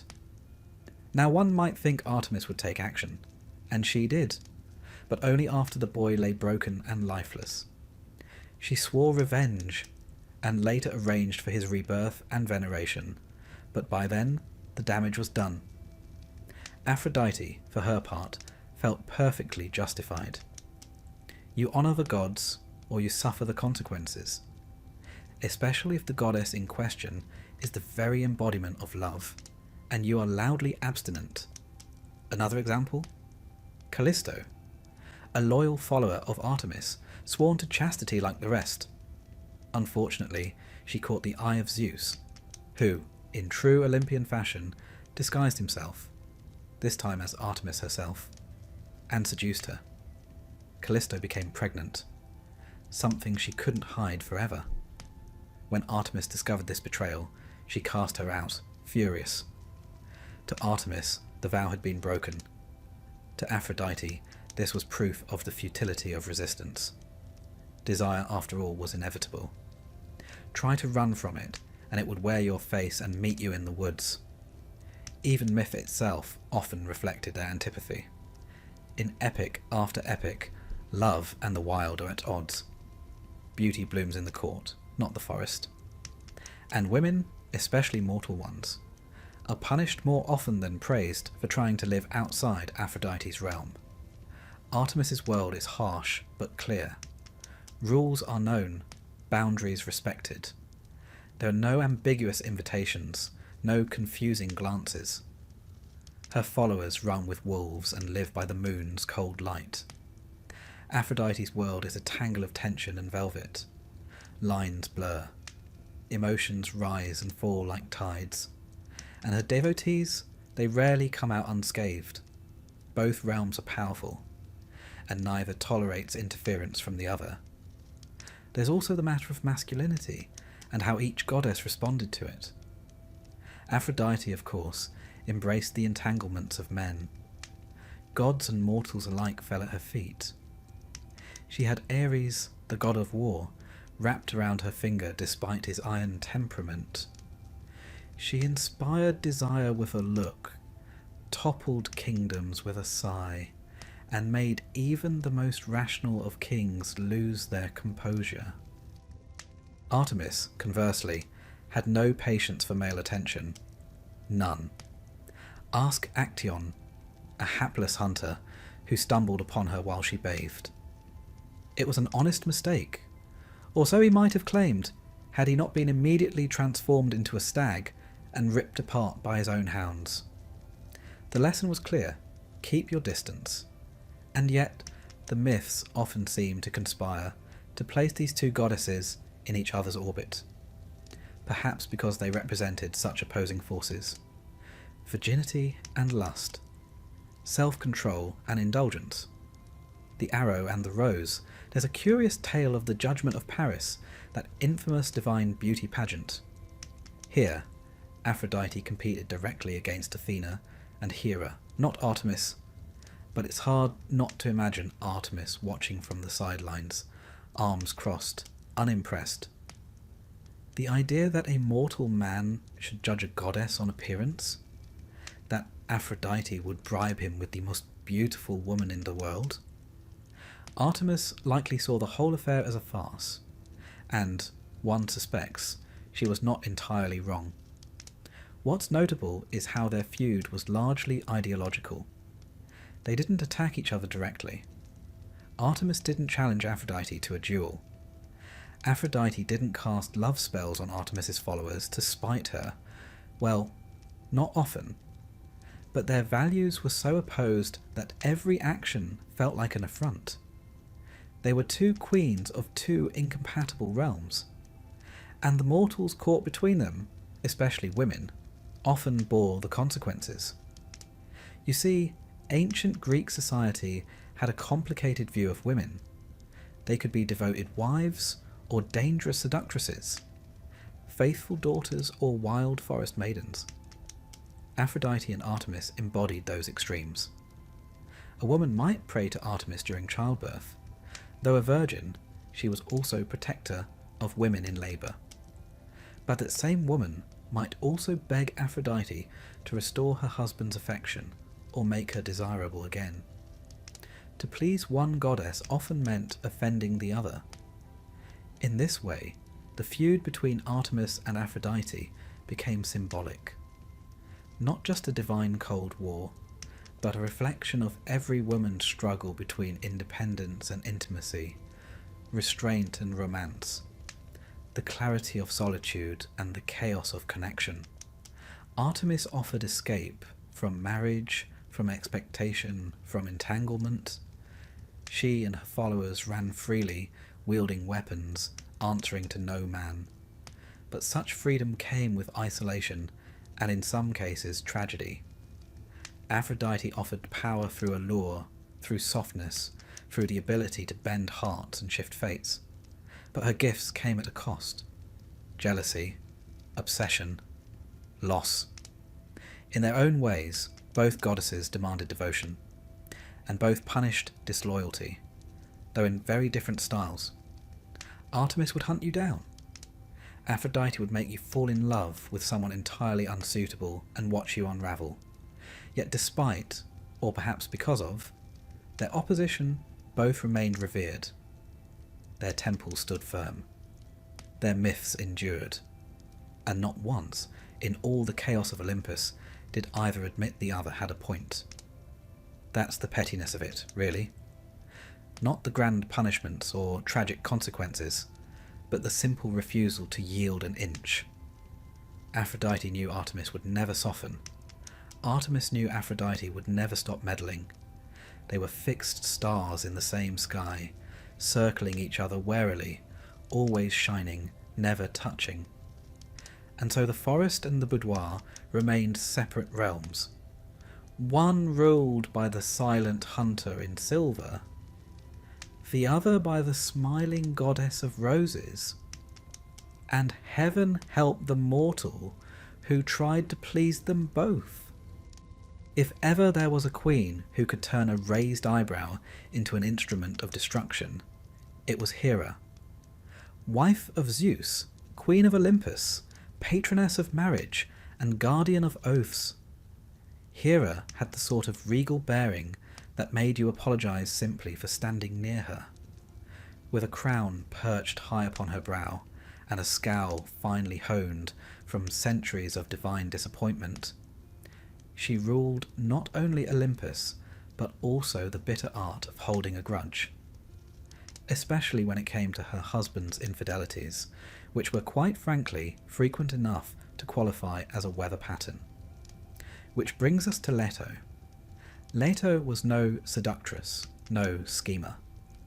She was, if myth is to be believed, one of the more mild-mannered figures in the chaotic soap opera of Olympus.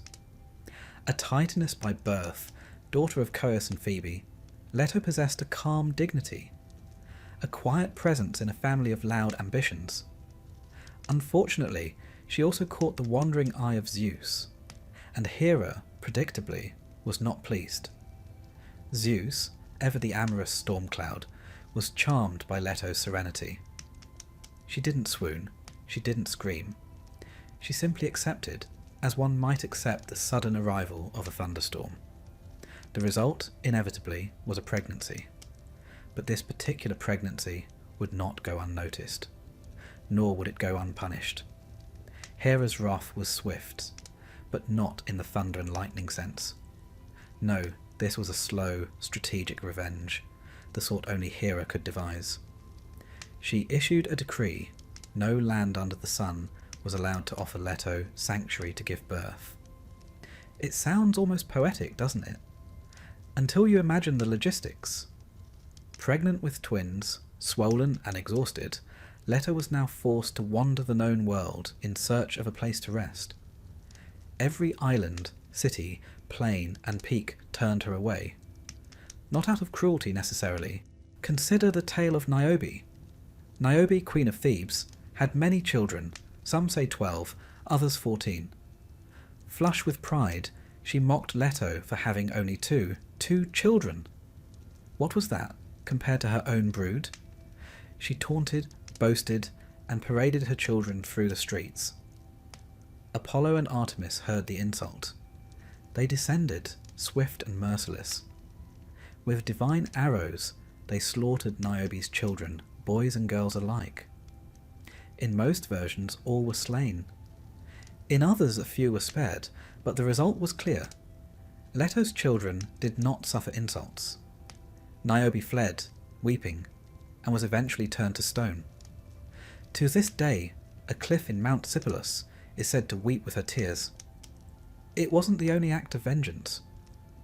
When mortals doubted Apollo's parentage, he reminded them with prophecies so precise they cut like blades. When Artemis heard whispers of Leto's disgrace, she silenced them with arrows. The gods were many things, but they were above all loyal to their narratives. Leto, meanwhile, never sought revenge. She remained serene, withdrawn, a quiet figure amidst Olympus's drama. Her dignity became her weapon. She never raised her voice. She never plotted. And that, more than anything, infuriated Hera. Because Hera's feud with Leto wasn't about passion. It was about principle. Leto had broken no vows. She hadn't seduced Zeus. She had simply existed, gracefully, calmly, and carried divine children.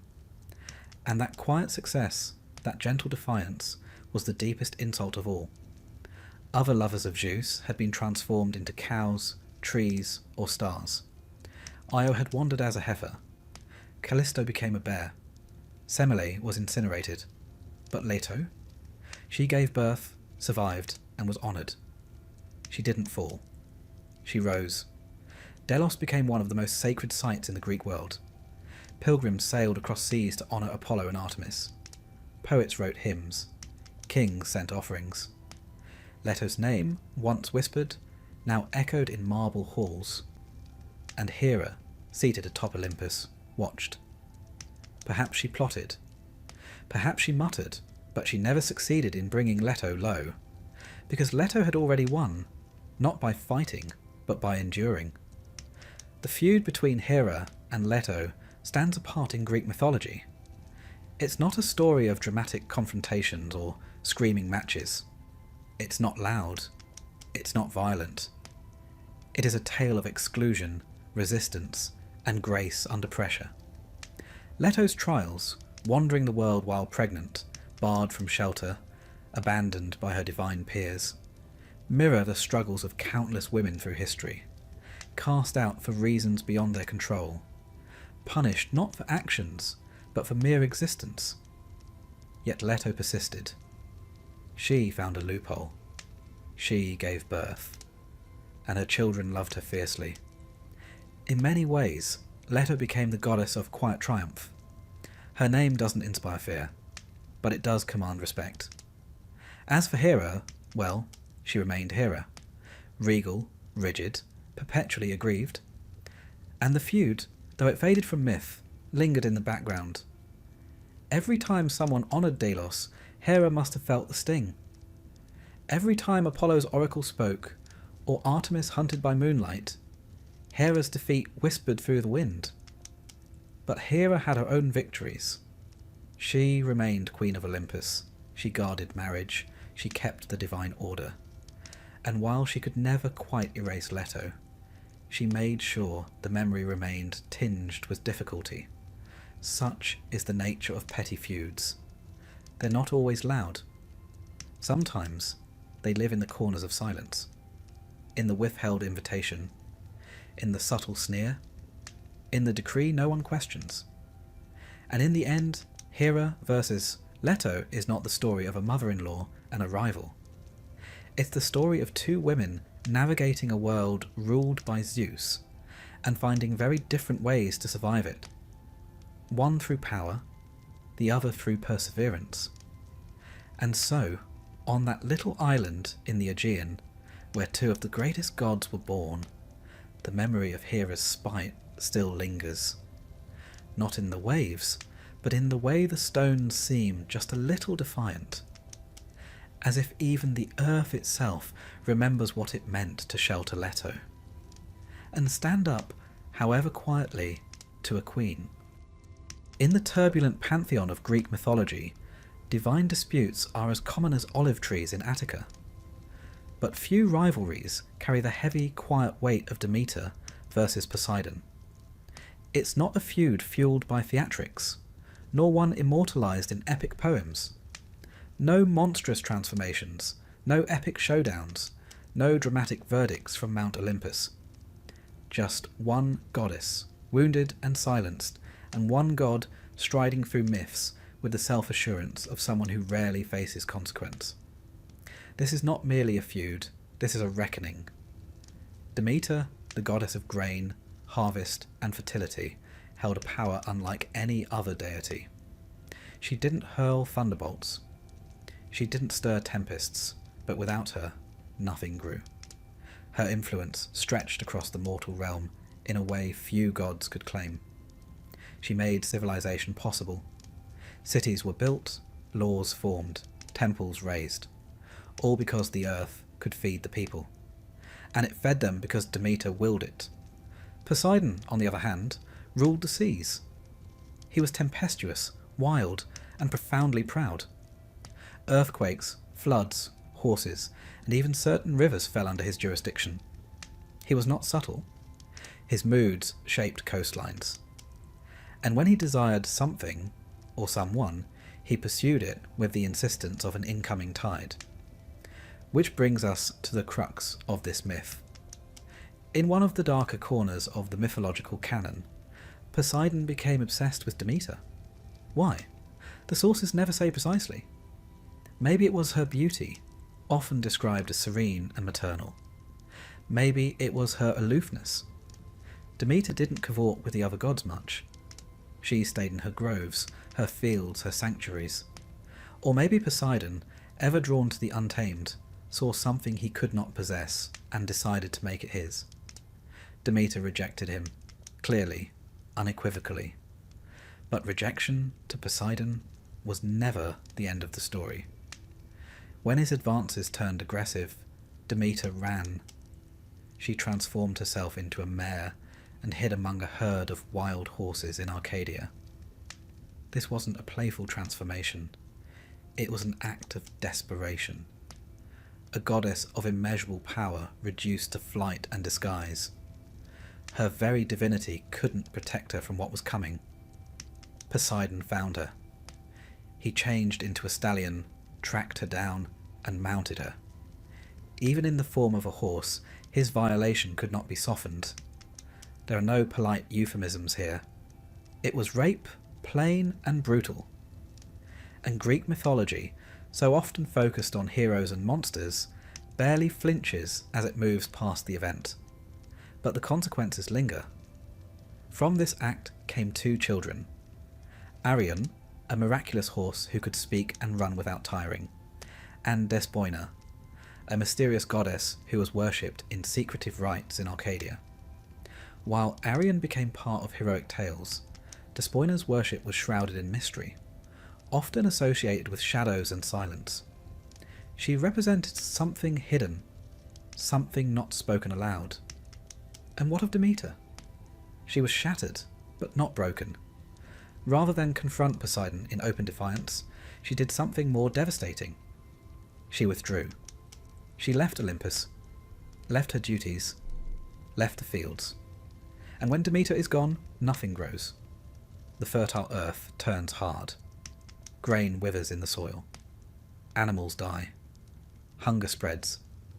The world begins to starve. This wasn't her first disappearance. She would later vanish again during her daughter Persephone's abduction. But this departure was different. It was personal. Demeter did not scream. She did not wage war. She simply allowed the world to feel the full weight of what it meant to lose her. Eventually the gods noticed. Mortals cried out. Sacrifices ceased. Worship faltered. And without mortal belief and offerings, the gods themselves began to weaken. It was not lightning or war that threatened Olympus. It was famine. And famine, in this world, was Demeter's to command. The myths are vague on how long this period lasted. Weeks, months, perhaps longer. But eventually, something had to give. And so, Demeter was coaxed back. Not by Poseidon, not by apology, but by necessity. She returned to the world. Crops grew, fields turned green again. The cycle resumed. But her grudge remained. Unlike other goddesses who faded after trauma, Demeter did not become a tragic footnote. She emerged stronger. She would become the heart of the Eleusinian mysteries, a deeply sacred cult that offered promises of rebirth and eternal life. These rites, cloaked in secrecy, centered on the story of Demeter and her daughter Persephone, but they also drew from her deeper narrative, that of suffering, withdrawal, and return. And Poseidon? He did not suffer. He continued as ever, ruling the sea, striking the ground with his trident, fathering strange children. He never faced retribution. There was no trial, no punishment, no divine intervention. This too is part of the myth's uncomfortable truth. But there was a consequence, nonetheless. Exile from her world. Poseidon was never again welcomed into Demeter's domain. His name does not appear in her temples. Their symbols never intertwine. Unlike the sprawling, interconnected pantheon, where gods frequently intermarry, reconcile, and conspire, Poseidon and Demeter remain distant. The silence between them is absolute, and for a god to be ignored is sometimes more painful than to be cursed. This feud, if it can be called that, is one-sided. Poseidon seems unbothered, but the myth gives us clues that he knows. He stays away. His storms avoid her groves. His waves do not lap the fields she blesses. It is as though he respects, or perhaps fears, the boundary she drew in the soil. Demeter's strength lay not in revenge, but in presence, in returning, in thriving. She did not let Poseidon define her. She allowed herself grief, yes, and retreat. But she returned not as a victim, but as a matriarch, as a lawgiver, as a protector. Her Eleusinian rites became among the most celebrated in ancient Greece. Pilgrims travelled from far lands to seek her blessing. Kings and peasants alike revered her. In her mystery cult, participants learned that even the deepest sorrow could lead to rebirth. That descent was not the end. That silence was not surrender. In these rites, nothing of Poseidon was mentioned. He was erased, and perhaps that is where Demeter's victory lies. Not in vengeance, not in confrontation, but in outlasting him. There is a common thread in mythology where gods violate and goddesses endure. But Demeter's story feels different. It lingers. It unsettles. It reminds us that power does not always shout. Sometimes it simply refuses to look you in the eye again. In modern terms, we would say Demeter set a boundary and kept it. She did not forgive. She did not forget. And she did not allow the violation to consume her identity. She remained herself, wholly and fiercely, that Poseidon could not touch. In literature, we often crave closure, punishment, justice, balance. But in myth, closure is rare. The Greeks were honest about that. Their stories often leave wounds open. And in this case, the wound didn't close. It became part of the terrain. Arcadia, where the assault occurred, remained a sacred place. Wild, powerful. It was home to cults of Demeter and Despoina, where their rituals were performed in secrecy, and where even men had to avert their eyes from certain rites. The horses that galloped across its fields were seen not just as animals, but as symbols of the divine, and of the power that rides with women who reclaim their dignity. Even in the animal kingdom, horses were sacred to both Poseidon and Demeter. But where Poseidon represented their wild strength and chaos, Demeter was linked to their service in agriculture, the yoke, the plough. In their shared symbol, the split is complete. One god rules by storm, the other by cycle. The myth also marks one of the earliest recognitions in storytelling that trauma can be survived, but not erased. That pain shapes, but does not define. And that dignity, once reclaimed, can become holy. And so Demeter continued. She watched over crops. She guided mortals in the ways of planting, harvesting, and thanking the earth. She ensured that humanity could survive the harshness of winter and the bounty of spring. Her lessons were not only of survival, but of justice. When mortals wronged her, she punished. When they honoured her, she rewarded. But she never forgot the lines that had been crossed.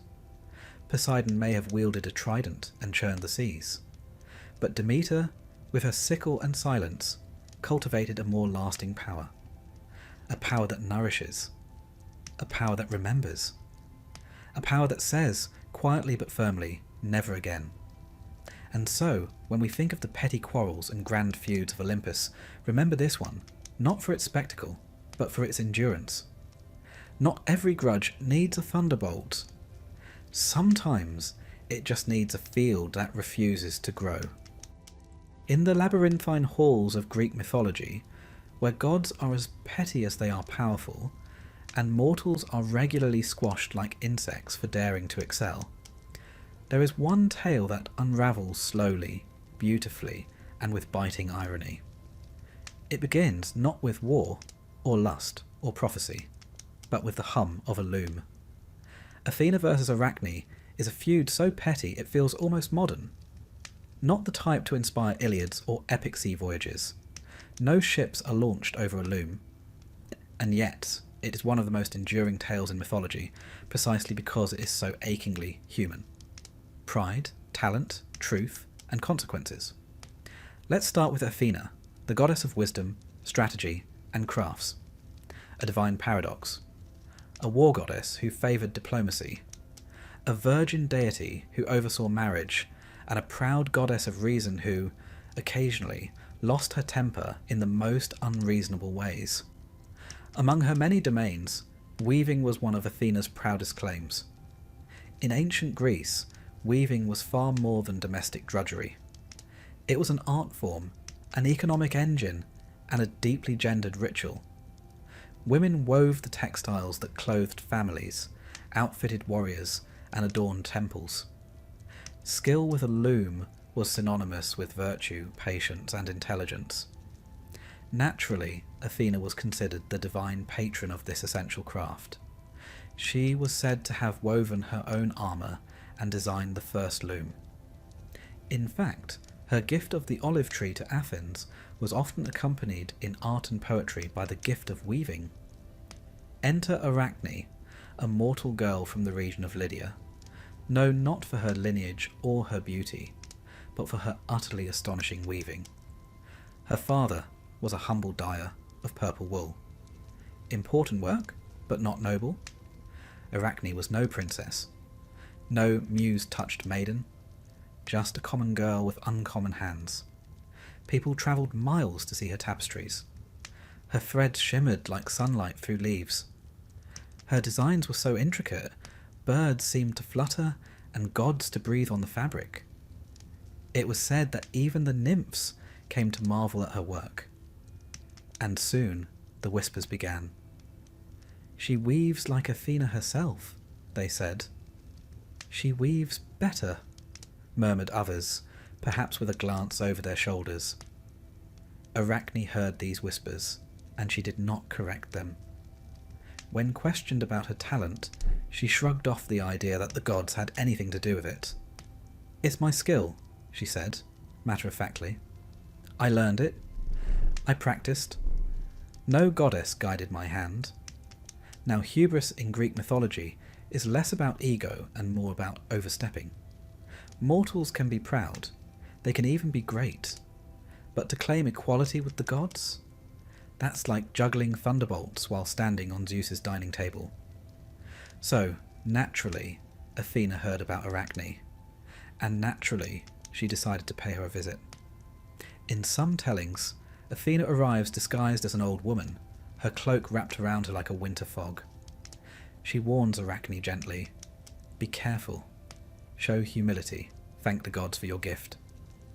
Arachne snorts. "Why should I? I earned this skill. Let Athena come if she dares. Let her try me." In that moment, the old woman disappears. In her place stands Athena, radiant, armoured, eyes like storm clouds on the verge of a downpour. "So be it," she says. Thus begins the great weaving contest. 2 looms, 2 sets of hands, 1 divine, 1 mortal. An audience of nymphs, mortals, and the invisible watchful presence of fate. Athena sets to work. Her tapestry is a celebration of the god's glory.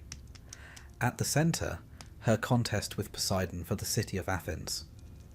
She shows herself victorious, offering the olive tree. Around the borders she weaves cautionary tales. Mortals who challenged the divine and paid dearly. Niobe, who lost her children. Capaneus, who defied Zeus and was blasted from his siege ladder. Pentheus, torn apart for mocking Dionysus. Athena's message is as refined as it is unmistakable. Know your place. Arachne, undaunted, weaves something very different. Her tapestry tells the stories that people whispered in shadows, the dark underbelly of Olympus. She shows Zeus transforming into animals and rain to seduce or overpower mortal women. Leda and the swan, Europa and the bull, Danae and the golden rain.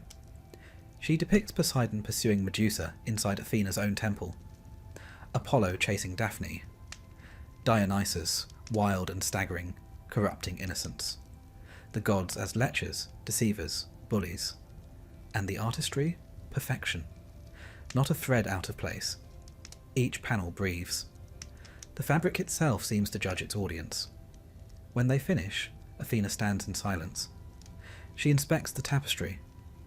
She cannot find fault, not in the craftsmanship, and not painfully in the truth. And that is what breaks her. She does not praise, she does not concede, she destroys. With divine fury, Athena tears Arachne's tapestry to shreds. She rips the loom apart, and she turns on the girl who dared to speak truth to Olympus. In some versions, she strikes Arachne. In others, she simply curses her. The result is the same. Arachne, humiliated, rejected, and crushed by the injustice of it all, hangs herself. And here, the story could end. Another mortal destroyed for daring too much. But Athena, perhaps moved by regret, perhaps seeking poetic balance, revives Arachne, not as a girl, but as a spider. "You shall live," Athena says, "but you shall weave forever, and never again will you challenge the gods." Arachne's body shrinks, her limbs lengthen, her fingers become legs. She hangs from a thread, and thus the first spider spins her web. This myth, more than many, demands unpacking. On the surface it reads as a cautionary tale. Mortal pride meets divine wrath. The end. But look closer. Arachne's pride was not unfounded. She truly was the best. Her tapestry didn't insult the gods. It revealed them. She held a mirror up to Olympus and said, "Look." Her punishment was not for lying. It was for telling the truth. And that makes this feud uniquely uncomfortable. Athena, goddess of wisdom, behaves not with reason but with rage. She cannot tolerate criticism. She cannot reward honesty. She chooses destruction over grace. Why?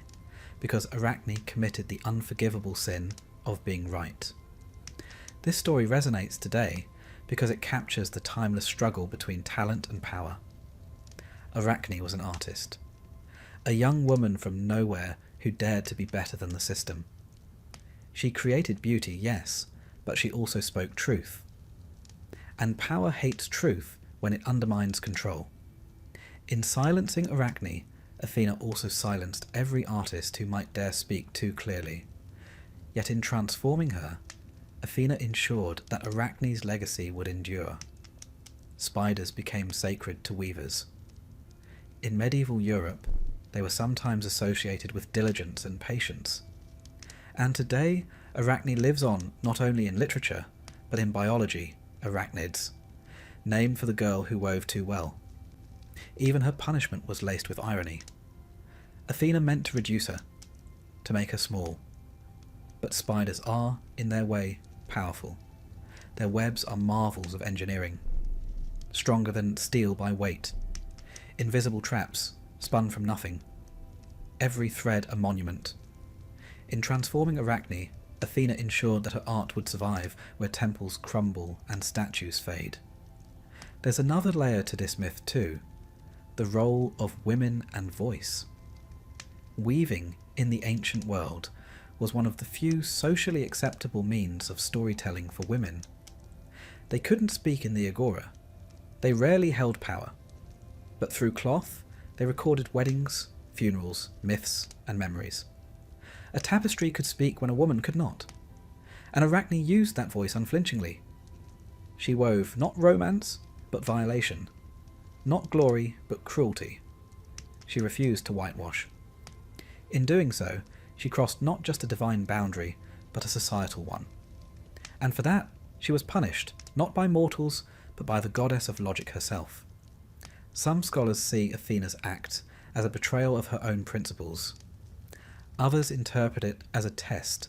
Arachne failed, not in talent, but in diplomacy. She didn't couch her critique.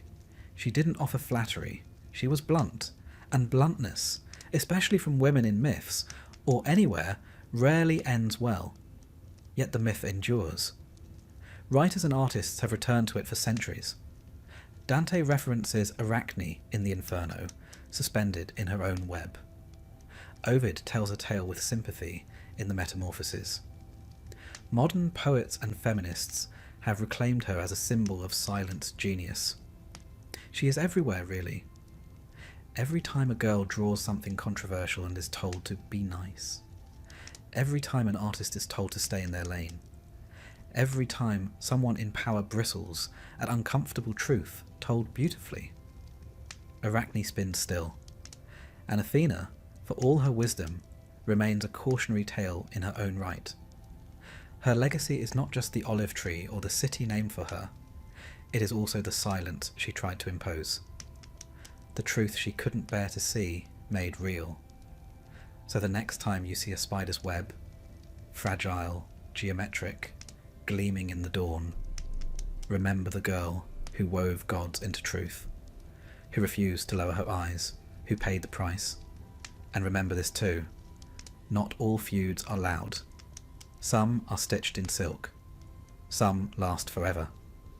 Arachne won in the end, not because she lived, but because she was remembered. Because she wove what could not be unseen. And Athena, however reluctantly, ensured that the loom would never fall silent again. Among all the divine squabbles and Olympian theatrics, there is perhaps no feud more enduring and more deeply steeped in the peculiar mix of love, pride, and jealousy than the one waged by Hera, queen of the gods.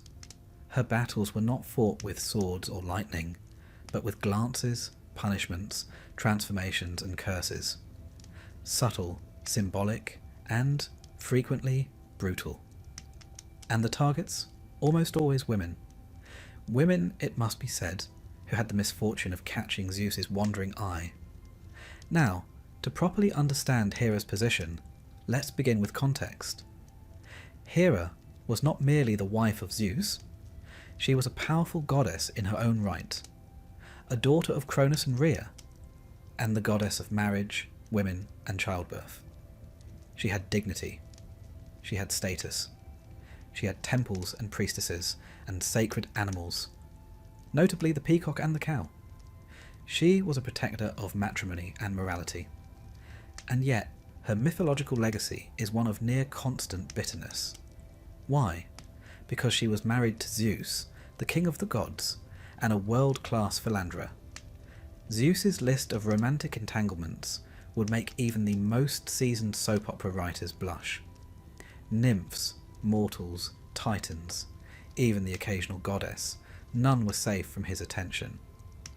And for each of his escapades, Hera responded not by striking Zeus down, which, one might argue, would have been both fair and efficient, but by targeting the women involved, whether they were willing participants or not. This, of course, has puzzled and irritated generations of readers. Why, we ask, didn't Hera punish Zeus? Why turn her divine fury on women who more often than not were victims of trickery, force, or transformation?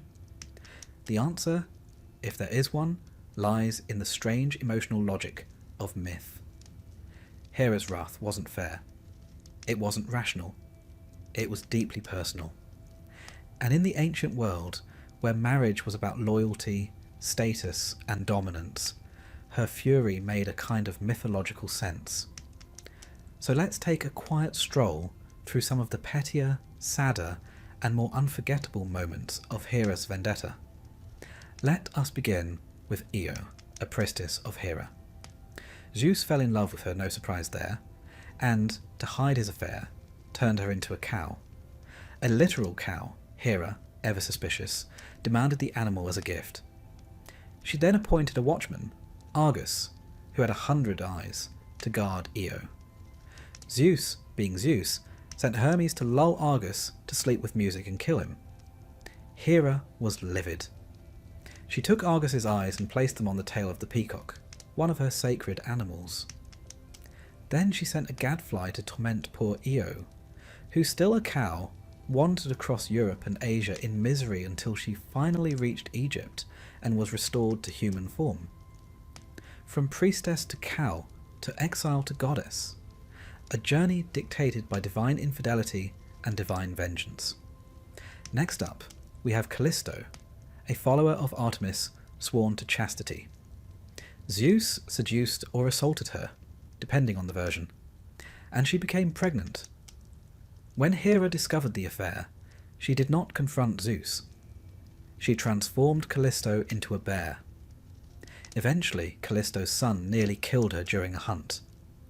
To prevent this, Zeus placed them both in the stars, as the constellations Ursa Major and Ursa Minor. A touching ending, perhaps. But Hera, not to be outdone, was said to have persuaded Oceanus and Tethys never to let those stars bathe in their waters, hence why those constellations never set below the horizon. Even in the heavens, Hera's wrath lingered. Then there was Leto, mother of Apollo and Artemis. Hera, furious that Leto was pregnant by Zeus, banned her from giving birth on any land under the sun. Every island and country turned her away, fearing Hera's vengeance. At last, Leto found Delos, a floating island not anchored to the earth, and gave birth there. Even then, Hera delayed the birth by holding back Eileithyia, the goddess of childbirth. Only after 9 agonizing days did the twins arrive. In each of these stories, Hera's fury is relentless, but the most infamous of her targets may be Semele, a mortal woman and the mother of Dionysus. Zeus, enamoured of Semele, visited her in secret. Hera, discovering the affair, disguised herself as an old woman and sowed doubt in Semele's mind. "If Zeus truly loves you," she said slyly, "ask him to reveal himself in his true divine form." Semele, trusting in her lover, did exactly that. Zeus, bound by a promise, appeared in his full glory, thunder, lightning, radiance, and Semele was incinerated on the spot. Zeus, to salvage the situation, rescued the unborn child and stitched him into his own thigh. Thus, Dionysus was born, twice born actually, and Hera, once again, was left to stew. She did not stop there. Hera pursued Dionysus throughout his youth, driving him mad, exiling him, and making his followers suffer. She drove the mortal woman Ino insane for fostering the infant god. Her fury was a flood, affecting not just her rivals but their children, their friends, their cities. She once drove Heracles, son of Zeus and Alcmene, into a madness so fierce that he killed his own wife and children. This was not a one-off punishment, it was a lifelong vendetta. Even after death, Hera's feud with Heracles continued. But perhaps the most chilling example of Hera's pettiness is the story of Echo. Echo was a mountain nymph with a lovely voice and a tendency to talk too much. She was also a useful distraction. When Zeus visited the nymphs, Echo kept Hera busy with long-winded conversations, allowing Zeus to sneak away. When Hera discovered the trick, she cursed Echo to only repeat the last words spoken to her. Echo's voice, once her greatest gift, was reduced to mimicry. She would later fall in love with the beautiful Narcissus, but unable to speak her feelings, she faded away until only her voice remained. So, what do we make of all this? On one hand, Hera's actions are, undeniably, petty. She punishes women for Zeus's misdeeds. She lashes out not at the source of her pain, but at its symbols. She is vindictive, unrelenting, and frankly, terrifying. And yet, Hera is also tragic. She is the goddess of marriage in a marriage that is perpetually broken.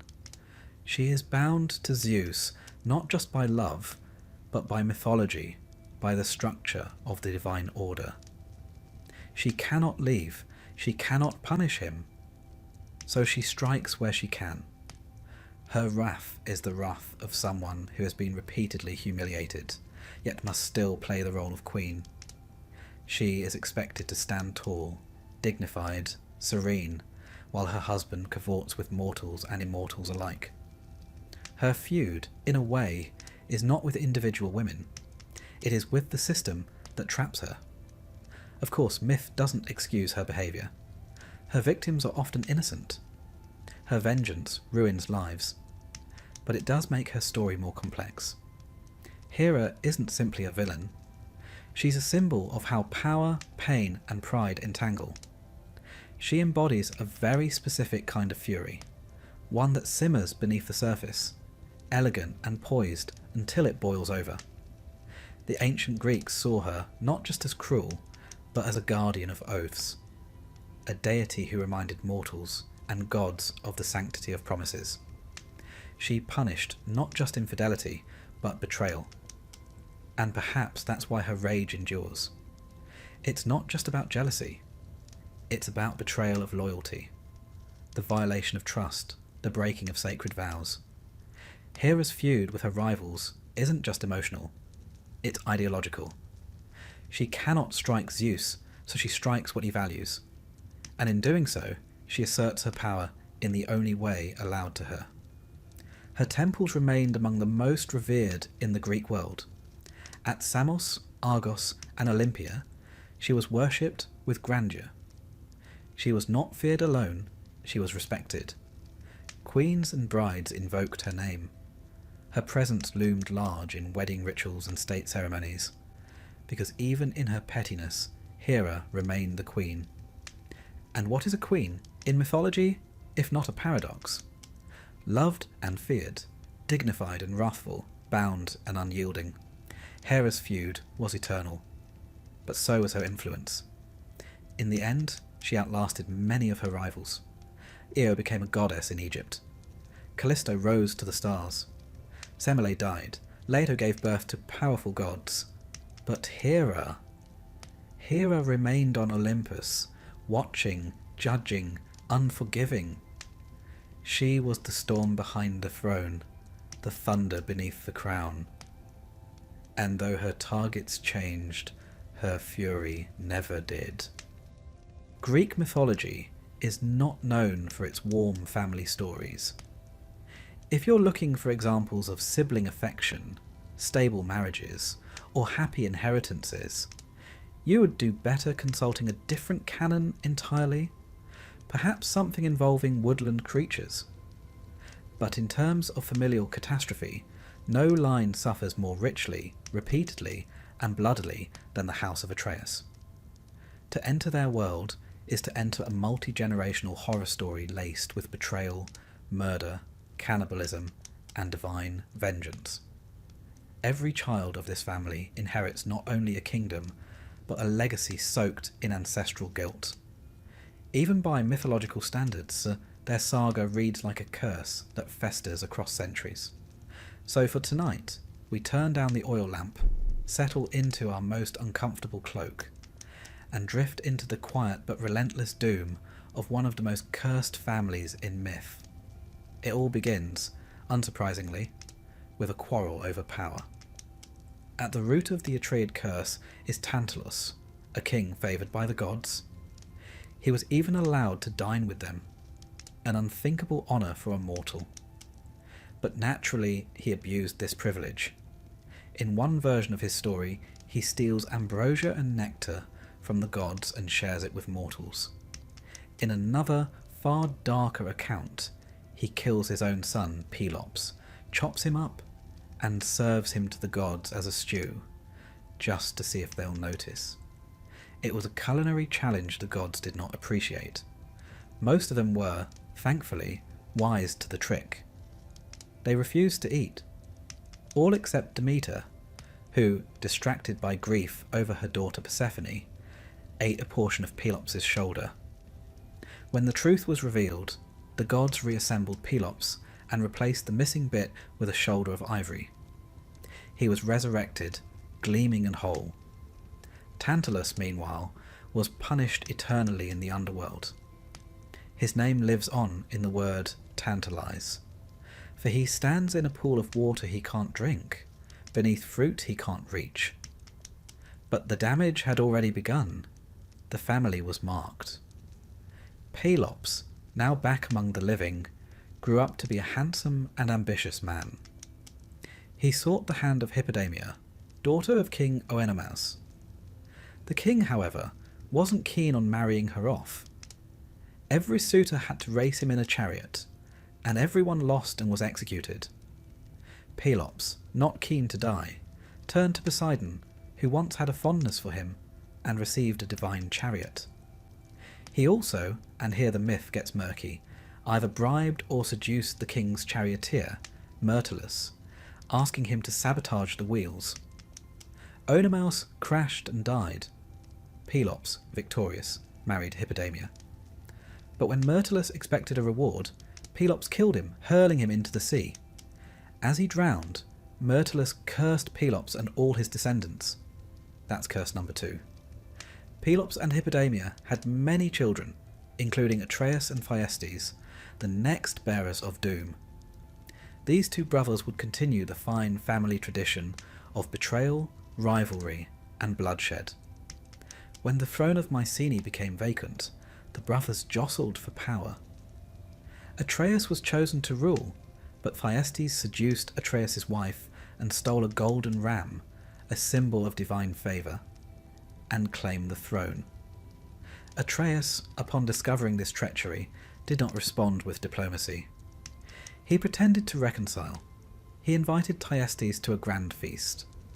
Thyestes arrived, ate heartily, and then learned, too late, that the meal had been made from the flesh of his own sons. Yes, it's one of these feasts again. Atreus revealed the severed heads and hands of the boys after the meal, just to make the trauma complete. Thyestes fled in horror, and the gods, not surprisingly, were appalled. The curse deepened. Eventually Thyestes, through an oracle's advice, realized that to truly avenge himself, he would have to father a child with his own daughter, Pelopeia. That child, born of incest and revenge, was Aegisthus. Meanwhile, Atreus raised Aegisthus as his own, unaware of the child's true origin. When Aegisthus grew up and learned the truth, he murdered Atreus, thus completing Thyestes' vengeance.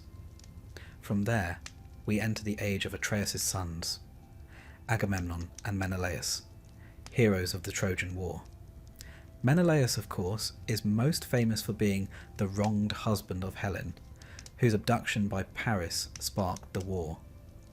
But it's Agamemnon, the elder brother, who takes centre stage in the family's continued unravelling. Agamemnon married Clytemnestra, sister of Helen. When the Trojan War broke out, he led the Greek forces.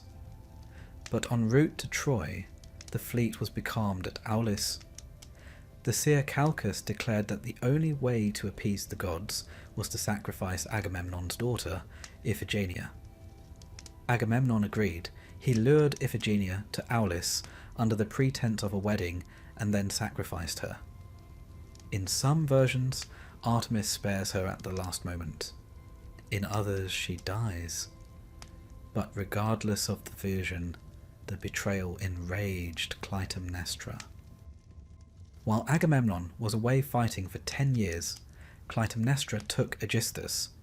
Yes, the same Aegisthus, son of Thyestes and Pelopeia, as her lover. When Agamemnon returned from Troy, triumphant and burdened with spoils, including the prophetess Cassandra, daughter of Priam, he expected a hero's welcome. Instead, he was murdered. In some accounts, Clytemnestra stabs him in the bath. In others, she nets him like a fish, and Aegisthus finishes the job. Cassandra, cursed to always speak true but never be believed, prophesies the doom but is ignored, and killed too. This sets the stage for the next generation, Orestes, son of Agamemnon and Clytemnestra. As a boy, Orestes was spirited away to safety. When he reached adulthood, he returned to avenge his father. And he did, by killing his own mother. This act, while noble by the logic of revenge, placed him in a terrible bind. He was guilty of matricide, a crime so severe it was considered unnatural, even for myth. The Furies, ancient goddesses of vengeance, descended upon Orestes. They chased him across Greece, driving him mad. He sought refuge in Delphi, and Apollo offered vague comfort. But only a trial in Athens, presided over by Athena herself, could resolve the matter. This moment marks the mythical beginning of law triumphing over blood vengeance. The jury was split. Athena cast the deciding vote. Orestes was acquitted. It was a turning point in the mythos, a transition from eternal cycles of revenge to structured justice. But still, the blood-soaked legacy of the house of Atreus remained. The sins of the fathers and mothers never vanished. They were inherited like dusty thrones and cursed swords. We must ask, what drives this chain of suffering? The gods? Certainly, divine meddling plays a role, but often the gods simply amplify what's already in motion: jealousy, ambition, desire. What truly sustains the curse is the refusal to forgive, the insistence on revenge as virtue. Every generation inherits a scar and then deepens it. There are echoes of this pattern in many cultures: family curses, generational trauma, the idea that what is unresolved does not disappear. It festers. The Atreid saga speaks to the horror of being born into a narrative already in progress, one that demands your participation whether you want it or not. And yet, myth offers glimmers of hope.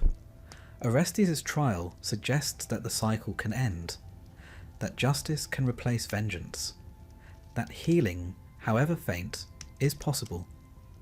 But the House of Atreus also reminds us that endings come slowly, that even acquittal doesn't erase pain. The Furies, appeased by Athena, become the Eumenides, the kindly ones. Their role changes from vengeance to protection. It is a poetic shift. The very forces that once destroyed now preserve. In the ancient world, such stories weren't cautionary tales in the modern sense. They were explanations for the world's cruelty. Why do innocent people suffer? Why does history repeat itself? The answer: the past is never really past. And so we sit, watching the fire flicker, and listen for the tread of doomed footsteps. A banquet prepared, a net tightened, a voice warning but unheard. The House of Atreus is not merely a myth, it's a mirror. A reminder that family legacies can be burdens, that justice requires courage, that cycles can break, but only at great cost. And perhaps, above all, it reminds us that sometimes, to survive a curse, we must choose not to pass it on. Our descent into doomed dynasties concludes with perhaps the most infamous cursed figure of all. Oedipus, the man who solved a riddle, became king, and unknowingly fulfilled a prophecy so dreadful that it echoes through literature and psychology to this day. The Oedipus myth is not only a tale of fate and misfortune, it is a study in how the pursuit of truth, no matter how noble, can lead to ruin when the truth is more terrible than ignorance. Let us now dim the oil lamp, draw close to the hearth, and tread carefully into the city of Thebes, where the gods play their cruel games, and no man escapes his appointed path. Oedipus was born the son of King Laius and Queen Jocasta of Thebes. At his birth, an oracle declared that he would one day kill his father and marry his mother. This was not the sort of news one celebrates with a feast and a toast. Horrified, Laius ordered the infant to be taken into the wilderness and abandoned. To ensure the deed was done, Oedipus's ankles were pierced and bound, a cruel detail that would mark him forever.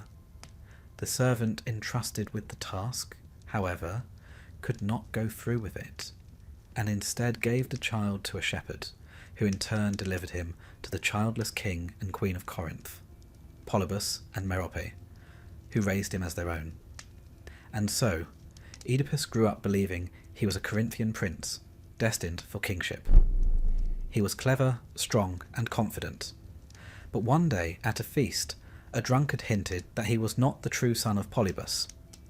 Disturbed, Oedipus sought out the oracle at Delphi to learn the truth. As oracles often do, it answered not the question he asked, but the one he feared most. You are fated to kill your father and marry your mother. Appalled, Oedipus resolved never to return to Corinth, believing Polybus and Merope to be his real parents. In an effort to outmaneuver destiny, he walked directly into it. On his way to Thebes, at a narrow place in the road, somewhere between coincidence and cruel design, Oedipus met an old man and his entourage. A dispute arose, tempers flared, and Oedipus, ever quick to anger, slew the travellers. One of them was, unbeknownst to him, his true father, King Laius. Having unwittingly committed patricide, Oedipus continued on to Thebes. The city was under siege, not by armies, but by a sphinx, a creature with the body of a lion, the wings of an eagle, and the face of a woman. The sphinx posed a riddle to all who passed, and those who failed to answer correctly were devoured. What walks on 4 legs in the morning, 2 legs at noon, and 3 legs in the evening? She asked. Oedipus replied, Man, who crawls as a baby, walks on 2 legs as an adult, and uses a cane in old age. The Sphinx, defeated, flung herself from a cliff. Thebes was saved, and its people were grateful. Their king was dead. Their queen, Jocasta, was widowed. And so they offered Oedipus the crown and the hand of the queen. He accepted both. Thus the prophecy was fulfilled. Oedipus had killed his father and married his mother, but neither he nor Jocasta knew it. Years passed. Thebes flourished under Oedipus's rule. He and Jocasta had 4 children, 2 sons, Eteocles and Polynices, and 2 daughters, Antigone and Ismene. All seemed well until a second plague struck the city. Crops withered, livestock perished, and women stopped bearing children. The people cried out to the gods for relief. The oracle at Delphi was consulted once more. The message was clear. The plague would not lift until the murderer of King Laius was found and punished. Eager to save his city, Oedipus swore to uncover the truth. He called upon Tiresias, the blind prophet of Apollo. Tiresias was reluctant to speak, but when pressed he declared, "You are the one you seek." Oedipus, horrified and disbelieving, accused the prophet of treason. He suspected a plot. Perhaps Creon, Jocasta's brother, sought the throne, but Jocasta urged him to calm himself. Oracles were not always to be trusted, she said. After all, she and Laius had once received a prophecy that their son would kill his father. But the child had died, and Laius had been killed by bandits at a crossroads. At which point Oedipus paled. He, too, had killed a man at a crossroads. The timing, the location, the number of attendants, everything matched. Soon, a messenger from Corinth arrived with more news. King Polybus had died. Oedipus rejoiced, believing he had escaped the first half of the prophecy. But then the messenger added, almost casually, "You were adopted, you know." He had been given to Polybus by a shepherd from Thebes, the same shepherd who had once served King Laius. The last piece fell into place. Jocasta, realizing the truth, fled to her chamber and hanged herself. Oedipus followed shortly after and found her body. In his agony, he took the gold pins from her dress and blinded himself, driving them into his eyes with the ferocity of grief. Thus the prophecy was complete, not through malice or evil, but through fate's slow, deliberate weaving. Oedipus, now blind and broken, begged to be exiled. Creon, who assumed power, granted the request. Oedipus left Thebes, led by his daughter Antigone, to live out his days as a wandering outcast. His story did not end with exile. Eventually, he arrived at Colonus, near Athens, where he found sanctuary. There, according to myth, Oedipus was granted a peaceful death, and buried in a secret place known only to the gods. His grave became a source of protection for the land, a strange reward for a life of immense suffering. But Oedipus's curse did not die with him. His sons, Eteocles and Polynices, quarrelled over the throne. When Polynices was exiled and returned with an army, the two brothers killed each other in battle. Antigone, ever faithful, defied the king's orders and buried her brother. For this, she was sentenced to death, walled alive in a tomb. Her betrothed, Creon's son, took his own life in despair. His mother, Creon's wife, followed. In the house of Oedipus, tragedy was not a single storm. It was a deluge that consumed generations. So what are we to make of this tale? Oedipus is not a villain. He does not act with cruelty or ill intent. He is intelligent, brave, and earnest. He saves Thebes. He seeks justice. And yet he is doomed, not by his actions, but by his origins. His story poses uncomfortable questions. Can one escape fate? Is it better not to know? What is the cost of truth? Greek audiences would have known the story well. They didn't come to be surprised. They came to watch the inevitability unfold, to feel the weight of fate, to ask, what would I have done? In later philosophy, especially among the Stoics, the tale was interpreted as a lesson in accepting one's destiny.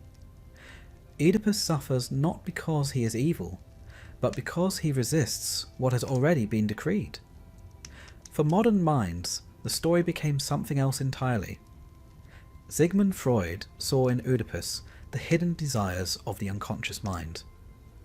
The Oedipus complex, the idea that children harbour repressed feelings for their parents, transformed a myth into a psychological framework.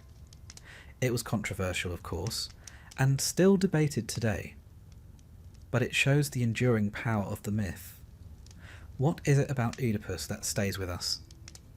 Perhaps it's the irony, the man who seeks the truth only to destroy himself with it, or the idea that our greatest virtues, intelligence, bravery, honesty, can also lead us to ruin.